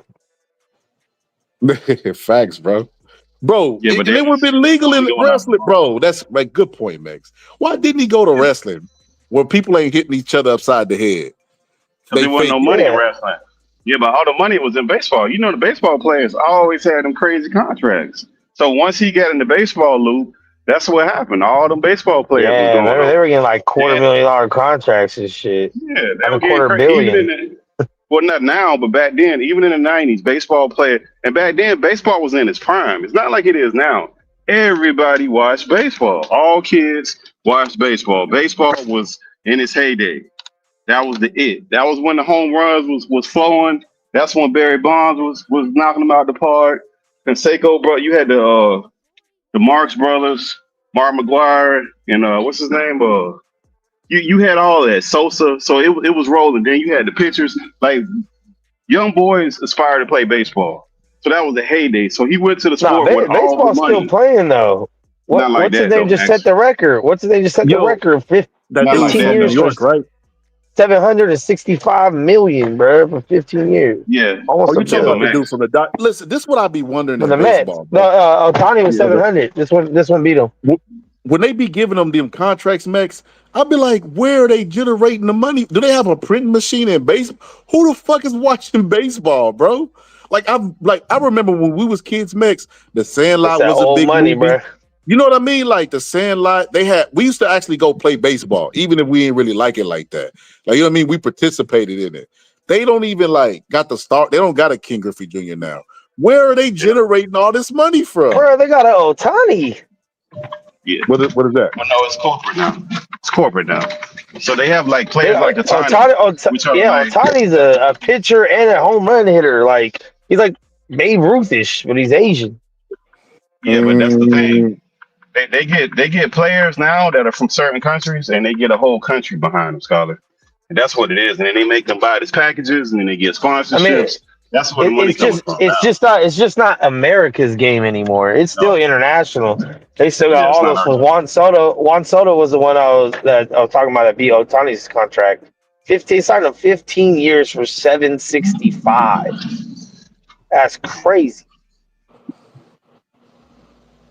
That's a Yeah, it's crazy not. It's not. contract. And Otani just did the 700 not too long ago. So I mean, the money's still going up for that sport. But I mean, But that's obviously we're talking about outliers though. We're talking about the top of the top. But if you compare no, that to but A it's Rod shit, it's like double. Yeah, yeah, yeah, but that they don't. But the they viewership ain't there, definitely. though, Max. But the And viewership that's ain't what I'm there. It's saying. different Look, money. so Yeah, it's not the if viewership though. if baseball was boxing, they would have been declared it dead, like Yeah, a long time ago. So I don't know where yeah, they be generating this money. It got to be like Pittsburgh T said, it's a whole bunch of corporations. But even then, it's yeah. gonna bust eventually. They ain't gonna be able to keep giving out these contracts without everybody pouring into the sport. In my personal opinion, because like eventually it's gonna run amok. You know what I mean? The same thing they accuse boxing of now. You know what they call it, inflated purses.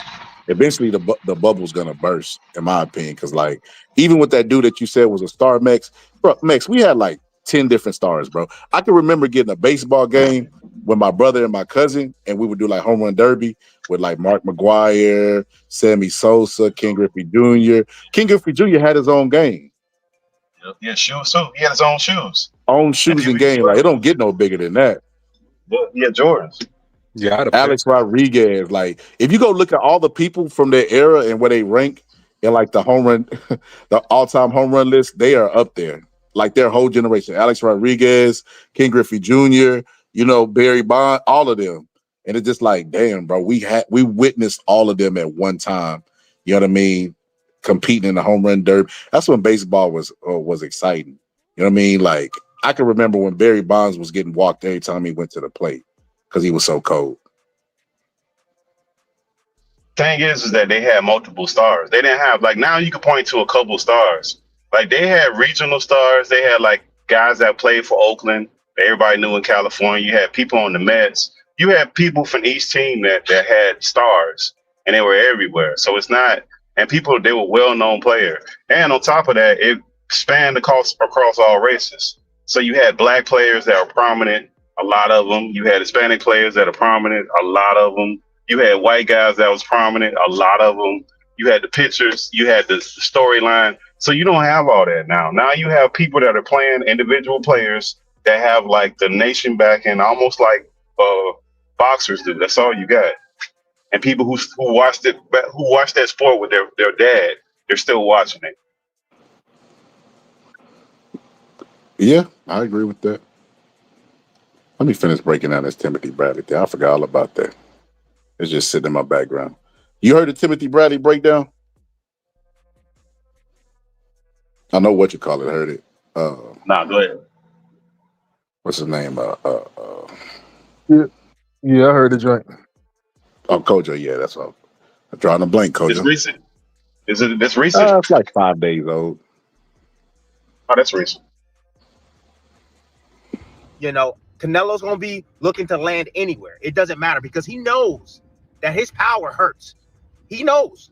And the more shots that Crawford takes on the arms, takes on the body, takes on the forearms, it's going to eventually start to slow him down. That's going to be Canelo's plan. If you go back, you watch him against any of these black fighters that he's faced, boxers particularly, you will see he will systematically start to break these guys down. Okay? Now, go back, watch Crawford when he faced Spence. Look how quickly Spence was able to close the gap against Crawford. Okay? And it was behind a double jab, a jab.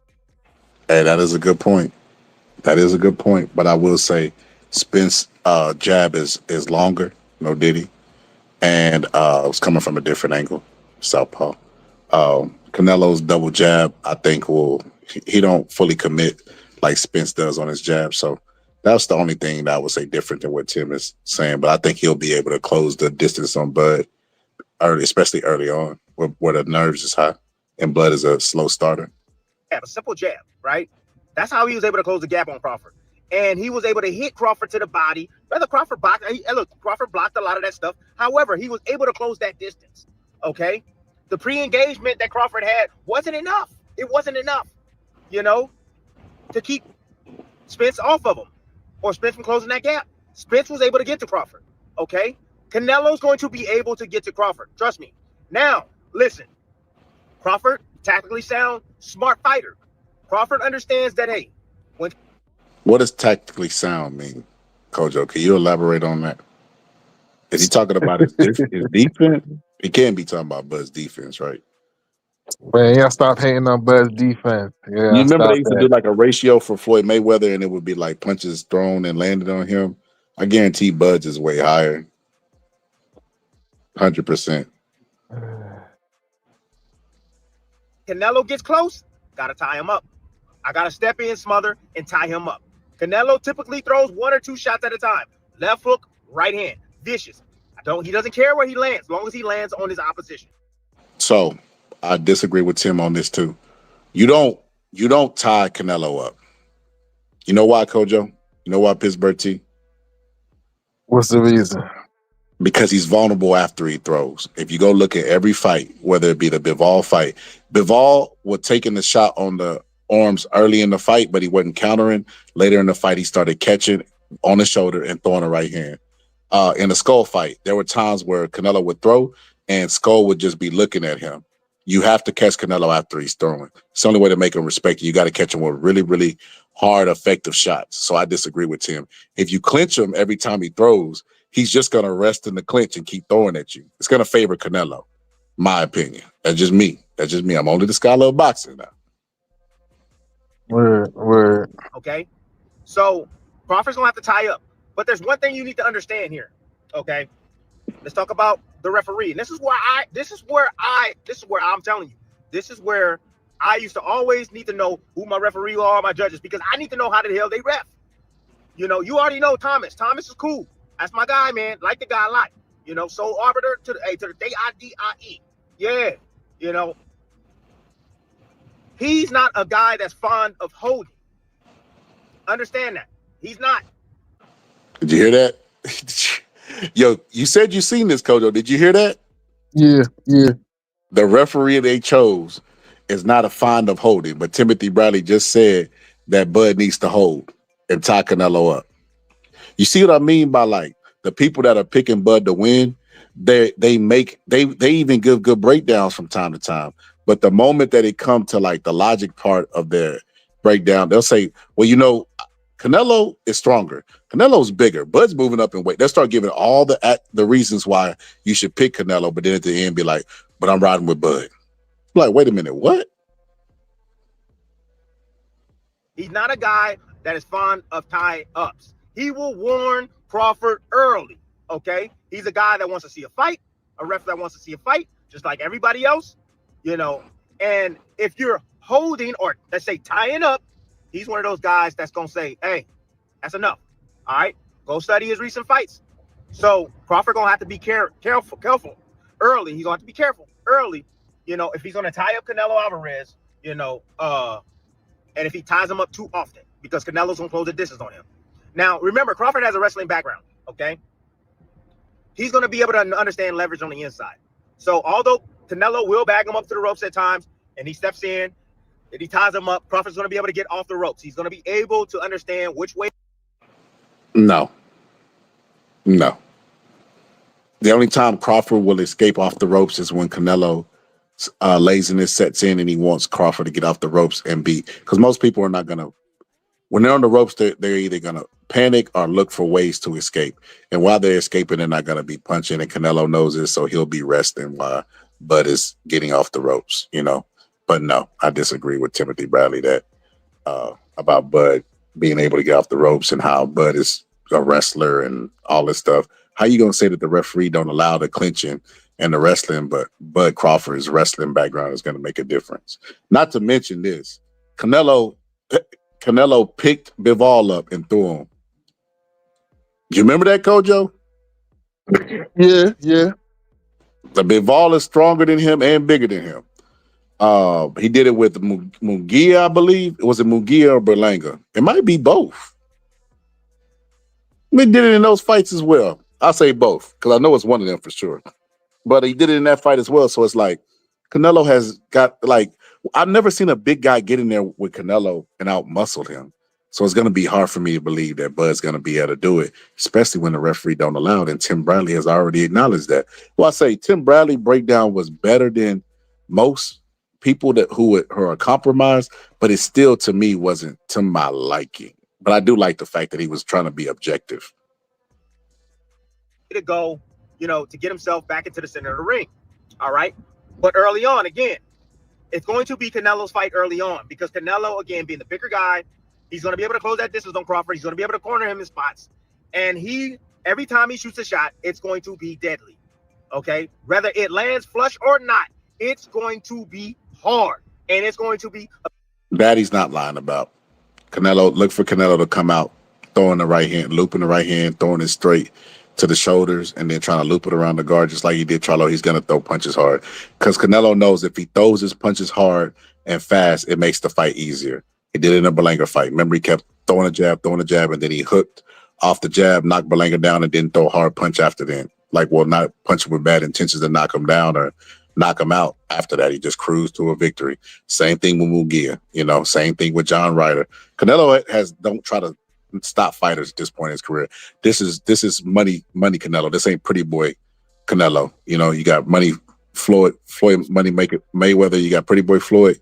This is money Canelo. And at this point, he okay with just getting a decision and taking fights that he plays it safe.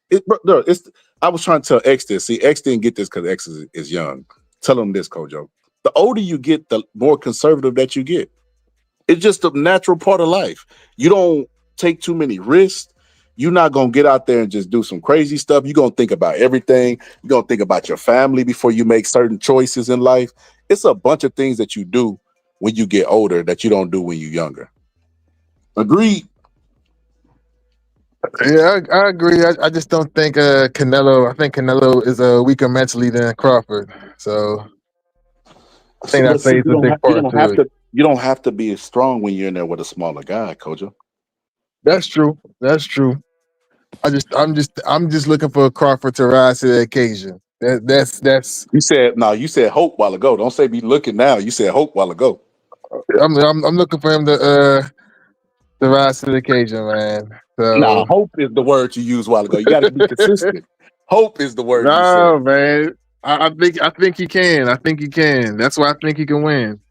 That man, you remember on Life? What you talking about? Ain't gave up no damn hope. Yeah, that's what my daddy did. That's what you remind me of, Coach. They're talking about some hope. Shout out to APN. Ain't that bad. It ain't that bad, man. You know who I am, man. You know who I am. I'm talking about to the people that don't know. We got some people from another sector pulling up all positive. You gotta make your footprint. You gotta let them know who you is, brother. Man, I'm just here to spread peace and How love. positive that came over here after the YNs done whooped his ass in 2K. Man, look. I just hop back on now. I've been playing off and on today, man. All right, y'all. I'm about to call it night, y'all. All right, Kojo. Kojo, you better not dip out on fight night, bro. No, I'll show up. I'll show up either after the fight. If I'm not there during the fight, I'll be there after the fight at the least. I'm gonna get some funeral music just in case. Ain't gonna try to dip out on this if Bud gets stretched. It's gonna be a celebration, man. We all gonna be celebrating Crawford taking down what's it called, man? Cinnamon. Look, we want Bud to win. I want to see Bud become 3-time undisputed. That's what's gonna happen. I want to see him become the. I want to see it, but I just don't think it's gonna. I just think it's a cash out. I don't see it happening. I don't see it happening. But I want to see it, and I want to come up here and eat crow and say, you know what, I was wrong. Crawford's the man. I want to be able to say that September 14th.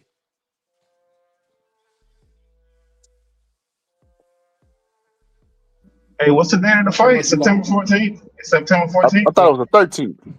The fight is 13th, but I want to be able to say that the next day that I was wrong. Oh, okay. All right. Told us for a little bit. Yes, sir. I thought it was next week. Huh? No, it's 2 weeks. 2 weeks. Oh, It's still man. August, man. It ain't even September 1st yet. Oh yeah.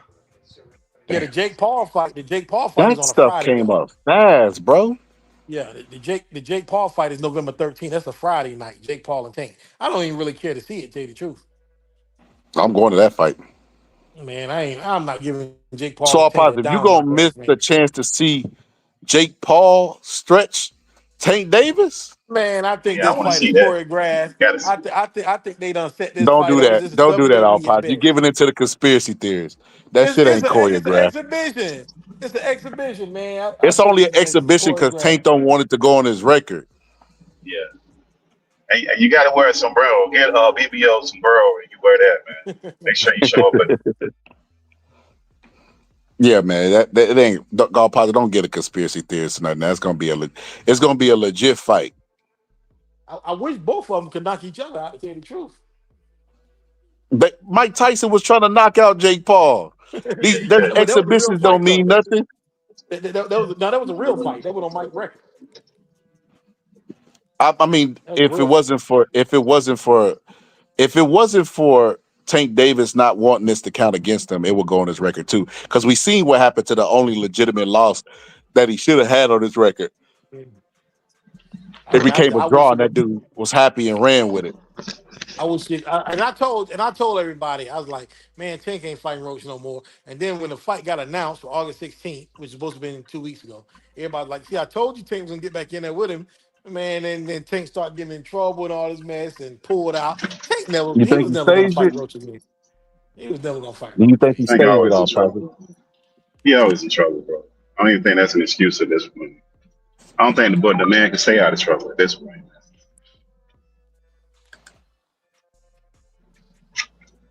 What happened to the guy he was supposed to be fighting? Who's he? Did he got any fights lined up? Roach, not I know of. But Shakur want to fight him, apparently, but it ain't never gonna happen. Shakur talking about fighting him, he's talking about fighting, and then Teal talking about some him and Shakur supposed to be fighting early next year. I don't believe nothing Teal says. That dude's a pathological liar. So let me ask you something about positive. They never signed a rematch. They never signed up to have an official date of the rematch. There was nothing actual official. Just assumed that he was going to fight him again. No, apparently not. If he could pull out like that, no. Man, that's crazy, man. That's wild. That's why he can get away with that, man.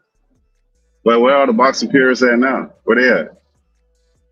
Man, look, you cannot be a boxing purist and a Tank fan. I refuse to believe it. them two types of things they just don't mix.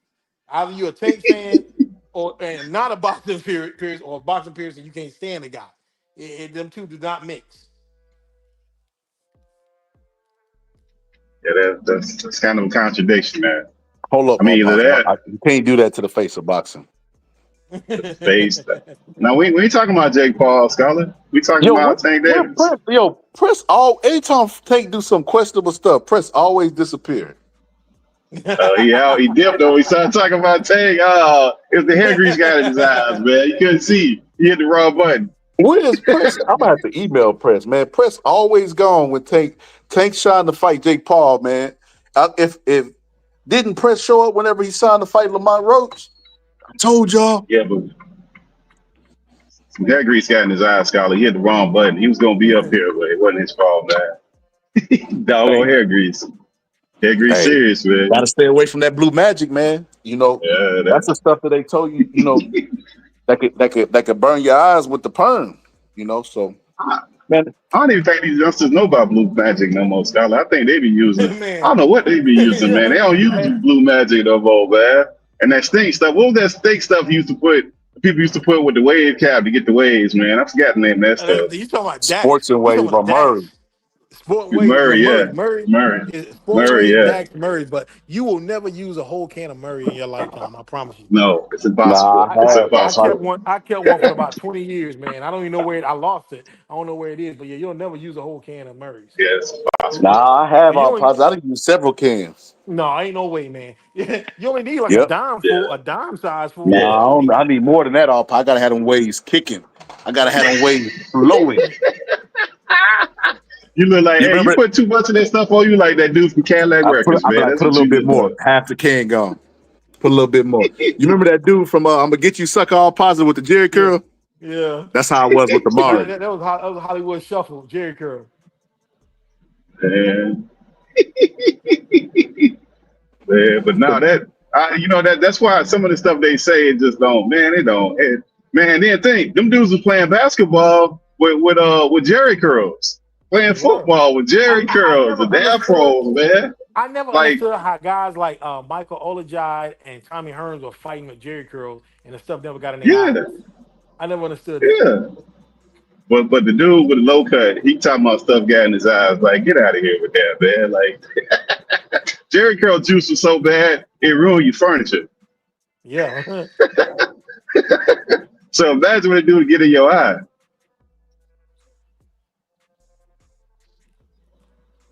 But you know what? David Benavidez said that he understands what Tank's talking about. He said that's why he cut his hair. But I don't recall ever a fight where David Benavidez took a knee. No, I don't remember it.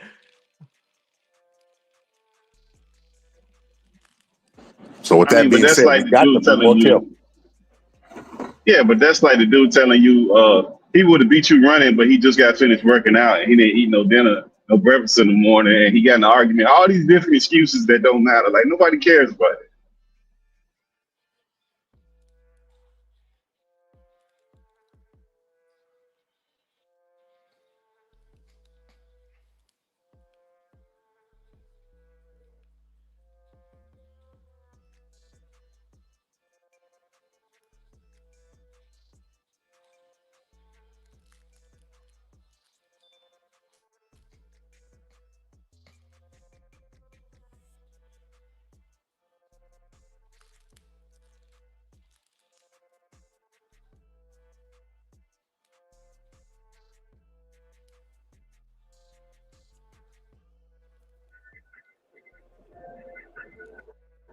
Hello?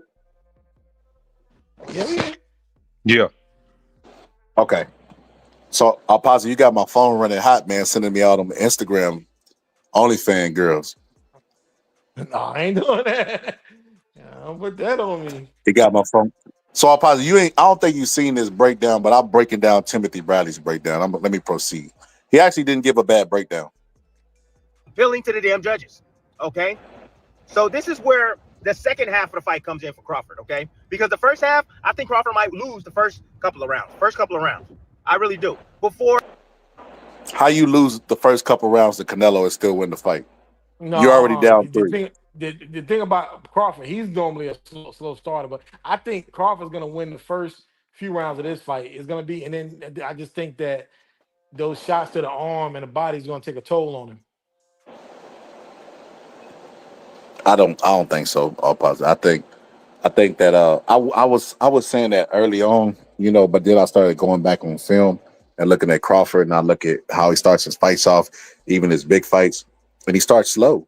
It don't matter what level the opposition of the fight is, he always starts slow. And I looked at how many first round knockouts he had against the no hopers and the top ranked machine that he had, and he didn't have a ton of them. So I was like, okay, yeah, he's a slow starter. It's safe to say And he's a slow starter. another thing you got to consider as well is that Crawford always shows his opponents a lot of respect. Like he showed Benavidez a lot of respect when he fought him. You know what I'm saying? And I'm like, if you showing Benavidez that much respect, how much respect are you going to show Canelo? Because everybody's like, Triple G and all these guys saying Canelo ain't got no power. I'm like, look, Crawford's not that stupid. He's not going to go in that bang on Canelo from the front. He's not going to pull a Tommy Hearns on Hagler. I hope he doesn't. This fight's going to be quicker than what we think it's going to be. You guys are selfish. They ain't passing nothing. All positive over there being a ball hog. That's crazy. All these guys ain't passing, man. I'm up here wide open in the paint. They shooting threes. I got a 7-3 center. These guys shooting threes. I'm wide open under the basket in the paint. He said, I think Canelo will knock Crawford out easy. I don't know about easy, but Easy. I That's think crazy. For us, it's gonna be easy no matter who wins, because we're gonna be on the couch. It's always yeah, easy from our point of view. yeah, yeah. I don't think it's gonna be easy, but I think it win. I think the first 3 or 4 rounds, the movement of Crawford's gonna be there, but I think by round 5 or 6, he's gonna become more stationary, just like he was against Madrimov. I like because he showed Madrimov a lot of respect. You know what I'm saying? And he wasn't going to, everybody's like, he's going to go to Canelo's body. Like, even Triple G didn't go to Canelo's body because when you go to the body, that means you're opening yourself up for counters up top. And Bud didn't like those right hands he was feeling from Madrimov. That's why he didn't go to the body on Madrimov like that. But, Bud, sensing that he was down late, he bit down on his mouthpiece and He started digging into Madrimov. I think he hurt him late, probably 11th round, whatever. I think he hurt him. Yeah, that's why You know what I'm Masvidal is talking about he got more power than Ortiz. I honestly think he's bitter about that fight. saying? Yeah. Because of the Ortiz fight, he started off good. I think he won the first 4 rounds. And then he just got dominated and swept after that. I think he's still bitter about that fight. Yeah, possible. He said Canelo has skills. Oscar says he's flat-footed, but Oscar a super troll. I mean, flat-footed don't mean nothing in the sport of boxing. Don't. You got George Foreman was flat-footed. You got Tyson at sometimes was flat-footed. He wasn't on his toes dancing. Most Yeah, punchers are flat-footed. That's where you're gonna get yeah, your power from the ground. but the thing about Canelo's flat footed is that Bud does not fight like Skull or Mayweather. He doesn't fight like that. That's not everybody keeps bringing up Floyd Mayweather. That's not the style that Bud employs. He does not fight nowhere near Mayweather. Bud is a seek and destroy guy. He normally, you know what I'm saying, Bud's normally on his toes for the first few rounds, but then when he sees something, he tries to go in for the kill. I just hope he's not that crazy going in for the kill. 'Cause I hope he doesn't listen to guys like Mayweather and Triple G and Tim Brad and all these guys. Everybody told me he's gonna take it to Canelo and knock him out. And I'm like, man, y'all crazy. No, Canelo's he's never been just beat down like that by a guy his size or smaller. Like only guy we saw that really stalked him was Bevo, and even Bevo was moving. He didn't just take the fight to him like for 12 rounds. He was still moving too. Why would Bud listen to Floyd? Like anybody believe Floyd got some good intentions when it come to Bud? Like give him some advice. Of course not. But Floyd wants to see Bud lose, just so he can say I beat Canelo and he didn't. I will bet any amount of money on that against anybody. Floyd wants to see him lose. Yeah, that's what I'm saying. Why would Bud listen to him? I mean, he'd be foolish to listen to that guy I would because it's hope he obvious he doesn't. don't want to win. Yeah, it's obvious he don't want him to win. I mean, it's hard to not see that. I mean, I don't know how you can't see that the guy doesn't want you to win. I hope he doesn't listen to him. If that, my theory is if he does beat not some kind of crazy wild way, something happens and Bud ends up winning, I wouldn't be surprised if Floyd try to climb back in the ring to get some more attention. Is he attention hound? Yeah, I would not doubt that he tried to get more attention. Like, or he might be like, "Well, I beat Canelo first. I gave him the blueprint. I gave everybody the blueprint how to beat him." He's got to How make it y'all feel about about himself. this? Somebody said because Crawford will beat him, that's why Canelo will not win easy. In USA, you gotta chill before you get blocked with all that weird stuff. How you feel about that? I think I can't see. Well, nobody. The only 2 person that weeks to beat the fight. So let Canelo. me ask everybody that's picking Bud. Y'all can't tell me that y'all ain't getting a little bit nervous that the fight is getting close. That nervousness is the reality of the situation. Imagine how Bud feels. You know, especially he on record saying that the biggest he can go is 154. And they was like, what about Canelo? He was like, nah, that's too big. You know, I don't get Man, into it's the money. mindset of thinking I can beat Money. everybody. But no, What? he on record saying this though. I don't I get into the know. mindset of thinking I can beat the whole world. You know, that's too big. Them boys get big up there. Now Money. he's like, I'm gonna do it. I'm gonna walk you down like I walked you down on this stage. It's like, bro, you looking for moral Dude, victories at this point. money. I would get in the ring with Anthony Joshua tomorrow for the right price. Money. What's your price? If they paying me what they're paying Bud to fight Canelo, I get in the ring with Joshua. Wait, hold up, all positive. Hold up, old man. I got some hypocrisy smoke for you now. You said you wasn't the type to sell your booty. That's selling your booty now. No. I ain't selling no booty. I'm selling the knockout. Hold up, you might I end up know. like Anthony Joshua, face I down, know I'm ass gonna get up knocked now. out.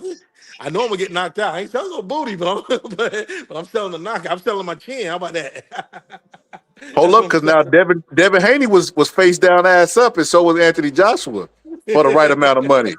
The all don't tell me you're gonna be in that ring in that compromised position, brother, with Diddy ringside.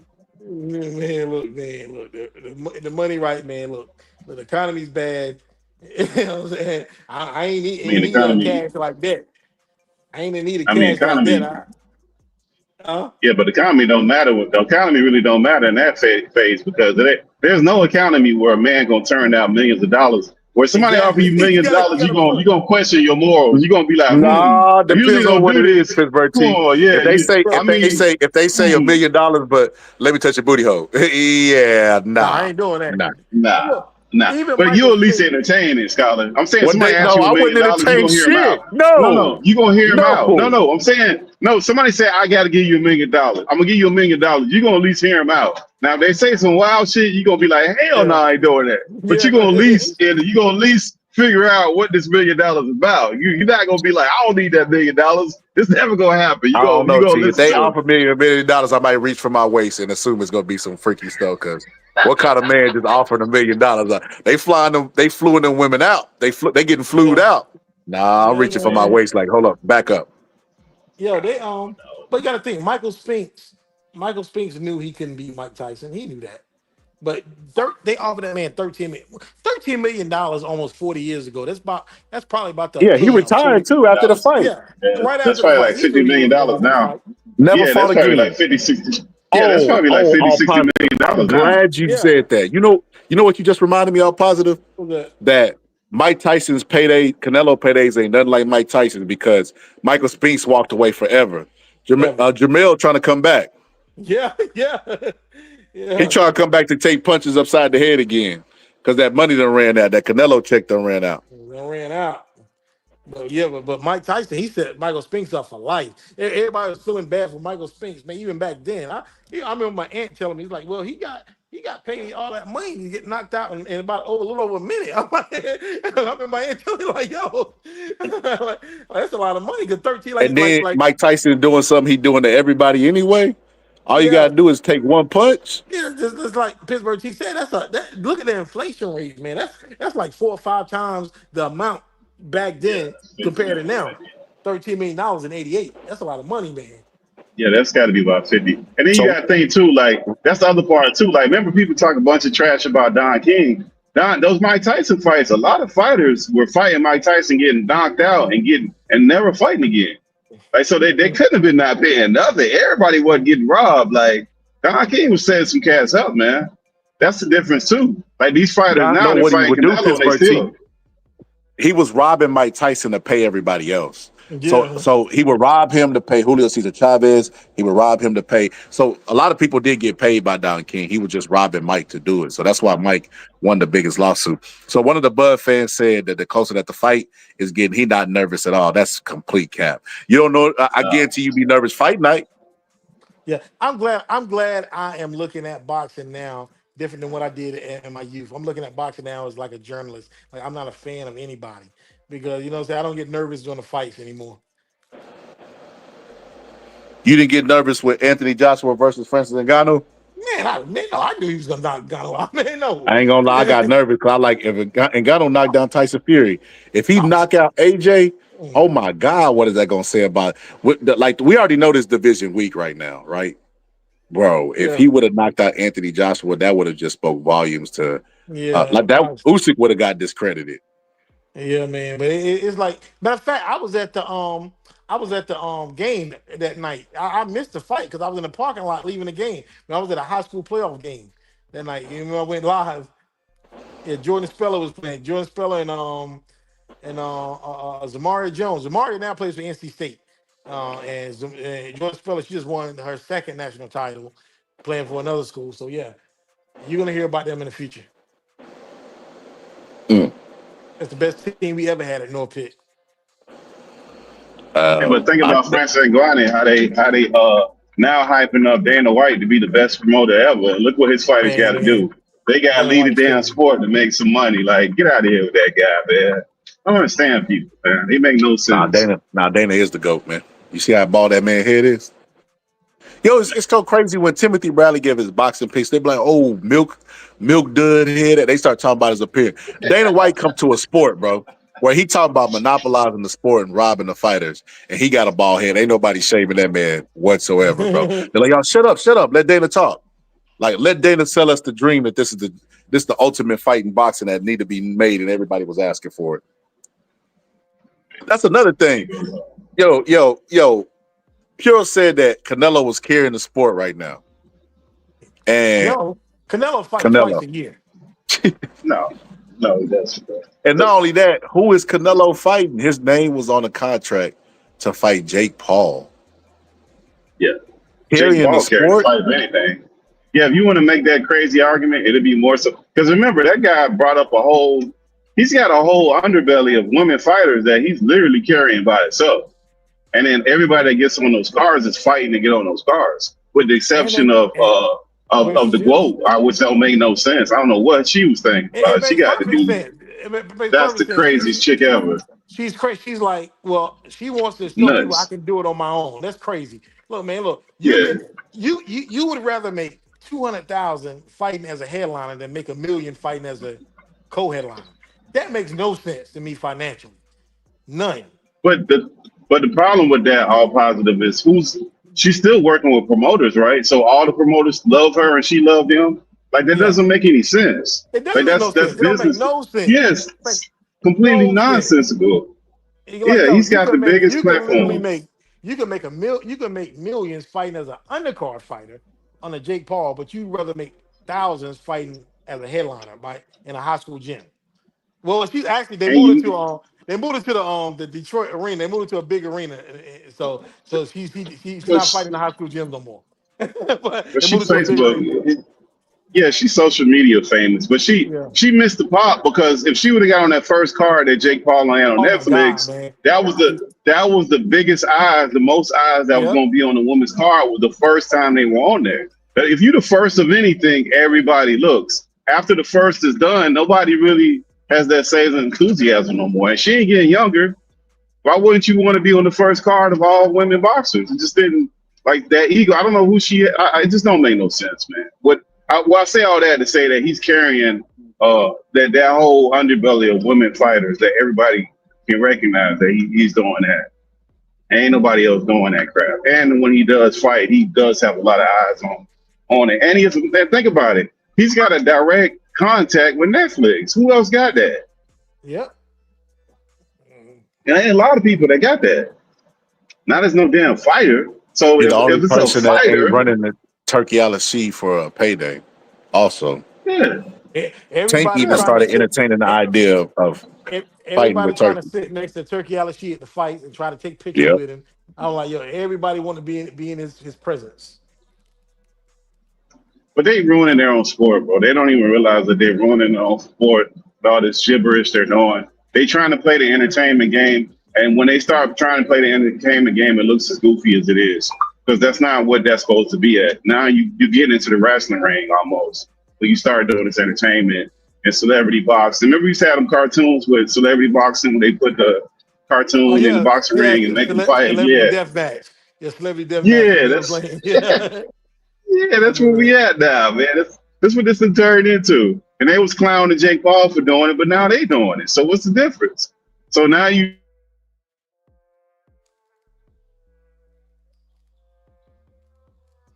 payday, you got an active fighter doing it. Everybody's doing it. It's like I call it the 50 Cent Ja Rule thing. Like everybody used to clown 50 Cent clown Ja Rule for singing, but when they ran Ja Rule off the scene, everybody else been singing ever since. Yep. Even Kendrick Lamar, the whole Kendrick Lamar and Drake thing. They was talking about Drake. Drake, all he does is make R&B music. Like he make R&B music. Kendrick Lamar, ever since he battled Drake and supposedly it took Drake out, all Kendrick Lamar singles he been singing. Yep. They doing You the know that same music thing. stuff ain't that. Yeah, but you know music is trash on the mainstream level anyways, man. You know, very few of them dudes you can actually listen to more than 2 or 3 of their songs in their albums, man. Their albums so ridiculous. It's not even funny.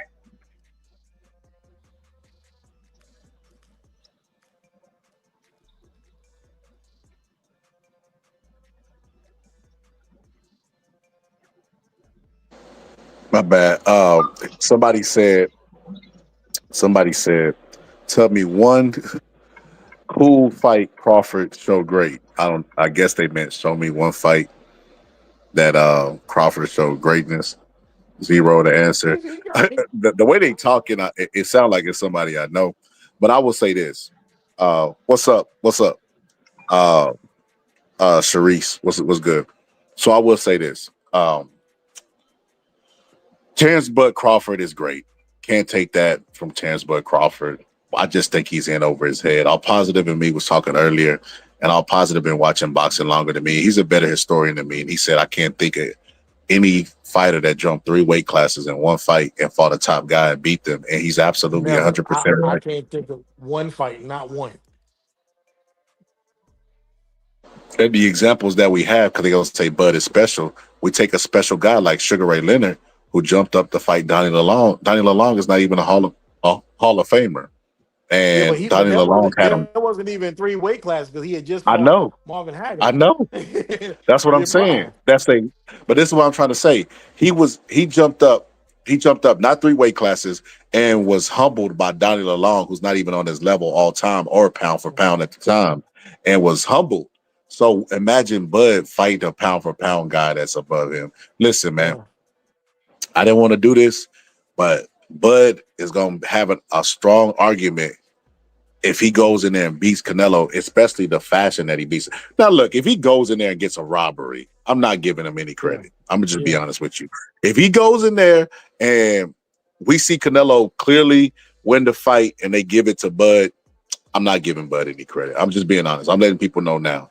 Like if you show up on my page, it's no different than Manny Pacquiao versus Mario Barrios. I told Yeah. everybody before the fight that I'm picking Manny Pacquiao. They showed back Yeah. up on my panel and said, Skylar, I told you, come on, man. They had to rob that old man. Yeah, You're they not robbed getting him because credit for that. I picked Barrios by KO and I saw Pacquiao just beat this man up. You know what I'm saying? Hey, Out but punching, beat hey, him to the punch. hey, but how about this? How about the fact that maybe I'm off? Y'all know more about Washington than I do. But remember when Roy Jones jumped up and fought he jumped up and fought that heavyweight? At the time Yeah, that Roy Ruiz. Jones did that, like Roy Jones was like, it wasn't even remotely close how good he was. And when even he went up there, he just didn't look the same, putting a fighting that weight class. And he just after that, it just started going, in my opinion, it started going down. Because that's the first time you look, he actually got hit. That dude would be standing in front of people and they throwing combinations hitting the air. Like he just didn't look, he never looked the same after that. And he was that damn good. So I always equate this to that. I just don't see it. I think that his latest, people only remember his last couple of fights. They don't remember how good that guy was. Yeah, man, Roy stayed there too long, man. I don't even know. I think Roy was having some money problems. I don't know why Roy was having money problems. He didn't seem No, I like the type think to be he was flashy having like some that. ego problems. No, he was having some ego Yeah. problems because Jay Prince came to him and offered him a fight, and he said, I want to go take this Tarver fight first. Like, bro, you Yeah. already beat Tarver. If it's a money thing, you finna make more money with Mike Tyson. Same results, you Yeah. getting stretched. But you gonna make Yeah. more money this way. And Roy, that was an ego. I think he couldn't handle the fact that Antonio Tarver, you know, had done what he done to him. But here's the thing, all positive. The way people tell Roy Jones history, and revisionist history, I remember it. He fought Tarver, went up to heavyweight, and then came back down. It wasn't No, like that at no, all. no. He fought Tarver. He fought look, he went up to heavyweight first and came down and Yes, fought Tarver. Yeah. yes. So that ain't the way they tell it. They make the way I remember it and the way it was two different things. And I only remember it a certain way because that's what everybody was saying. I think he even went on Joe Rogan was talking about Roy. He made it seem like that. So, got to be careful with media. They can persuade you into thinking certain things. But They, yeah, they, they I call agree. that the Mandela effect. The Mandela Mandela effect, effect. right? Yeah. Yep. Mm-hmm. Yes, sir. The Mandela effect. But let's get some more of this Timothy Bradley breakdown because we're breaking down what Timothy Bradley said. And y'all gonna put some respect on Timothy Bradley's name because I'm trying to get Timothy Bradley on the show. You can't only do 2 shows, Tim. You got to come to the scholar and the genius of all genius with my dope Yeah, cast and let us you might have question. send that man send him a DM. I know I'm sure he's gonna answer it. I did. Oh, you did? Oh, all right. I sent it to him on Insta. He ain't never answered.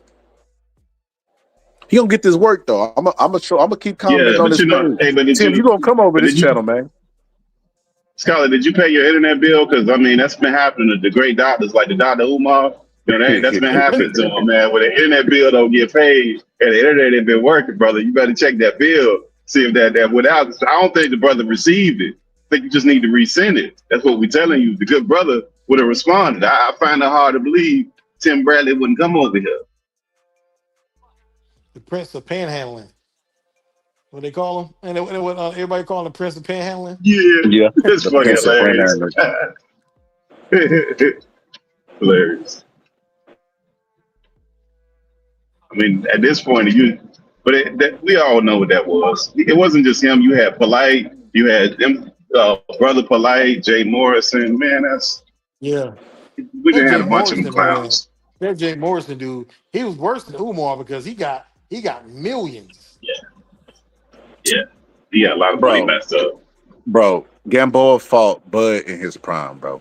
When Gamboa fought Bud, they was talking about Gamboa fighting Marky Garcia, and they had Gamboa listed in the pound for pound, bro. Gamboa was such a good fighter that 50 Cent gave him a $1 million signing bonus just to sign with SMS Promotions, bro. And not only that, Gamboa would go on after being defeated by Bud to box for like another 7 years after that. Yeah. He ended up fighting Tank. He became a name because everybody was beating up on Gamboa but he was undefeated when Bud beat He him. fought Tank and Devin Haney. He made it to the next generation of fighters. But people, like I said, people forget how good Gamboa was, man. They forget how good he was, man. Like prior to Bud, man, he was too small for Bud, but he still gave Bud a big tough fight though. His ego got the best of him in the Bud fight. They started standing in the ring exchanging, which was horrible for him. Very. Now I know who this is. I know who Rascal is by that Timothy Bradley comment. But yeah, man, he fought Gamboa in his prime. And while we talking about Gamboa, Spence is the best name on Bud's resume. That's why it was fight of the century. You could make an argument that Spence was more 50-50 than Canelo and Triple G. Yeah. Hey, the other thing, Scholar, you remember how we was talking to certain individuals about Jake Paul, and they were saying he wasn't no real fighter, but then once now he get this fighter, now all of a sudden they entertain the fight and tell you how it's going. It's like, wait a minute. Oh, wait till Canelo fight him. Listen, yeah. Let me tell you what Canelo gonna do. Jake Paul wasn't no real fighter. Canelo gonna win a majority decision, maybe a split, because I don't know how much turkey cooking the books over there. Maybe a split decision. And his next fight is gonna be Jamal Charlo, and after Jamal Charlo, he gonna fight Jake Paul, and he's gonna try to justify it because maybe the results of the Jake Paul Tank fight might have a lot to do with it. He might say, Jake Paul is bad for boxing and he needs to get him out of here. And he's going to take that fight. Canelo's not going to fight any fight that's worth anything at this point. I was talking to a guy from the UK earlier today. I'm talking about, what's the dude's name? I always forget it. The dude that just knocked out Belanga. Shiraz. Shiraz. Yeah. I was just Shiraz. And I said that Canelo won't even fight Shiraz. And then they was like, but what if he does? And then the dude from the UK said Shiraz is where I'm from and he don't got a lot of fans. And I said, bro, blame Canelo. Canelo has set the bar so low and held the belts hostage at 68 that we just want to see him fight somebody with a pulse and a little bit of a chance. Because he ain't fight Benavidez or anybody there. If Canelo had fought Benavidez, I think everybody would give him a pass. If he fought Benavidez and won, I think people would give him a pass and be like, what they did with Mayweather, where he was like, I'm going to fight Kareem Mayfield or Andre Berto. And nobody really tripped because he had did what he was supposed to at that point, like fought all the guys. Well, he did duck some guys, but he fought a lot of the guys. So it's like, nah, bro, like Canelo won't fight anybody, bro. He at this point, this is money Canelo, and you're going to see him in the money fights that where it's the least amount of risk and most amount of reward. Because Canelo knows his time is running near. Like Canelo's washed up. He's not the fighter he used to be, as far as his reaction time and all that stuff. But I don't believe that Boots is beating up on him. I'll tell you I that. don't believe that. Man, somebody made a post up with some Boots beat up Canelo for 3 rounds straight. Canelo quit. I'm like, man, y'all don't stop posting this crap, man. I'm like, stop it. And let me guess what they said. Sources say. Sources say. Yeah, there's a source to say, and that's not what it said. A source said that somebody posted like a close source told him that Boots giving Canelo the business for 3 rounds, and Canelo quit after 3 rounds. I'm like, come on, man. I'm like, Bro, let me if you tell don't you believe something that, you don't about a believe anything. superstar. Let me tell you something about a superstar. Number one, superstar could send you home right at the moment that you tag them. They can say, Yeah. hop out, get somebody else in here. That's number one. Number two, so you telling me Canelo took an ass whooping for the duration of 3 minutes, and then when it took another ass whooping for another 3 minutes, and for another, in a going into a fight with Terrence Bud Crawford, that's gonna be a hard fight no matter what the result is. Come on, Yeah, man. Like man. people be playing That's with people's crazy. intelligence all the time, bro. That definitely did not happen, bro. And it's just like all the people that like we was telling Kojo earlier. Fulton was saying that he was there and he picking Bud based on what he seen. And it's like, well, what did you see? I know you went in the camp with him. Canelo and Eddie Reynoso ain't rookies. They not letting anybody just walk in there. No. What if you're reporting a Bud's camp? Yeah, they ain't doing that. Like just like if you notice, not only Reynoso but Robert Garcia's gym, you don't see many black guys just walking around. Gym, you don't see that.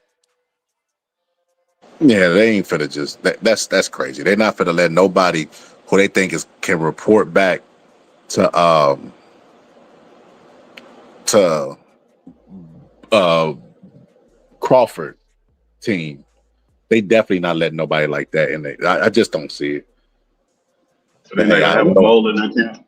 They're not gonna have a Never. mole in their camp. Stop He it. too experienced for that. Matter of fact, I don't know if y'all remember this. Canelo insinuated in the last press conference, and there hasn't been a press conference since. See, they be directing their conspiracies in the wrong areas.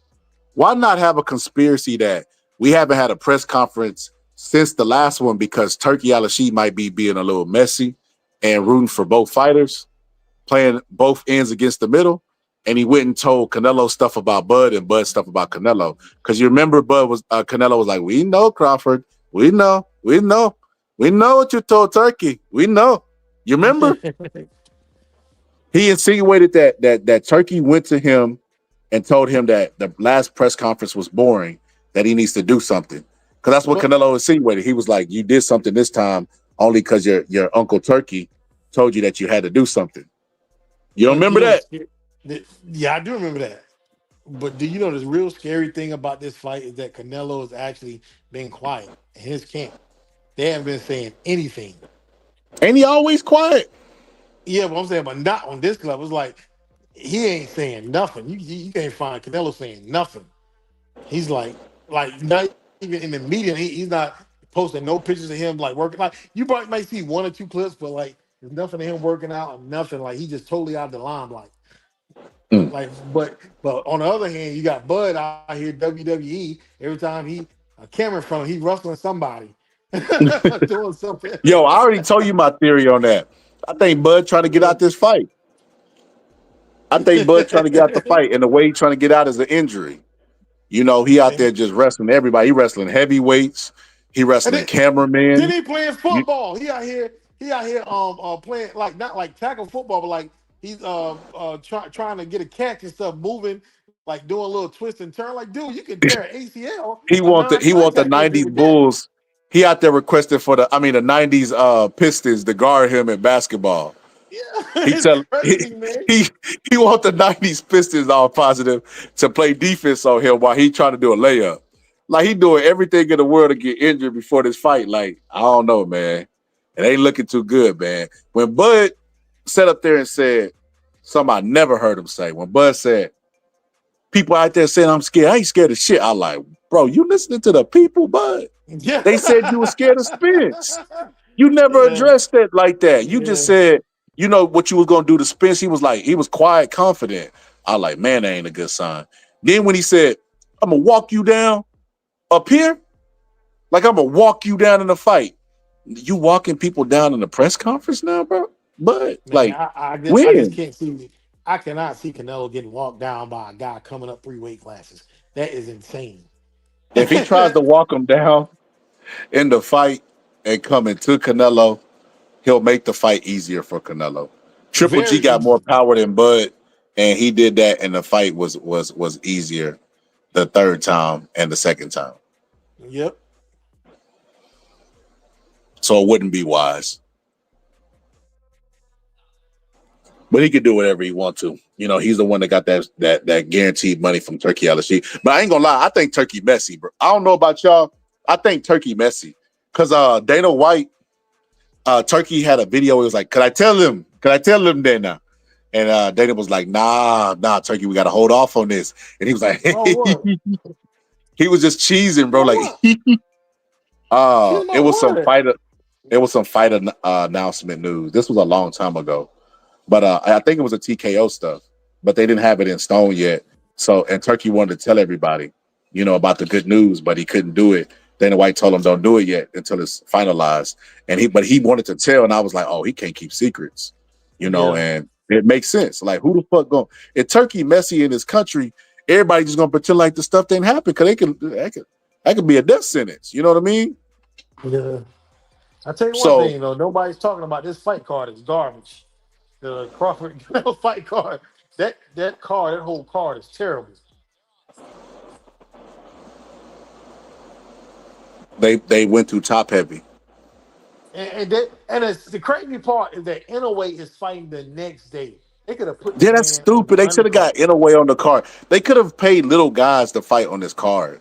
I'm gonna be honest. Because Did you hear the rumor that Deontay Wilder and Andy Ruiz were gonna be on the undercard? no, I haven't heard that. How you feel about the card if they make them as the undercard? They look, even though Wilder's done, they'll still make the card better.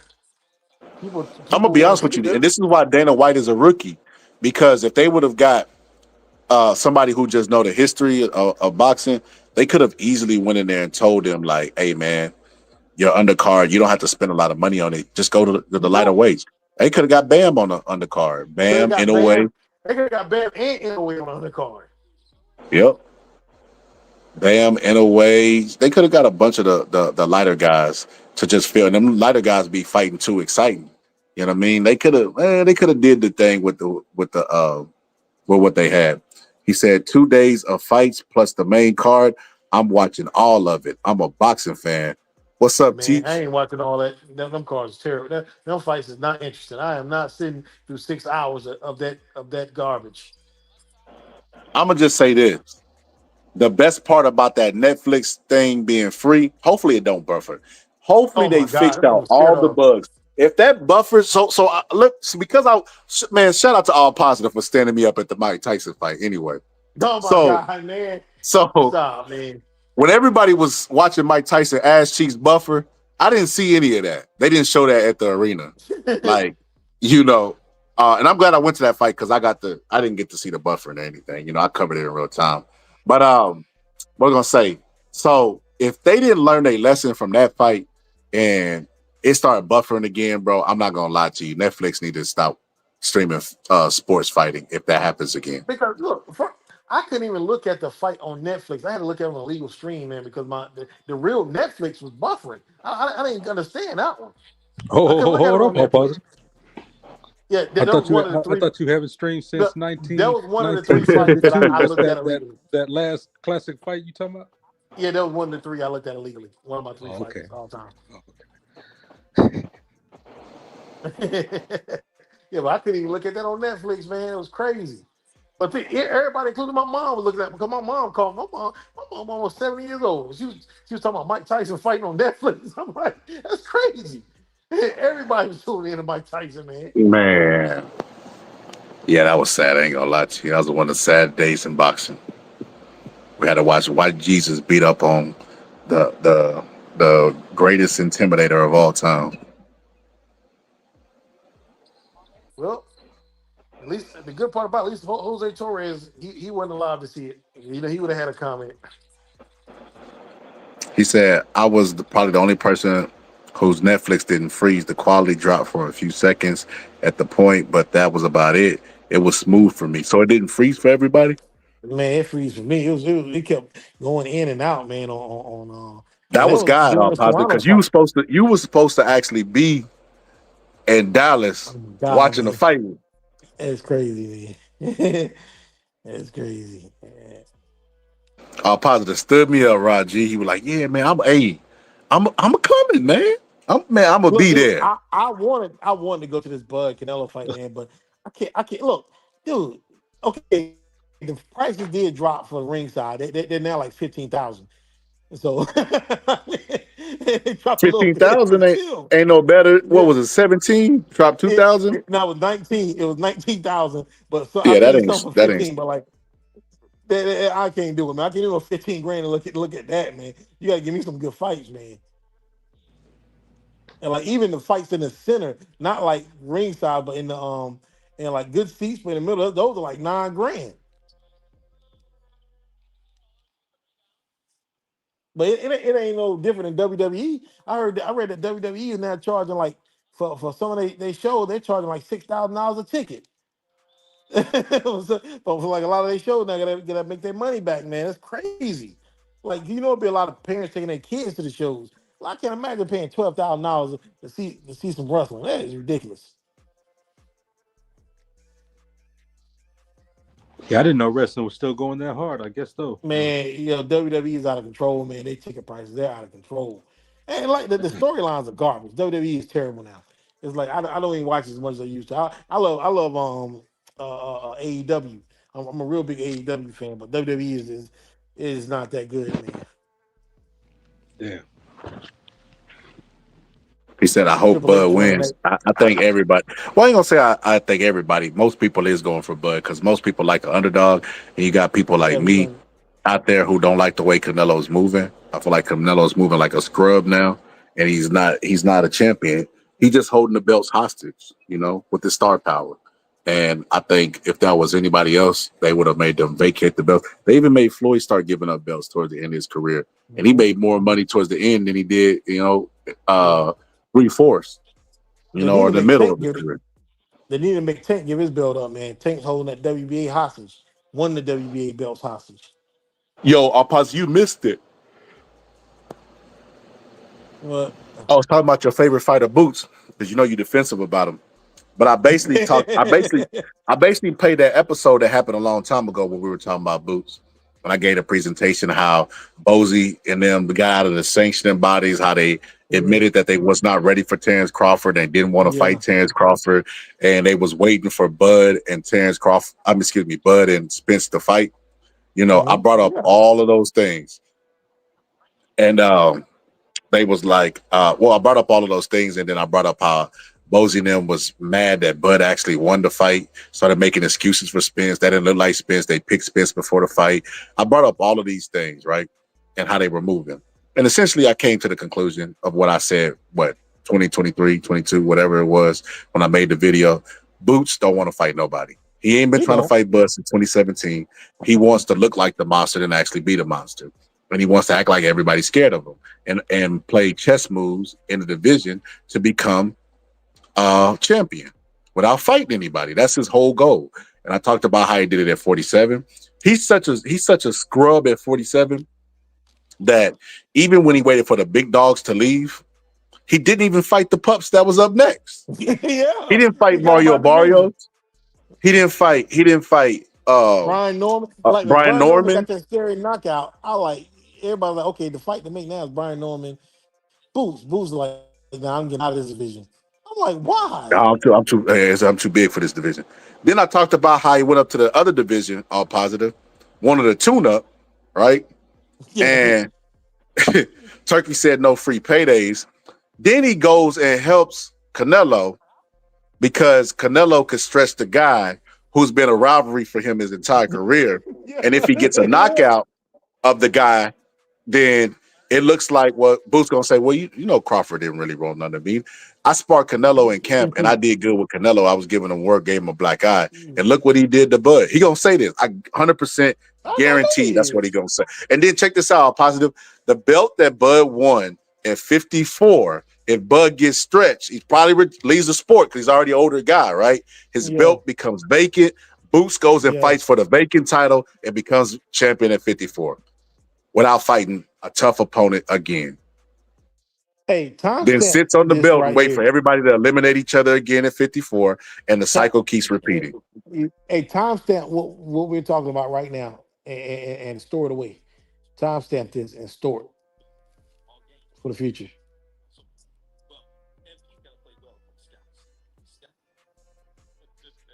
Don't forget to do that because no, Okay, people I gonna got it. deny I you. got it. I got it timestamp. I got it timestamp. Yeah, timestamp and store it because this is exactly what's gonna happen. Yeah, Boo's gonna come out, you know what I'm saying? Bud really didn't want to fight me, We've been trying to fight him since 2017. That man said 2017. Out of all the years he could have reached back and grabbed, he grabbed 2017 like Boots. Come on, man. Nobody even knew who you was in 2017. Bozy Ennis didn't even know who you was in 2017. But one thing I will say about them Philly dudes, they definitely stick by their fighters. They like the UK fan. They gonna ride for their fighters no matter what. Till the wheels fall off. They're gonna be like, yeah, you guys don't understand. Boots is this. I don't know if you seen. Did you see what Jamel Charlo put out there? No, what do you say? So I showed BBO this because BBO just let me know something. I'm a whole BBO to this too. And he be capping. He said Jamel Charlo is his favorite fighter, right? And he said, what do I think about Jamel Charlo calling out people? And I said, it's no different than when Jamal Charlo got up there and was like, yeah, they know who they is. Say them names, man. He didn't want to say the names. They always like come out and like X said, be fake tough guys. But this is what Jamel Charlo said right before the fight with Terrence, Canelo. This is what he said. I'll pause. Fight with you. The mega fight with you and Crawford for 150. If we can make it at that weight division, I mean, whatever weight division I'm at, if wherever we still boxing at the same time, let's do it. I'm down to fight any one of these motherfuckers. I ain't here for the money. I'm here to win. You know what I'm saying? Straight up, the money already here, and I got it already. Ennis gonna come, Mo gonna come. But why would I get in the ring over, an injury? You know what I'm saying? And so he So it ain't basically about the said money, that. but you. Yes, he lied They ain't about because the he money, got but in you there. jumped up 2 weight classes to fight Canelo. All right. Yes, and then gave us a crappy performance during the fight. So it's all about the money. Then ain't fought since the money ran out. So he definitely lied. So when BBO asked me how do I feel about him, I said, bro, those guys are all lip. That man sat around for years talk about telling Bud, you need to fight. You need to fight Errol Spence. You don't need to be worried about me. You need to fight Errol Spence, and that's who you need to fight, and blah blah blah, and this and that. And what has Bud did to deserve a fight with me? I'm busy. I'm busy. Did you see when he said that? All positive. I see that. He said, what do you want to fight me for? I'm busy. Hold on, let me see if I can find it. Oh yeah, I remember that. Ah, man. Yo, that was What do you funny. want to fight me for? I'm busy. He sounded like Rick Ross when he said it. Hold on. I got it right here. But yeah, he did all that. And then right after he lost to Canelo, remember he was backstage, that little bitch hit hard. How you gonna call somebody a bitch and say they hit hard? That's hilarious. But yeah, he was back there watching. He was crying about the fight, doing all of this stuff. And it's just like, bro, come on, man. Gave him breakdown. Then he was like, y'all want to see me fight Terrence Crawford? Nah, don't you try to play to us now. Nah, don't do that. Like Charleston White say, don't do that, Nick. Nah, don't do that Oh shit. man, We don't want to hear that I now. might be in a minority, my minority, man. But I actually think Jamel Charlo beats Crawford at 154, man. You said, hold on, let me turn you up. What you say? I said I might be in a minority, but I think Crawford beats. And I think Charlo beats Crawford at 154. Oh, okay. Yeah, that's not a bad take. He got to get a tune-up. He can't beat him coming off the couch. But if he get a couple tune-ups and get back to where he was, that is a good Not fight. now. I understand when he was active, like when Charlo was active, I couldn't see Bud going up to beat him. I never saw that. I'm busy.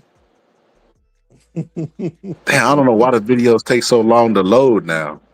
The video, it's a 20-second video. It's still loaded, buffering. But yeah, Jamel Charlo has been calling out everybody off. I don't know. You can see the screen. He posted a lion eating I a seen that in the bull, chart. Luis Ortiz. Then he showed them eating a boot. Then he showed, and then Boots team responded, said the wrong boot, and then put that Tim on the lion's head and said, you a cub. This is not what you want. He said, we can bet whatever. Oh, I'm that's what that busy. was. I ain't That got was time at to, Boots. huh? That was at Boots. Yeah, Boots Camp. Yeah, that was towards Boots, and Boots Camp responded and said, basically, this ain't what you want. It's, you know what, it's always Boots. The people that support Boots always have more energy for fighters than Boots actually has. You get what I'm saying? Like, I would rather Boots say this than people that support him. And the reason why I say that, the only time I ever heard Boots talk stuff in a fight was Rashidi Ellis. And then he went to a 12-round decision with Karen. Well, that was Rashidi's fault that he lost that fight because he could have had a Boots fight. That was his fault. Rashidi and him both were talking stuff to each other and both did horrible in their fights. Mm-hmm. All right, here we go. I'm busy. But like you said, it was I'm bad. telling you, I'm trying to become undisputed right now. How are we talking about somebody that ain't even fought in the division? How do he just jump from there to there? Like what connection do he got to this world? Where that tall, lanky motherfucker at? Maybe I'll be the shot caller and make decisions on who I want to fight next. And Pandora, go fight somebody else. I don't know. Crawford, go fight. Y'all fight each other. I'm busy. Motherfucker, I'm busy. When he fight me? I'm busy. I'm busy. Yeah, he all talk, no go. He just be talking, man. God bless his heart. He just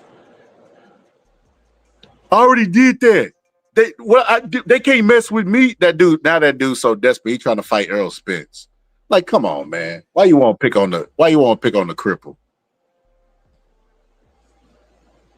Errol Spence done. Matter of fact, why you want to fight Errol Spence? He busy. He busy. He said cripple. I was gonna say disabled. He said, bro, cripple. he out there playing soccer. He over there minding. He got his dreadlocks flowing. He over there on that good Jamaican weed. Leave that man alone, man. Leave your former Errol brother. Spence playing soccer. Yeah, he playing soccer on Instagram. Oh my god. Errol, Bud beat him so bad he changed sports. Bud beat him so bad he thought he was a soccer player when he came to.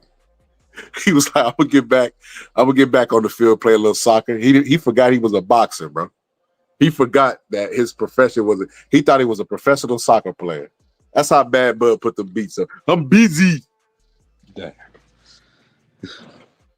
But I ain't gonna lie to you, man. I'm not gonna lie to you. That dude just talking, man. And the talking that he doing is the talking. Him and his brother always been loud mouths. You remember when they was beefing with Wilder? You know, since he liked that, you know, they're beefing with each other. They beef with each other. Beefing with each other, beefing with everybody. They just all mouth. As much stuff as they talk, I ain't never seen them on no Keyshawn Davis stuff where they making examples, they crashing out type stuff. And you would swear that that's one thing about it. They never miss weight. Facts. I don't like that term weight bully.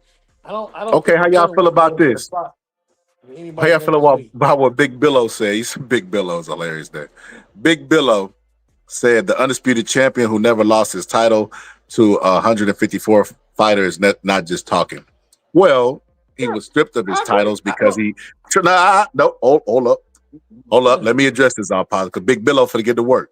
Well, the 154-pound undisputed champion decided to go up to 168 to fight for the belts at 168. And even though he was informed that if he stepped foot inside the ring, he will be stripped of those belts, he still decided to go up and take that payday. And we have not seen him in the ring since. We don't even know if he can make 54 comfortably just because he's coming off the couch, right? So he took a cash out to crash out against Canelo. So we could say he's just talking because we don't even know if we're going to see him back in the ring again. He basically is unleashing a whole bunch of photos of potential fights at 54, but then said, ain't no friends in the industry. I want to fight Errol Spence. Why is you listing people that ain't even belt holders at 54? We know that Al Heyman is is your advisor, and he also works with Errol Spence. That would be an easy fight to make. So are you just throwing names out there to get the streets buzzing about your name again, and then secretly you're gonna fight a crippled man and Errol Spence and dog him out and say I'm back? Is that what you're trying to do? At this point, Errol Spence is basically retired, man. Oh, absolutely. What Deontay Wilder say? Most definitely. Most definitely. Hey, did you see He that? said Did you see? Jamel did crash out on Tank and Jamel as well. He ain't crash out on no Tank. Tank and Adrian Broner, all he did was talk stuff to them. Like, pussy, yeah, yeah, pussy. Like, bro, I seen that whole interact. He didn't do anything, bro. Like, even when they was beefing with Danny Jacobs and Danny Jacobs pulled up on, I believe it was Maul. Man, They just that's the they just funniest thing ever, they man. be He's like, all look, talk, man. They don't ever do anything, they bro. were talking about Danny Jacobs, and he walked. He's like, there you go, Danny Jacobs. Like, I came at a perfect time. Yo, he got so well spoken and soft voice. That's the Yeah, funniest them thing dudes are ever, like man. X hit the hammer on the nail when he said them dudes is fake tough, man. Like even when he was talking about Deontay Wilder and Deontay Wilder said he was gonna slap him, he was like, no, make no disrespect about it. You know, that's my brother. That dude gave a Wakanda salute when he said it, bro. That's how I know he was scared. And then he said, but you know, I got something for Wilder, and them people around me, they love me. They ain't finna let nobody slap me. Why you gotta get the people involved? I think it's so crazy that a boxer would be intimidated by fighting. Like this is weird to me. Like you get paid to beat people up. You know what I mean? Like that's crazy that you would turn down a fight. That's crazy work. But he was talking about, you know, we're gonna see if you really like that. If you say you like that, it's just like, bro, shut up, bro. You're not a street dude. Like even in the interview with Mike Tyson, Paul Pierce and Jamal Charlo was in there asking Mike, like, I heard you didn't get paid for the Roy Jones fight. I heard Roy Jones didn't pay you. I'm like, how Roy Jones gonna pay anything? That wasn't Roy Jones wasn't even the main attraction. Let's be honest. We all showed up to see Mike Tyson execute Roy Jones, and we could be all the way real. You know, and whoever promoted it, Triller, Roy Jones was like a replacement because it was supposed to be Bob Sapp at first.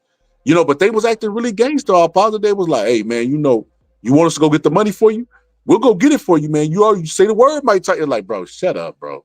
Like, bro, that y'all talked about how the degeneracy is always pushed forward in our community. I hate when people do stuff like that, bro. Y'all are millionaires, bro. Y'all have butlers. Y'all kids go to the best schools, bro. Why do you want to be associated with goons and gangsters? It Jada doesn't make man. any sense. Jada Kiss just responding to fans talking about he grew up because Jada Kiss went to private school. He grew up with two parents, went to private Yeah. school. I'm aware. And then, I'm and aware. then Jada Kiss fans are basically saying, like, yo, just because you got two parents don't mean you can't be hood. And that is true. But at the same time, you can't have two parents and go to private school and now you a gangster. You're a gangster in your 20s. That doesn't make any sense, yo. It's not making any sense. Yo, so he said like basically Jamel is doing what he got to do at 54 because Spence said he would fight him. When Spence was talking to Pass about fighting him, he would always shoot it down and say like Spence was his brother. Now this is an Yeah. undefeated Spence that was dogging people out in the ring, and I'm sure was whooping Jamel Charlo ass in sparring. You could tell by their interactions who was getting the best in sparring. You know, so this is that Spence that he didn't want no parts of, you know, but now that Spence done got dogged and hulled out and almost stopped in the second round, now there ain't no friends in this industry. Like, bro, what? First off, you might be the common denominator. You done fell out with your twin brother born on the same day as you. It might be you.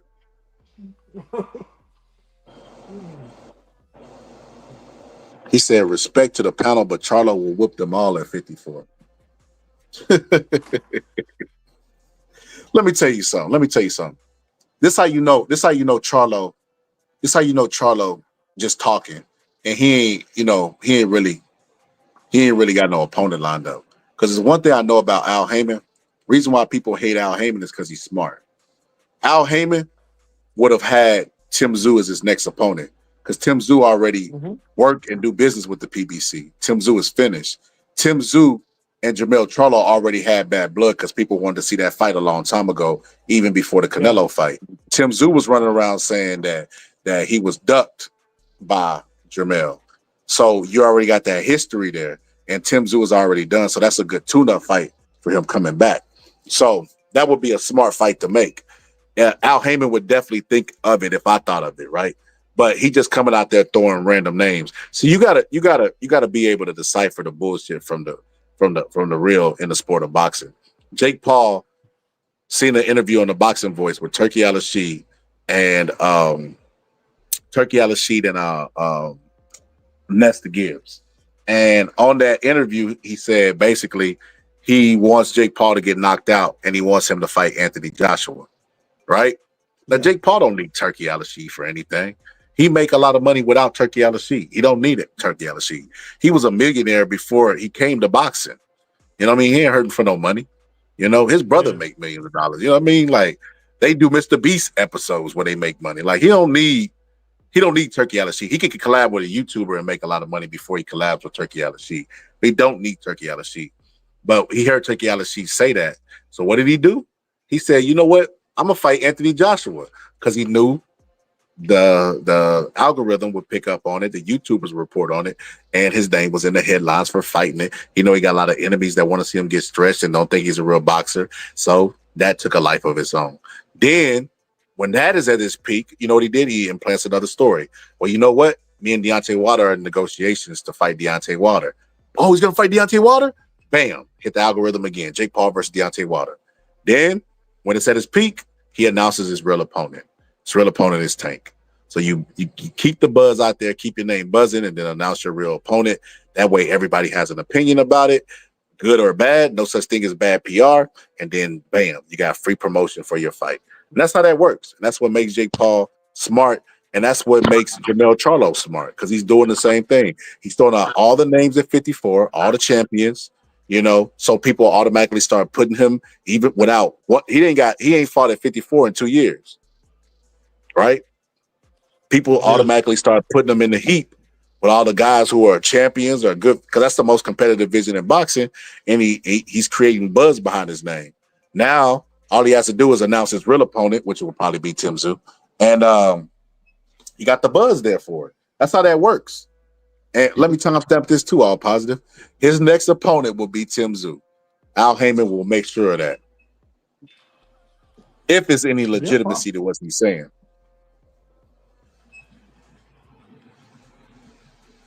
He said a majority of PBC stars are sitting on the shelf. He said they always take a long layoffs. Now, look, I'll say this. That is not to any fault of Al Heyman's because the PBC fighters get shelved because Al Heyman has been blackballed from boxing. He the only promoter that came into the game getting lawsuits from all the other promoters. Oscar De La Hoya is on record saying that he pay his fighters too much money. Like this is legitimately happened. And then the YouTubers can't stand him either. They can't stand Al Heyman. And it's so funny because after Turkey Al-Rashid said, I'm not a promoter, you know, I'm here to work with these promoters. And he started working with them, giving them inflated purses, only to get close to them to try to, you know, get the reputation of making the big fights. And now he's going to try to steal the fighters from them. Now they're like, oh, you know what? We'll work with Al Heyman. You know what? Bob Aaron's like, I'll work with Al Heyman. Nah, don't let you losing that ESPN deal and Turkey Al-Rashid trying to take your position as a boxing promoter and got longer money than you want, make you want to work with Al Heyman now. Should have been working with him a long time ago. Should have never been no blackball business. Yeah. That's how it goes. It's a dirty, dirty game. I posed a question the other day, all positive. Is there any friends in the industry? And a lot of people said no. It was a high percentage that said no. But I didn't mean just in the boxing world. I meant like YouTube boxing people. Because, you know, you got the Hollywood stuff. The people that be like, hey, man, you know, anything you need, just give me a call, man. You know, I'm one call away, you know. You don't have to suffer alone. Everybody's beefing in any sector, whether it be YouTube, whether it's boxing or basketball channels. Dude, the beat making community, they're beefing now. I like certain The guys. who? Oh, they've been for a while. I'm The like, yo, beat but like, what making are y'all beefing community? them? The beat making community, man. These guys, the That is top, some of the top hilarious. guys, they're beefing. Oh, I'm like, The for what? engineers. No, The no, it's engineers. like the beat makers and stuff. Like because one guy made a comment, and he's the top content creator. He just said one comment about they could have applied to anybody. So another guy whose numbers is down, he took it as, oh, he talking about me. So now I'm gonna get my numbers up and respond to him. And they've been going back and forth. I'm like, yo, it is silly. So they're out there making how to rob songs. Yeah, man. They just like, they just looking for stuff of content, because once you beefing with somebody, that's automatic. At least 3 to 5,000 views. Once the seeing a rebuttal, y'all going back and forth every day. It's Well, I look automatic at it three to like five this, thousand. Alpha. I look at it like this. It can be lucrative, but I think it's more lucrative with us if we actually start letting people get in the ring. Because some people start making everything about content. They make like they private conversations. They be trying to record them. They try to make Yeah. everything content, and it's like, well, then let's get in these. Let's start getting in the ring. Let's start doing these boxing leagues. We can go 2-minute rounds for the people that's older, like Jake Paul did with Mike Tyson. But it will be fun in my Hey, opinion. but it told me today, man. I like, yo, man, because it's like I went because I'll be going to boxing gym. I got a membership there as I work out still. I was like, man, I'm not getting back. I can't. I'll be teasing my wife, telling her I'm getting back for one fight. I'm too old. My man's like, no, man, like, you can go. They got the business set up for guys your age, older guys, man. You can do two. And I'm like, nah, man, I can't. I don't want to do it no more, man. I just like to train, hit the bag, speed bag, and all that stuff coming in. I ain't into all that. I'm not in there to getting punched no more. Them days over with. Yeah, you will go be in the Masters division. All Yeah, the positive Master. He juicing. said, yeah, the Roger. Masters. Yep, the Masters division. He Yep, Masters juicing. division. That's what anybody who juicing say. They try to throw you off the trail. I don't want to do it no more, man. I just like training because it keeps my weight down. It keeps me toned up and everything when I do that. But Wait, hold up, all I don't positive. want. I don't want OnlyFans models, they like them old niggas that can still knock people out like Tyson. Nah, man, I ain't competing no more, man. I'm good. I'm good, yo. Trust me. Don't do that, all positive. Don't you do that. Just one more. We need you one more. You got one more in you, all positive. Take some of that expedite that Victor Conte got. I might buy me some of that while I'm over here talking. Shit, I'll be on that sometimes that whey, but I think that's just protein, right? Yeah, just protein powder. I ain't trying to gain no weight. I ain't doing that. Why not? I don't need to gain no weight. I'm at this age. I don't need to gain it. No, I'm trying to keep it you never down. know, all positive. You never know. They might Canelo might be listening one day. Hear you say, "I'll fight for that amount of money." He might give you the call, brother. We need your weight up. I We don't sure need you will. going in there underweight. So all positive. That was one of the predictions I made today. I also said that Canelo's next opponent was going to be Jabal Charlo. How you feel about that? Yeah, it Oh, I will think you already eventually. said it. You said Yeah, Canelo was the brother he's the brother slayer, slayer. He's the brother slayer. That's what he does. He fight. If he beats you and your brother to fight, he's gonna fight your brother. a cousin, or anybody related. You right. But after he beat Smith the last time, like, I don't want to see Canelo fight. No more Smiths. No more. That's it. Yo, who you think will win out of Shiraz and Canelo? Because the people were saying that they think Shiraz would lose easily in that fight. No, I don't know about easily. I mean, not at this point. I think he poses a threat. Yeah, I think he poses a threat at this point. Yeah, That's a good fight. I mean, it's crazy because I really didn't know much about him, but this past fight, I was really impressed. But then again, it was against Berlanga, but I Facts. know about him. He fought But you got to remember, Anderson. Berlanga is They the fought. greatest. Berlanga is the greatest one. What do you say? First round fighter of all time. Yeah. That dude really said that, bro. I'm the greatest first round fighter of all time. So did he knock him out in the second round? I think it was second or the third.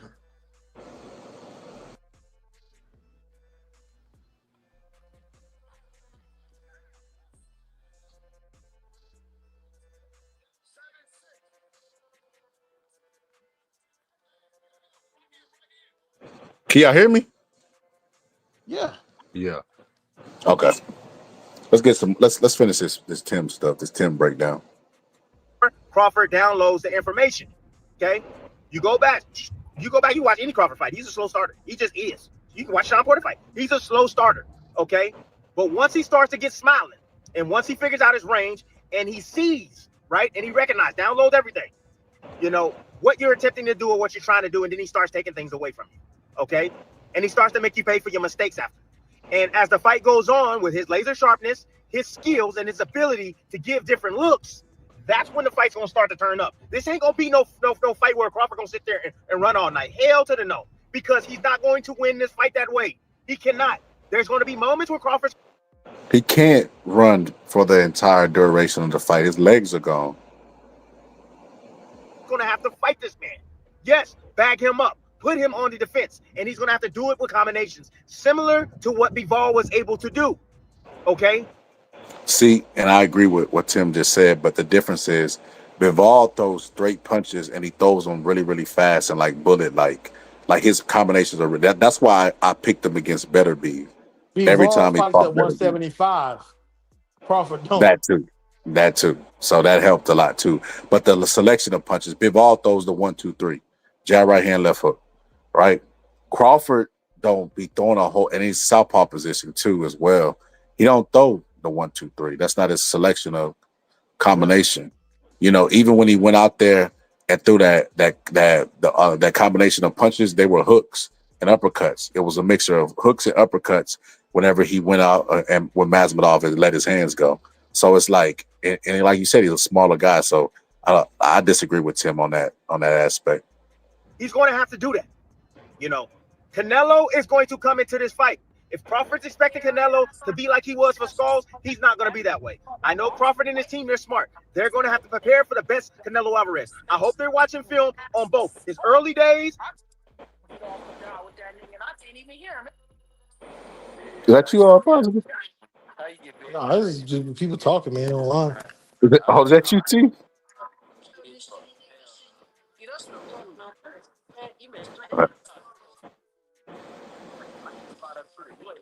Oh, Pop, you sure that ain't you? Nah, man, people, it's online talking. People online talking. Huh? Oh, you playing online? Yeah. I was about to say, what the hell? All Positive over there talking to the YNs. Crazy Nah, I ain't man. talking. No, I'm up here with you. I'm waiting for my homeboy to get on, man. He said get off work. I'm waiting for him to get on. I think I might get that game later on, so I could destroy you. In the way he is now, okay? Because you'll be able to see some habits of Canelo. One of the things that I see, okay, from Canelo is that when you move to his weak side, there is exposure on that side from him, okay? When you get around to the weak side, meaning his lead hand side, okay, he has to turn all the way around, and it takes him some time because of his foot. Now that is true. That is true.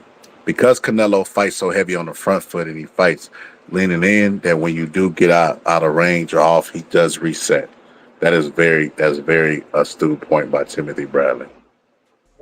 Okay, his footwork isn't the greatest. Crawford will be able to take advantage of those moments. But as the fight continues, I'm telling you right now, Crawford will start to mount an attack if he's still there. If he's still there after 4 damn rounds, he will start to mount. That's funny. He said if he's still there. Why wouldn't he be there? What you said if he's still there? He's talking about. Why wouldn't the guy that you're picking still be there? Yeah. Man, he's not an attack. He will. And we know that later on, we know that Canelo starts to fade late. Okay? And the indication of frustration from Canelo Alvarez is when he starts to drop both hands. When he stops getting. That was in my breakdown. Shout out to Tim for noticing it. Tim, come on the show, man. Know you be watching the videos. Out of that, when he stops using that high guard, okay? That's one indication. Huh? You don't need no Tim Bradley. You said what? I said you don't need no Tim Bradley. I don't need nobody, but I want to interview Tim Bradley. I don't need no boxing person that's on the side of insider, meaning, from the fighters all the way to the coaches. But it's good to interview them because that's what made boxing great back in the day. They would have conversations with the fighters. Emmanuel Stewart was not only a great commentator, but they used to have fighter meetings where he would ask more questions and get insider information type stuff, And I want to interview Timothy Bradley. I think that would be a dope interview. I think he just can't go on 2 or 3 channels where he's comfortable. You know, you're a fighter, man. You. What Teddy Allen say? You are born in the heat. You're raised in the heat. You're a fireman. Come on over here, Tim. Get this file. We treat our guests good over here. You know what I mean? We give them tough questions, and I do my homework. So it might be some stuff you be like, man, how do you know that? You know, following Tim's career forever. You know what I mean? I've been watching since Ellie's setback. You know, I see it all. When Canelo is like, okay, this isn't working. All right, let me try something else. Let me drop my hands. Let me see if I can get this guy to throw shots at me or something to change things up. Another indication that things are not going nowhere, if you see Canelo not well, you see Canelo sit along the ropes and he'll fight Crawford in. Okay? When it To add to what he's saying, not only does Canelo drop his hands, but he'll drop out of range too when he's tired. Yeah. Meaning, like Why when he's would coming Canelo go to the forward. ropes against Crawford? Crawford's not gonna be backing him up. Exactly. But when he's coming forward and he's got that weight on the front foot and you're rocking forward, you know what I mean? Trying to change range, you know, sneak into range with his feet by hypnotizing you with his head movement. When he does that, you know that he's about to attack. Whenever he's in the mid range and then he takes a step to the side or takes a step back with his hands down, he's looking for a breather. When he's in range and he moves back, doesn't engage, you know he's trying to rest. Yeah. Or just sits or just stays there and starts doing a bunch of head movement. He's trying to rest. When he's coming forward, he's not trying to rest. It's common sense. But we'll be able to figure that out because I mean that's obvious. If it ever gets to that point right there, then you know that Crawford is doing a damn good job. But for the time being, Crawford's going to have to let those damn hands go. He is. You know, the back end of the Majimov fight, Crawford's going to have to be that. He's going to have to let them damn hands go combination form. 1s, 2s, 3s, let them go. Yes, absolutely.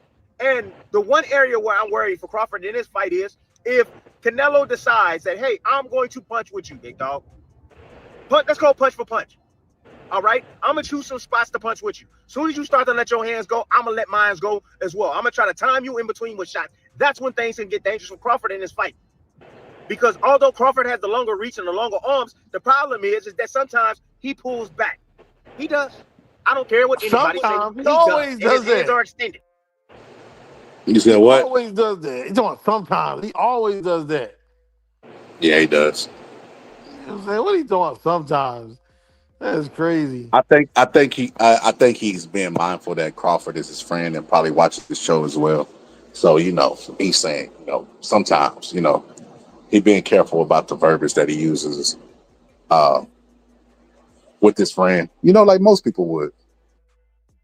Like I say, you know, all positive sometimes looks at OnlyFans. Yeah.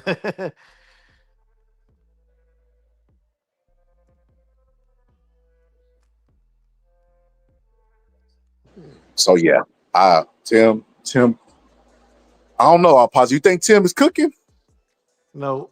I mean, he's You don't saying think he basic cooked? common sense. Man, you got a bias against He's Tim, man. saying You got. he's saying common sense stuff, but you're talking about a guy But he moving up 3 weight compromised. classes. From a Yeah, I mean, compromised person, this is a good take. I can't listen to nobody that's like says compromise. Like, dude, just tell the truth, man. That's what he doing. No, he's saying stuff that's common sense, but the stuff Oh he's saying, man.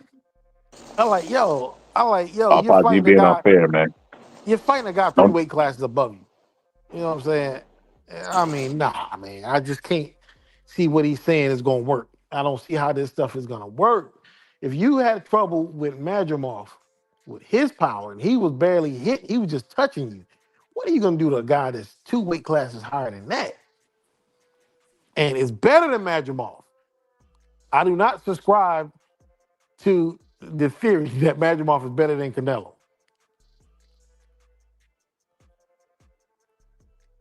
he is though.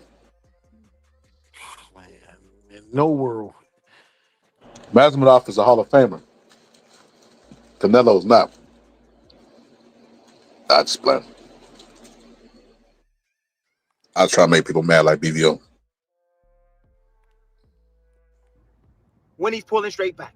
And he gets clipped with right hands a lot. Okay?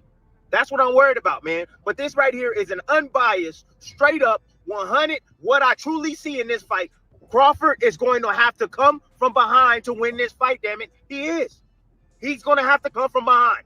Yes. Because the early rounds, Canelo, his presence, the fact that he's going to be. How is he going to do that? He going to get the knockout? No, he's saying that Canelo's going to get tired and Crawford's going to come from behind. Oh, my God. He do get tired. Yeah, but I think Tim Bradley missing it. He lost in the plot. He think that what's the caller gonna win the early rounds? What's his name? Canelo. Yeah. Saying Canelo gonna win the earlier rounds, right? So if Canelo win the early rounds and he's already up by 3, how the hell is Crawford gonna pull out a decision and pull out for him? Canelo's already up 3 rounds to 1 right now going into the fight. All the close rounds, they're going to get a Canelo.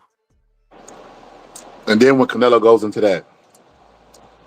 that defensive thing that he does where he just make you miss but don't make you pay, that's going to favor Canelo. But because if Bud stays there in chunks, he's going to have to be mindful about what comes back. Even though Canelo ain't really a great counter puncher, believe it or not. Like when he starts doing that head movement, he'll just start making you miss and try to get style points, you know? Start looking to the referee and he tries to get points without actually throwing his hands because he's resting, you know? And Mayweather was able to take advantage of him fighting in spots. I don't think Bud will be able to take advantage because Bud fights in spots too. And he's a smaller guy. He's going to have to be first. And I don't see that happening. Timothy Bradley said he's going to be first in the second half of the fight. And that's what's going to lead to a victory. Don't know about that. Angie said, I stand by Canelo. He going to get himself knocked out because Canelo still got power late in the fight. Ask, what's his name? The guy, Caleb Plant. Yeah. Nah, he ain't got that no more. Don't do that. That Canelo is dead and gone, man. I don't know, man. Man, he ain't got that no more. But how is that Angie if Bud said, is older? He's 38 years old. huh? It ain't like, how is that if Bud is older? What you mean? You said that Canelo's dead and gone, but Bud is older than him. Yeah, It ain't but like Bud is a young. Canelo done been in wars, more wars, sparring bigger guys. He ain't never been in no war, man. Man, that dude got 60-something fight. Every Triple G Yeah, he fight got was to a see war. somebody. When I say a Every Triple war, G fight was a war. He took that damage wasn't in no that war, fight. man. The first fight, Man, you're crazy. the first fight, he didn't even engage. The second fight, he basically walked him down. The third fight, Triple G was wise. That wasn't no. When I say a war, I'm thinking Hagler Hearns, Hagler Mugabe. These are 66 wars. fights, all positive. See, so in Yeah. 66 fights, he got 66 training camps with multiple sparring partners where he taking shots. Yeah. That's damage. Yeah, I just don't. Not I to don't see the mention Triple whole G wasn't no soft war puncher. thing. Yeah, he wasn't. You But know. Triple G barely was landing anything in these fights. Then you got to remember this: when Canelo was talking, there's footage of Canelo sparring cruiserweights online. Yeah. Cruiserweights. That take a toll on you. So, nah, I say they're about the same age as far as they ring age. You know, because Bud ain't took a hell of a lot of damage. You know, he took some damage too as well. But Yeah, Canelo got. but like just like Canelo, Bud's been doing some drastic weight cuts. I remember Bud got on the scale when Bud was fighting at 170, 135. He got on scales. On Instagram, so he was weighing 178. He was walking around at 178. Like, man, that man's cutting like 40 pounds. You ever notice that when fighters move up, they fall in love with the scale? They tell you that it's not about the weight, but they fall in love with the Yeah. scale. I was watching Roy Jones when he fought John Ruiz, and he stepped on the scale. He's like, man, ain't no 193. Yeah. I mean, that scale wrong. Hey, you know what's gonna happen? He gonna go sit down in the first round and say, that motherfucker ain't no 193. I remember that. I remember that. That was Yeah, I hilarious. remember But that was classic Roy. But every fighter that's moving up in weight, say weight don't matter, but they fall in love with a scale. Let their weight not be what it is on the scale. They will be the most insecure person in the room. Try to tell you how the scale was wrong. and it was off. It ain't been calibrated. All this old crazy stuff. But Angie said, she said, I still stand by Canelo will win, but it won't be by much. Interesting. Walking forward, he's going to be walking through a lot of the shots that Crawford's going to be using. Canelo's going to be able to control this fight on the scorecards. But as the fight goes on, Crawford figures it out, because he will figure it out. He will. There's no doubt about it. Crawford is one of those guys that give you so many different looks, man.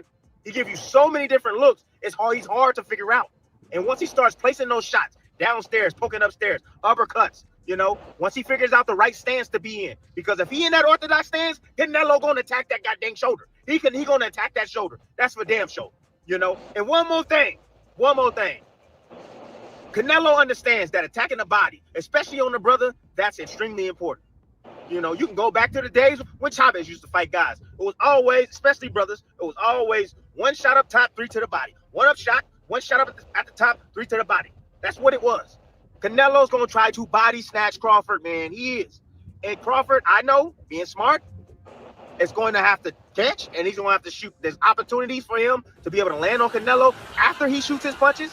When you make him miss badly with them wide shots, meaning left hooks, when you make him miss badly, you got to make him pay. Yep. Oh, yeah, he's going to have to.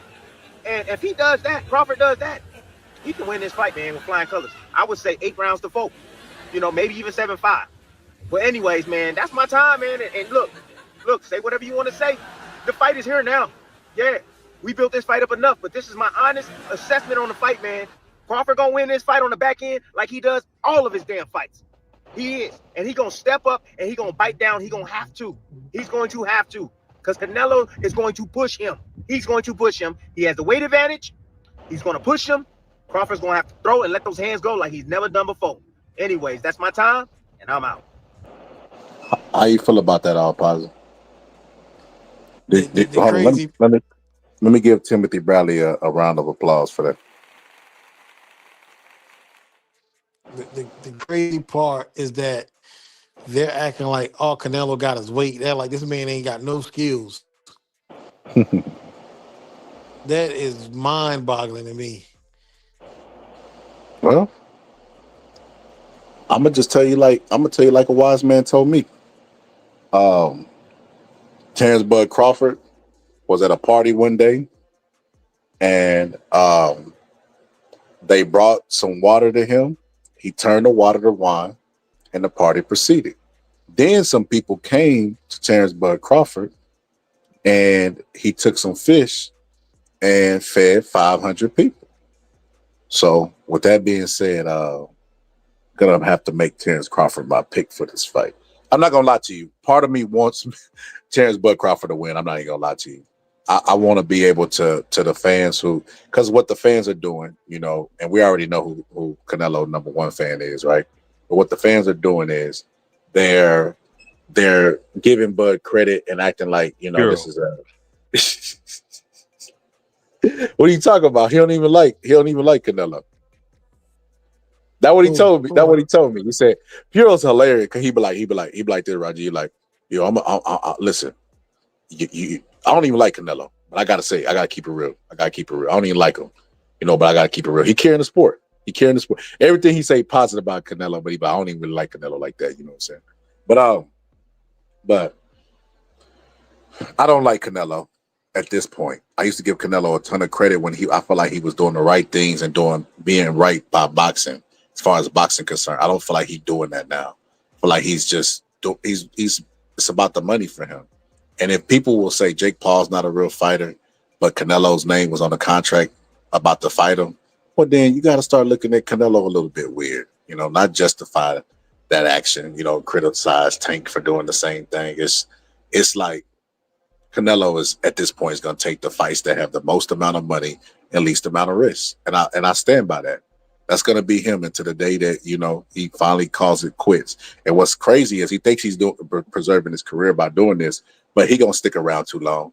Canelo's going to be another Chavez, another Sweet Pea, Ray Leonard.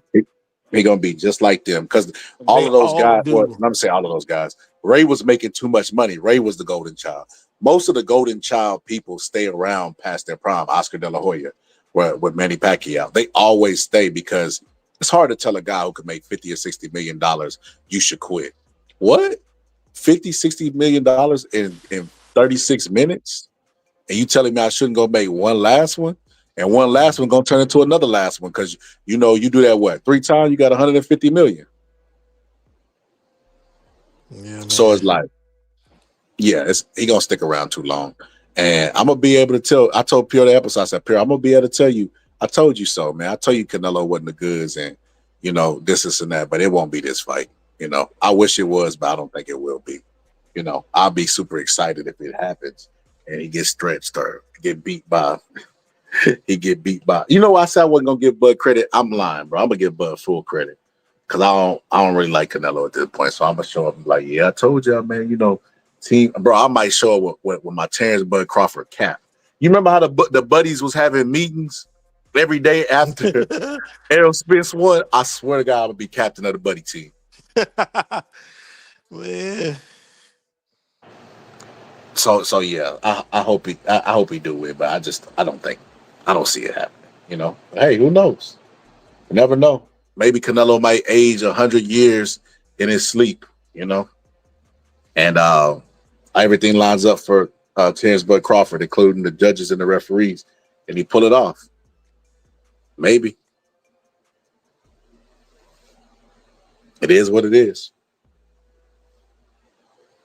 But all positive.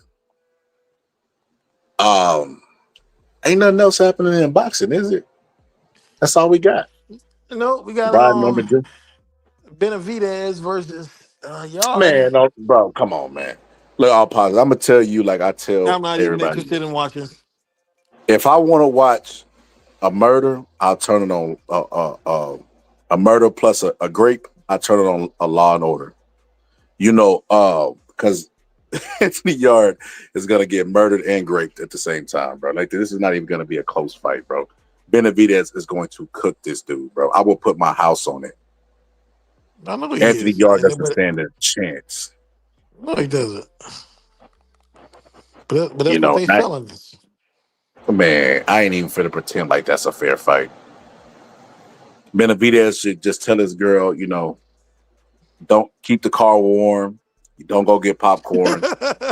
You know what I mean? Like, yeah, bro, he finna stretch this guy. I think the ring walk might be longer than the actual fight. No, I think he's gonna go some minutes. I don't see him going early. I think by at least by 6 or 7. I don't About a know. 6 round.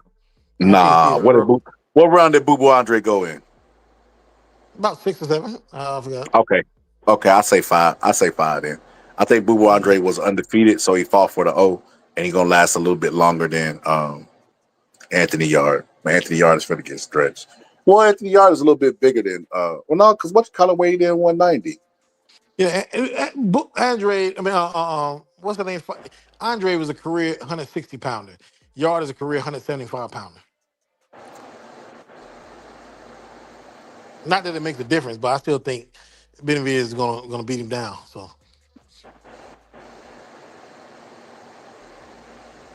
yeah. Yeah, that's all we got. All positive. That's final thoughts, man. I think that's a good closing point, good wrap up point, man. Peace and Tim, blessings. we're gonna get all positive. Are you gonna be on the episode we have Timothy Bradley on, you and Rob G? Nah, I ain't got nothing to say to Tim Bradley. I don't like the guy. You gotta stop that. You got listen, your name all positive. You can't be out there being negative to a man that ain't did nothing to I you. normally avoid conflict. I really don't like the guy too much. Well, if that's the only conflict comes from negativity. And only one person, it's only one sided. He ain't ever said nothing. Matter of fact, all positive, you can make the opposite argument. Timothy Bradley actually like you. You know how I know?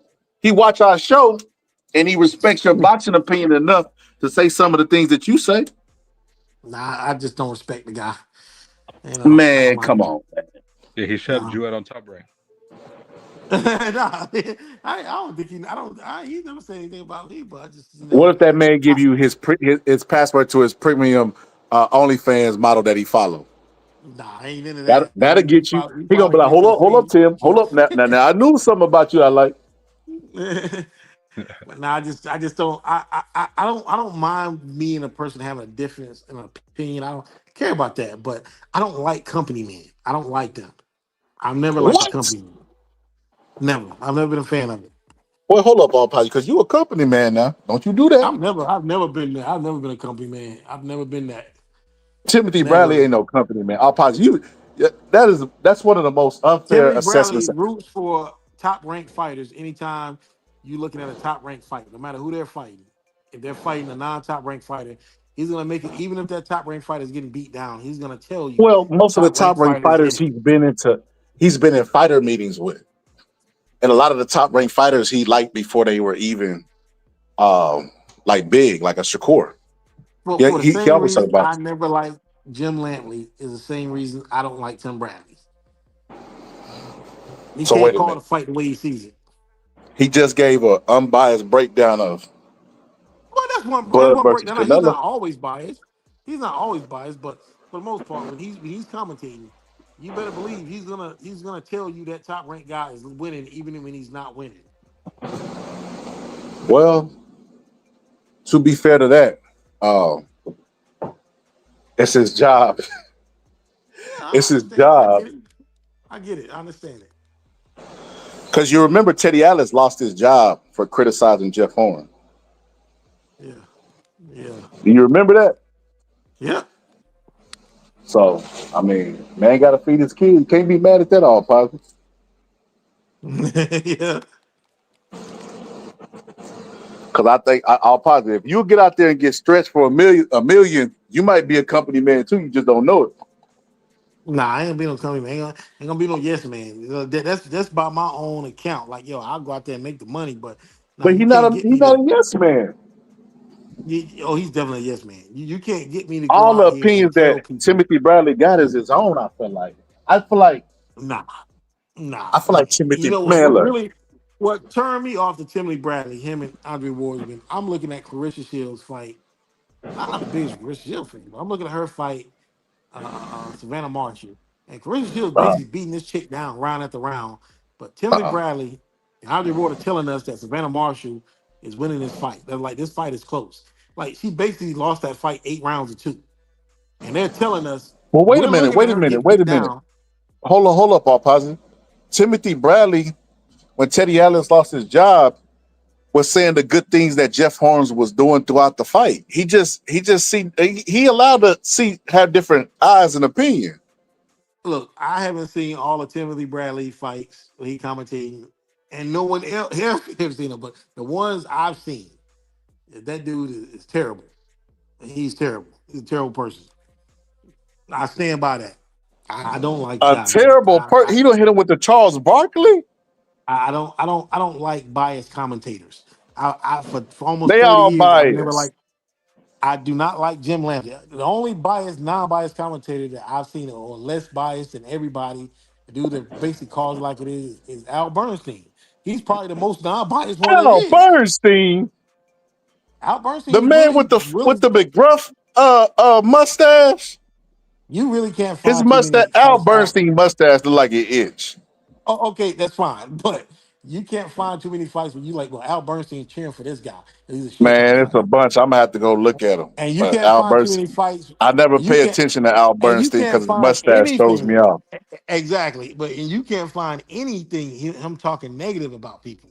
Because I actually read his book, and I was wondering, I wanted more because I actually talked to him like he would come to our panels on Max Boxing, and I actually it was like 20 some years ago, and I actually noted made a highlight of that about him being unbiased. And I read his book. I'm like, all right, let me look at the insight into why this guy he commented. He's like, he was looking at a baseball game with his dad one day when he was a child, and he was talking negative about a player. Because his dad told him, if you ever talk negative, or you talking negative about a player again, I'm not watching baseball with you again. And he was a child.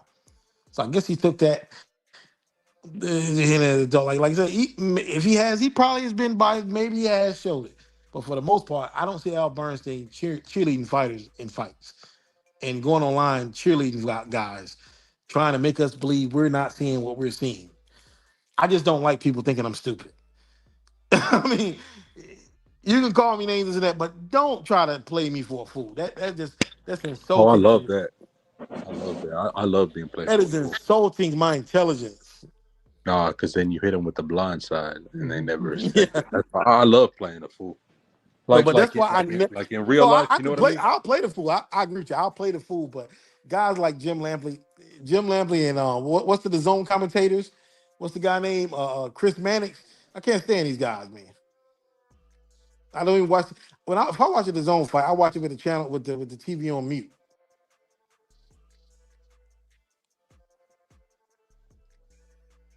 Yeah, Jim Lampley was All terrible, bro. positive. He was. Is this one of Go those ahead. situations where we on the outside looking in, but if we get the position, we would do the same thing? Yo, look, dude, I've been offered money to do certain things, even pertaining to music. Like I was being offered money to do this track one time. This is about 20 years ago, and it was like a mainstream track. I'm like, man, I'm not doing that. I don't want to do that. I'm like, I got integrity in music. I'm like, this is garbage. I'm like, you got to pay somebody else. I don't want to do it. Like, I have integrity over everything. Can y'all hear me? Over everything. Yeah, I hear you. So Integrity what over you say they were everything. trying to give you money to do crack?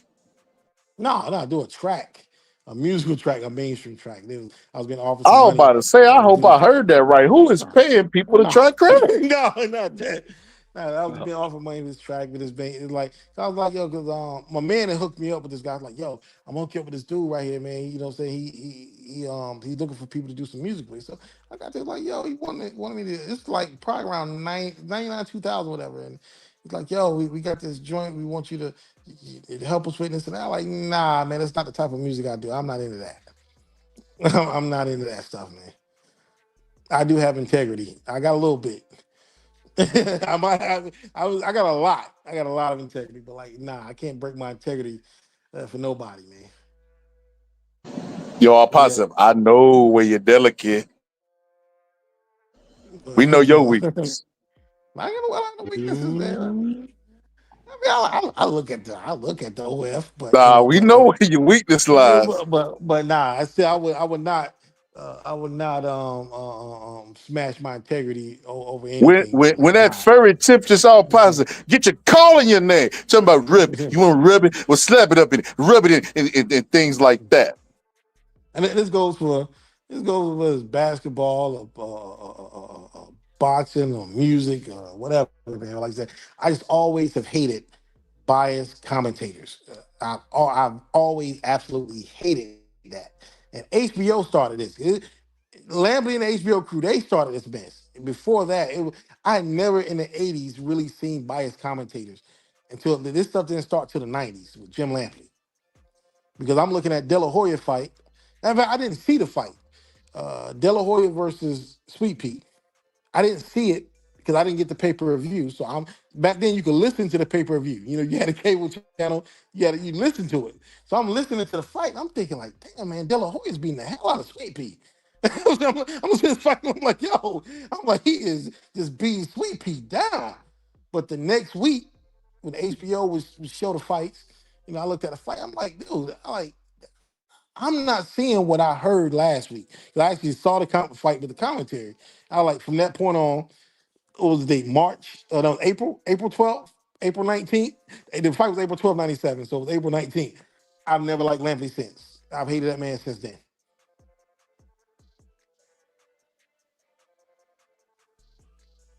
Him and anybody of his kind is tight. You know what I'm saying? Because it's just it's no room for that. There's no room for that in the sport, man. Oh, pause. You gotta stop holding these grudges, brother.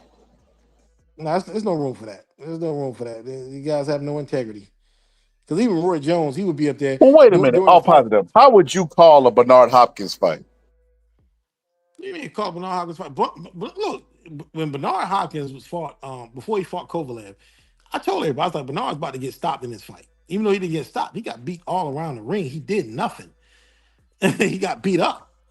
I mean, even in the fight he fought Chad Dawson, I had Chad Dawson winning the fight. I had what's his name? Joe Calzaghe. I gave when I scored it, I scored at 1 point in favor of Joe Calzaghe. I just thought he was the busier fighter throughout the fight, and Hopkins was looking to jab and clinch.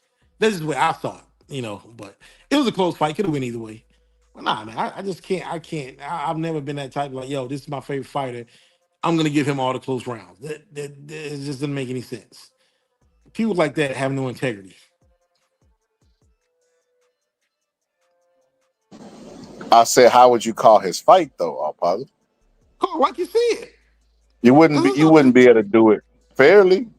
It's not hard. It's not hard to call like it's just tell what you see. No, because you're gonna start paying attention to what the other person is doing.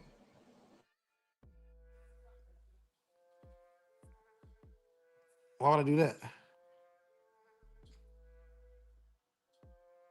Because it's human nature. Everybody's biased for something. Nah, man, it's really easy to call it like you see it. Call stuff up the middle. It really is. It's really not that hard. You know, Yeah. when you're watching your favorite team, it's not hard to say like, "Yo, my team got away with one. They robbed that team." You know, what I'm saying? I Yeah, do it but you're all the gonna take time. that Like, yo, dub, right? It's just no difference I'll than take the people. win. I'll definitely Yeah. take the win, but I do it all the time. Like, yo, we got away with one. The refs helps us on that one, but I'll take the win. But I can easily say, yo, we got you got a little home cooking on it.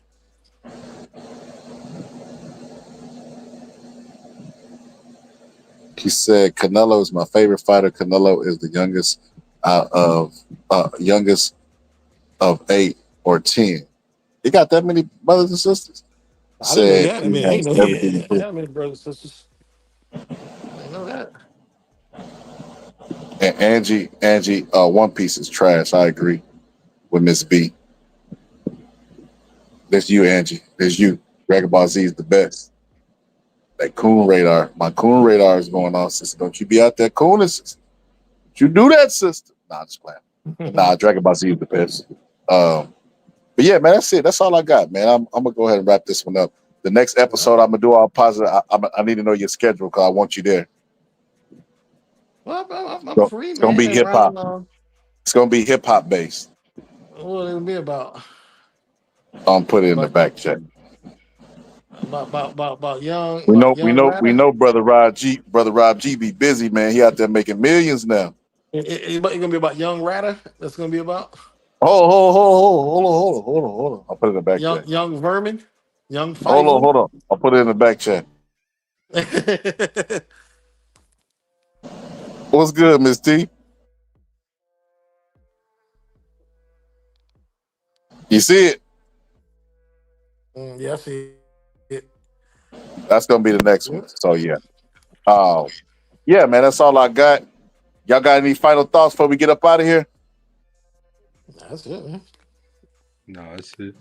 Yeah, I'm positive. That's how I know you over there distracted. What you doing? Watch your OnlyFans. You normally give your advice of tipping the waiter and I said what? it was a piece of bread and tip your bartender. I'm playing the game. I'm building a new build, man, because I didn't like that last build I just built. What you gonna do all positive when you finally, playing the game and you happen to see one of your OF friends on there? What that conversation gonna be like I have no when idea you what done see the these girls. inside parts? I have no idea what these girls' names are. I just don't When you say done seen anything. her public hair. You remember he said that all in the public, Yeah, sharing their public hair I in only the know faces. news. I don't know names. I just know faces. All positive in the news, bucket naked, showing their public hairs, not pubic hairs. All positive, public hairs. But yeah, man, stripping bitches ain't the same no more. But yeah, man, that's all I got, man. Let me get up out of here because I'm gonna keep Yep, saying I'll I'm be being back. another All right. hour. Yep. All right, peace out, everybody, man. Everybody pulling up. Make sure you don't miss the next one. I don't know when I'm gonna do it, but I'm going to schedule it. What she say, Miss T? Don't do it. Cuss them out, Miss T. Don't listen to Angie with all that positive stuff. Sometimes me and Miss T got the same personality. We scored on that personality test. Sadism. No, is it sadism? Sadicus? I can't remember. I think it's sadism. But yeah. Go ahead, Miss T. Let that out. know what I mean? Sometimes we gotta let out on people. Don't listen to Angie with all that positive stuff. She always try to do that. But yeah, man, I catch y'all on the next one. Next one's gonna be a good one. It's gonna be non-boxing. We done cook what? Damn near 6 hours on this boxing stuff. You know what I mean? We got a bunch of timestamps and stuff that we think with predictions. We got shout out to my homie Rob G pull up. He was debating Victor Conte, the age-old PED argument and shitter Conte is what I call him. I don't even like that dude, but this was a good one, man. This was a good one. I had fun. I'll see y'all on the next one. Ray J, serenade him. Serenade him. Wish to have a fancy car. Wish to have $1 million bucks. Well, I wish I don't be in love. So tell me, pretty baby, I make one wish and I wish it all on you. Make it love to the break of dawn. Me and you to the baby's born. Till my baby's born.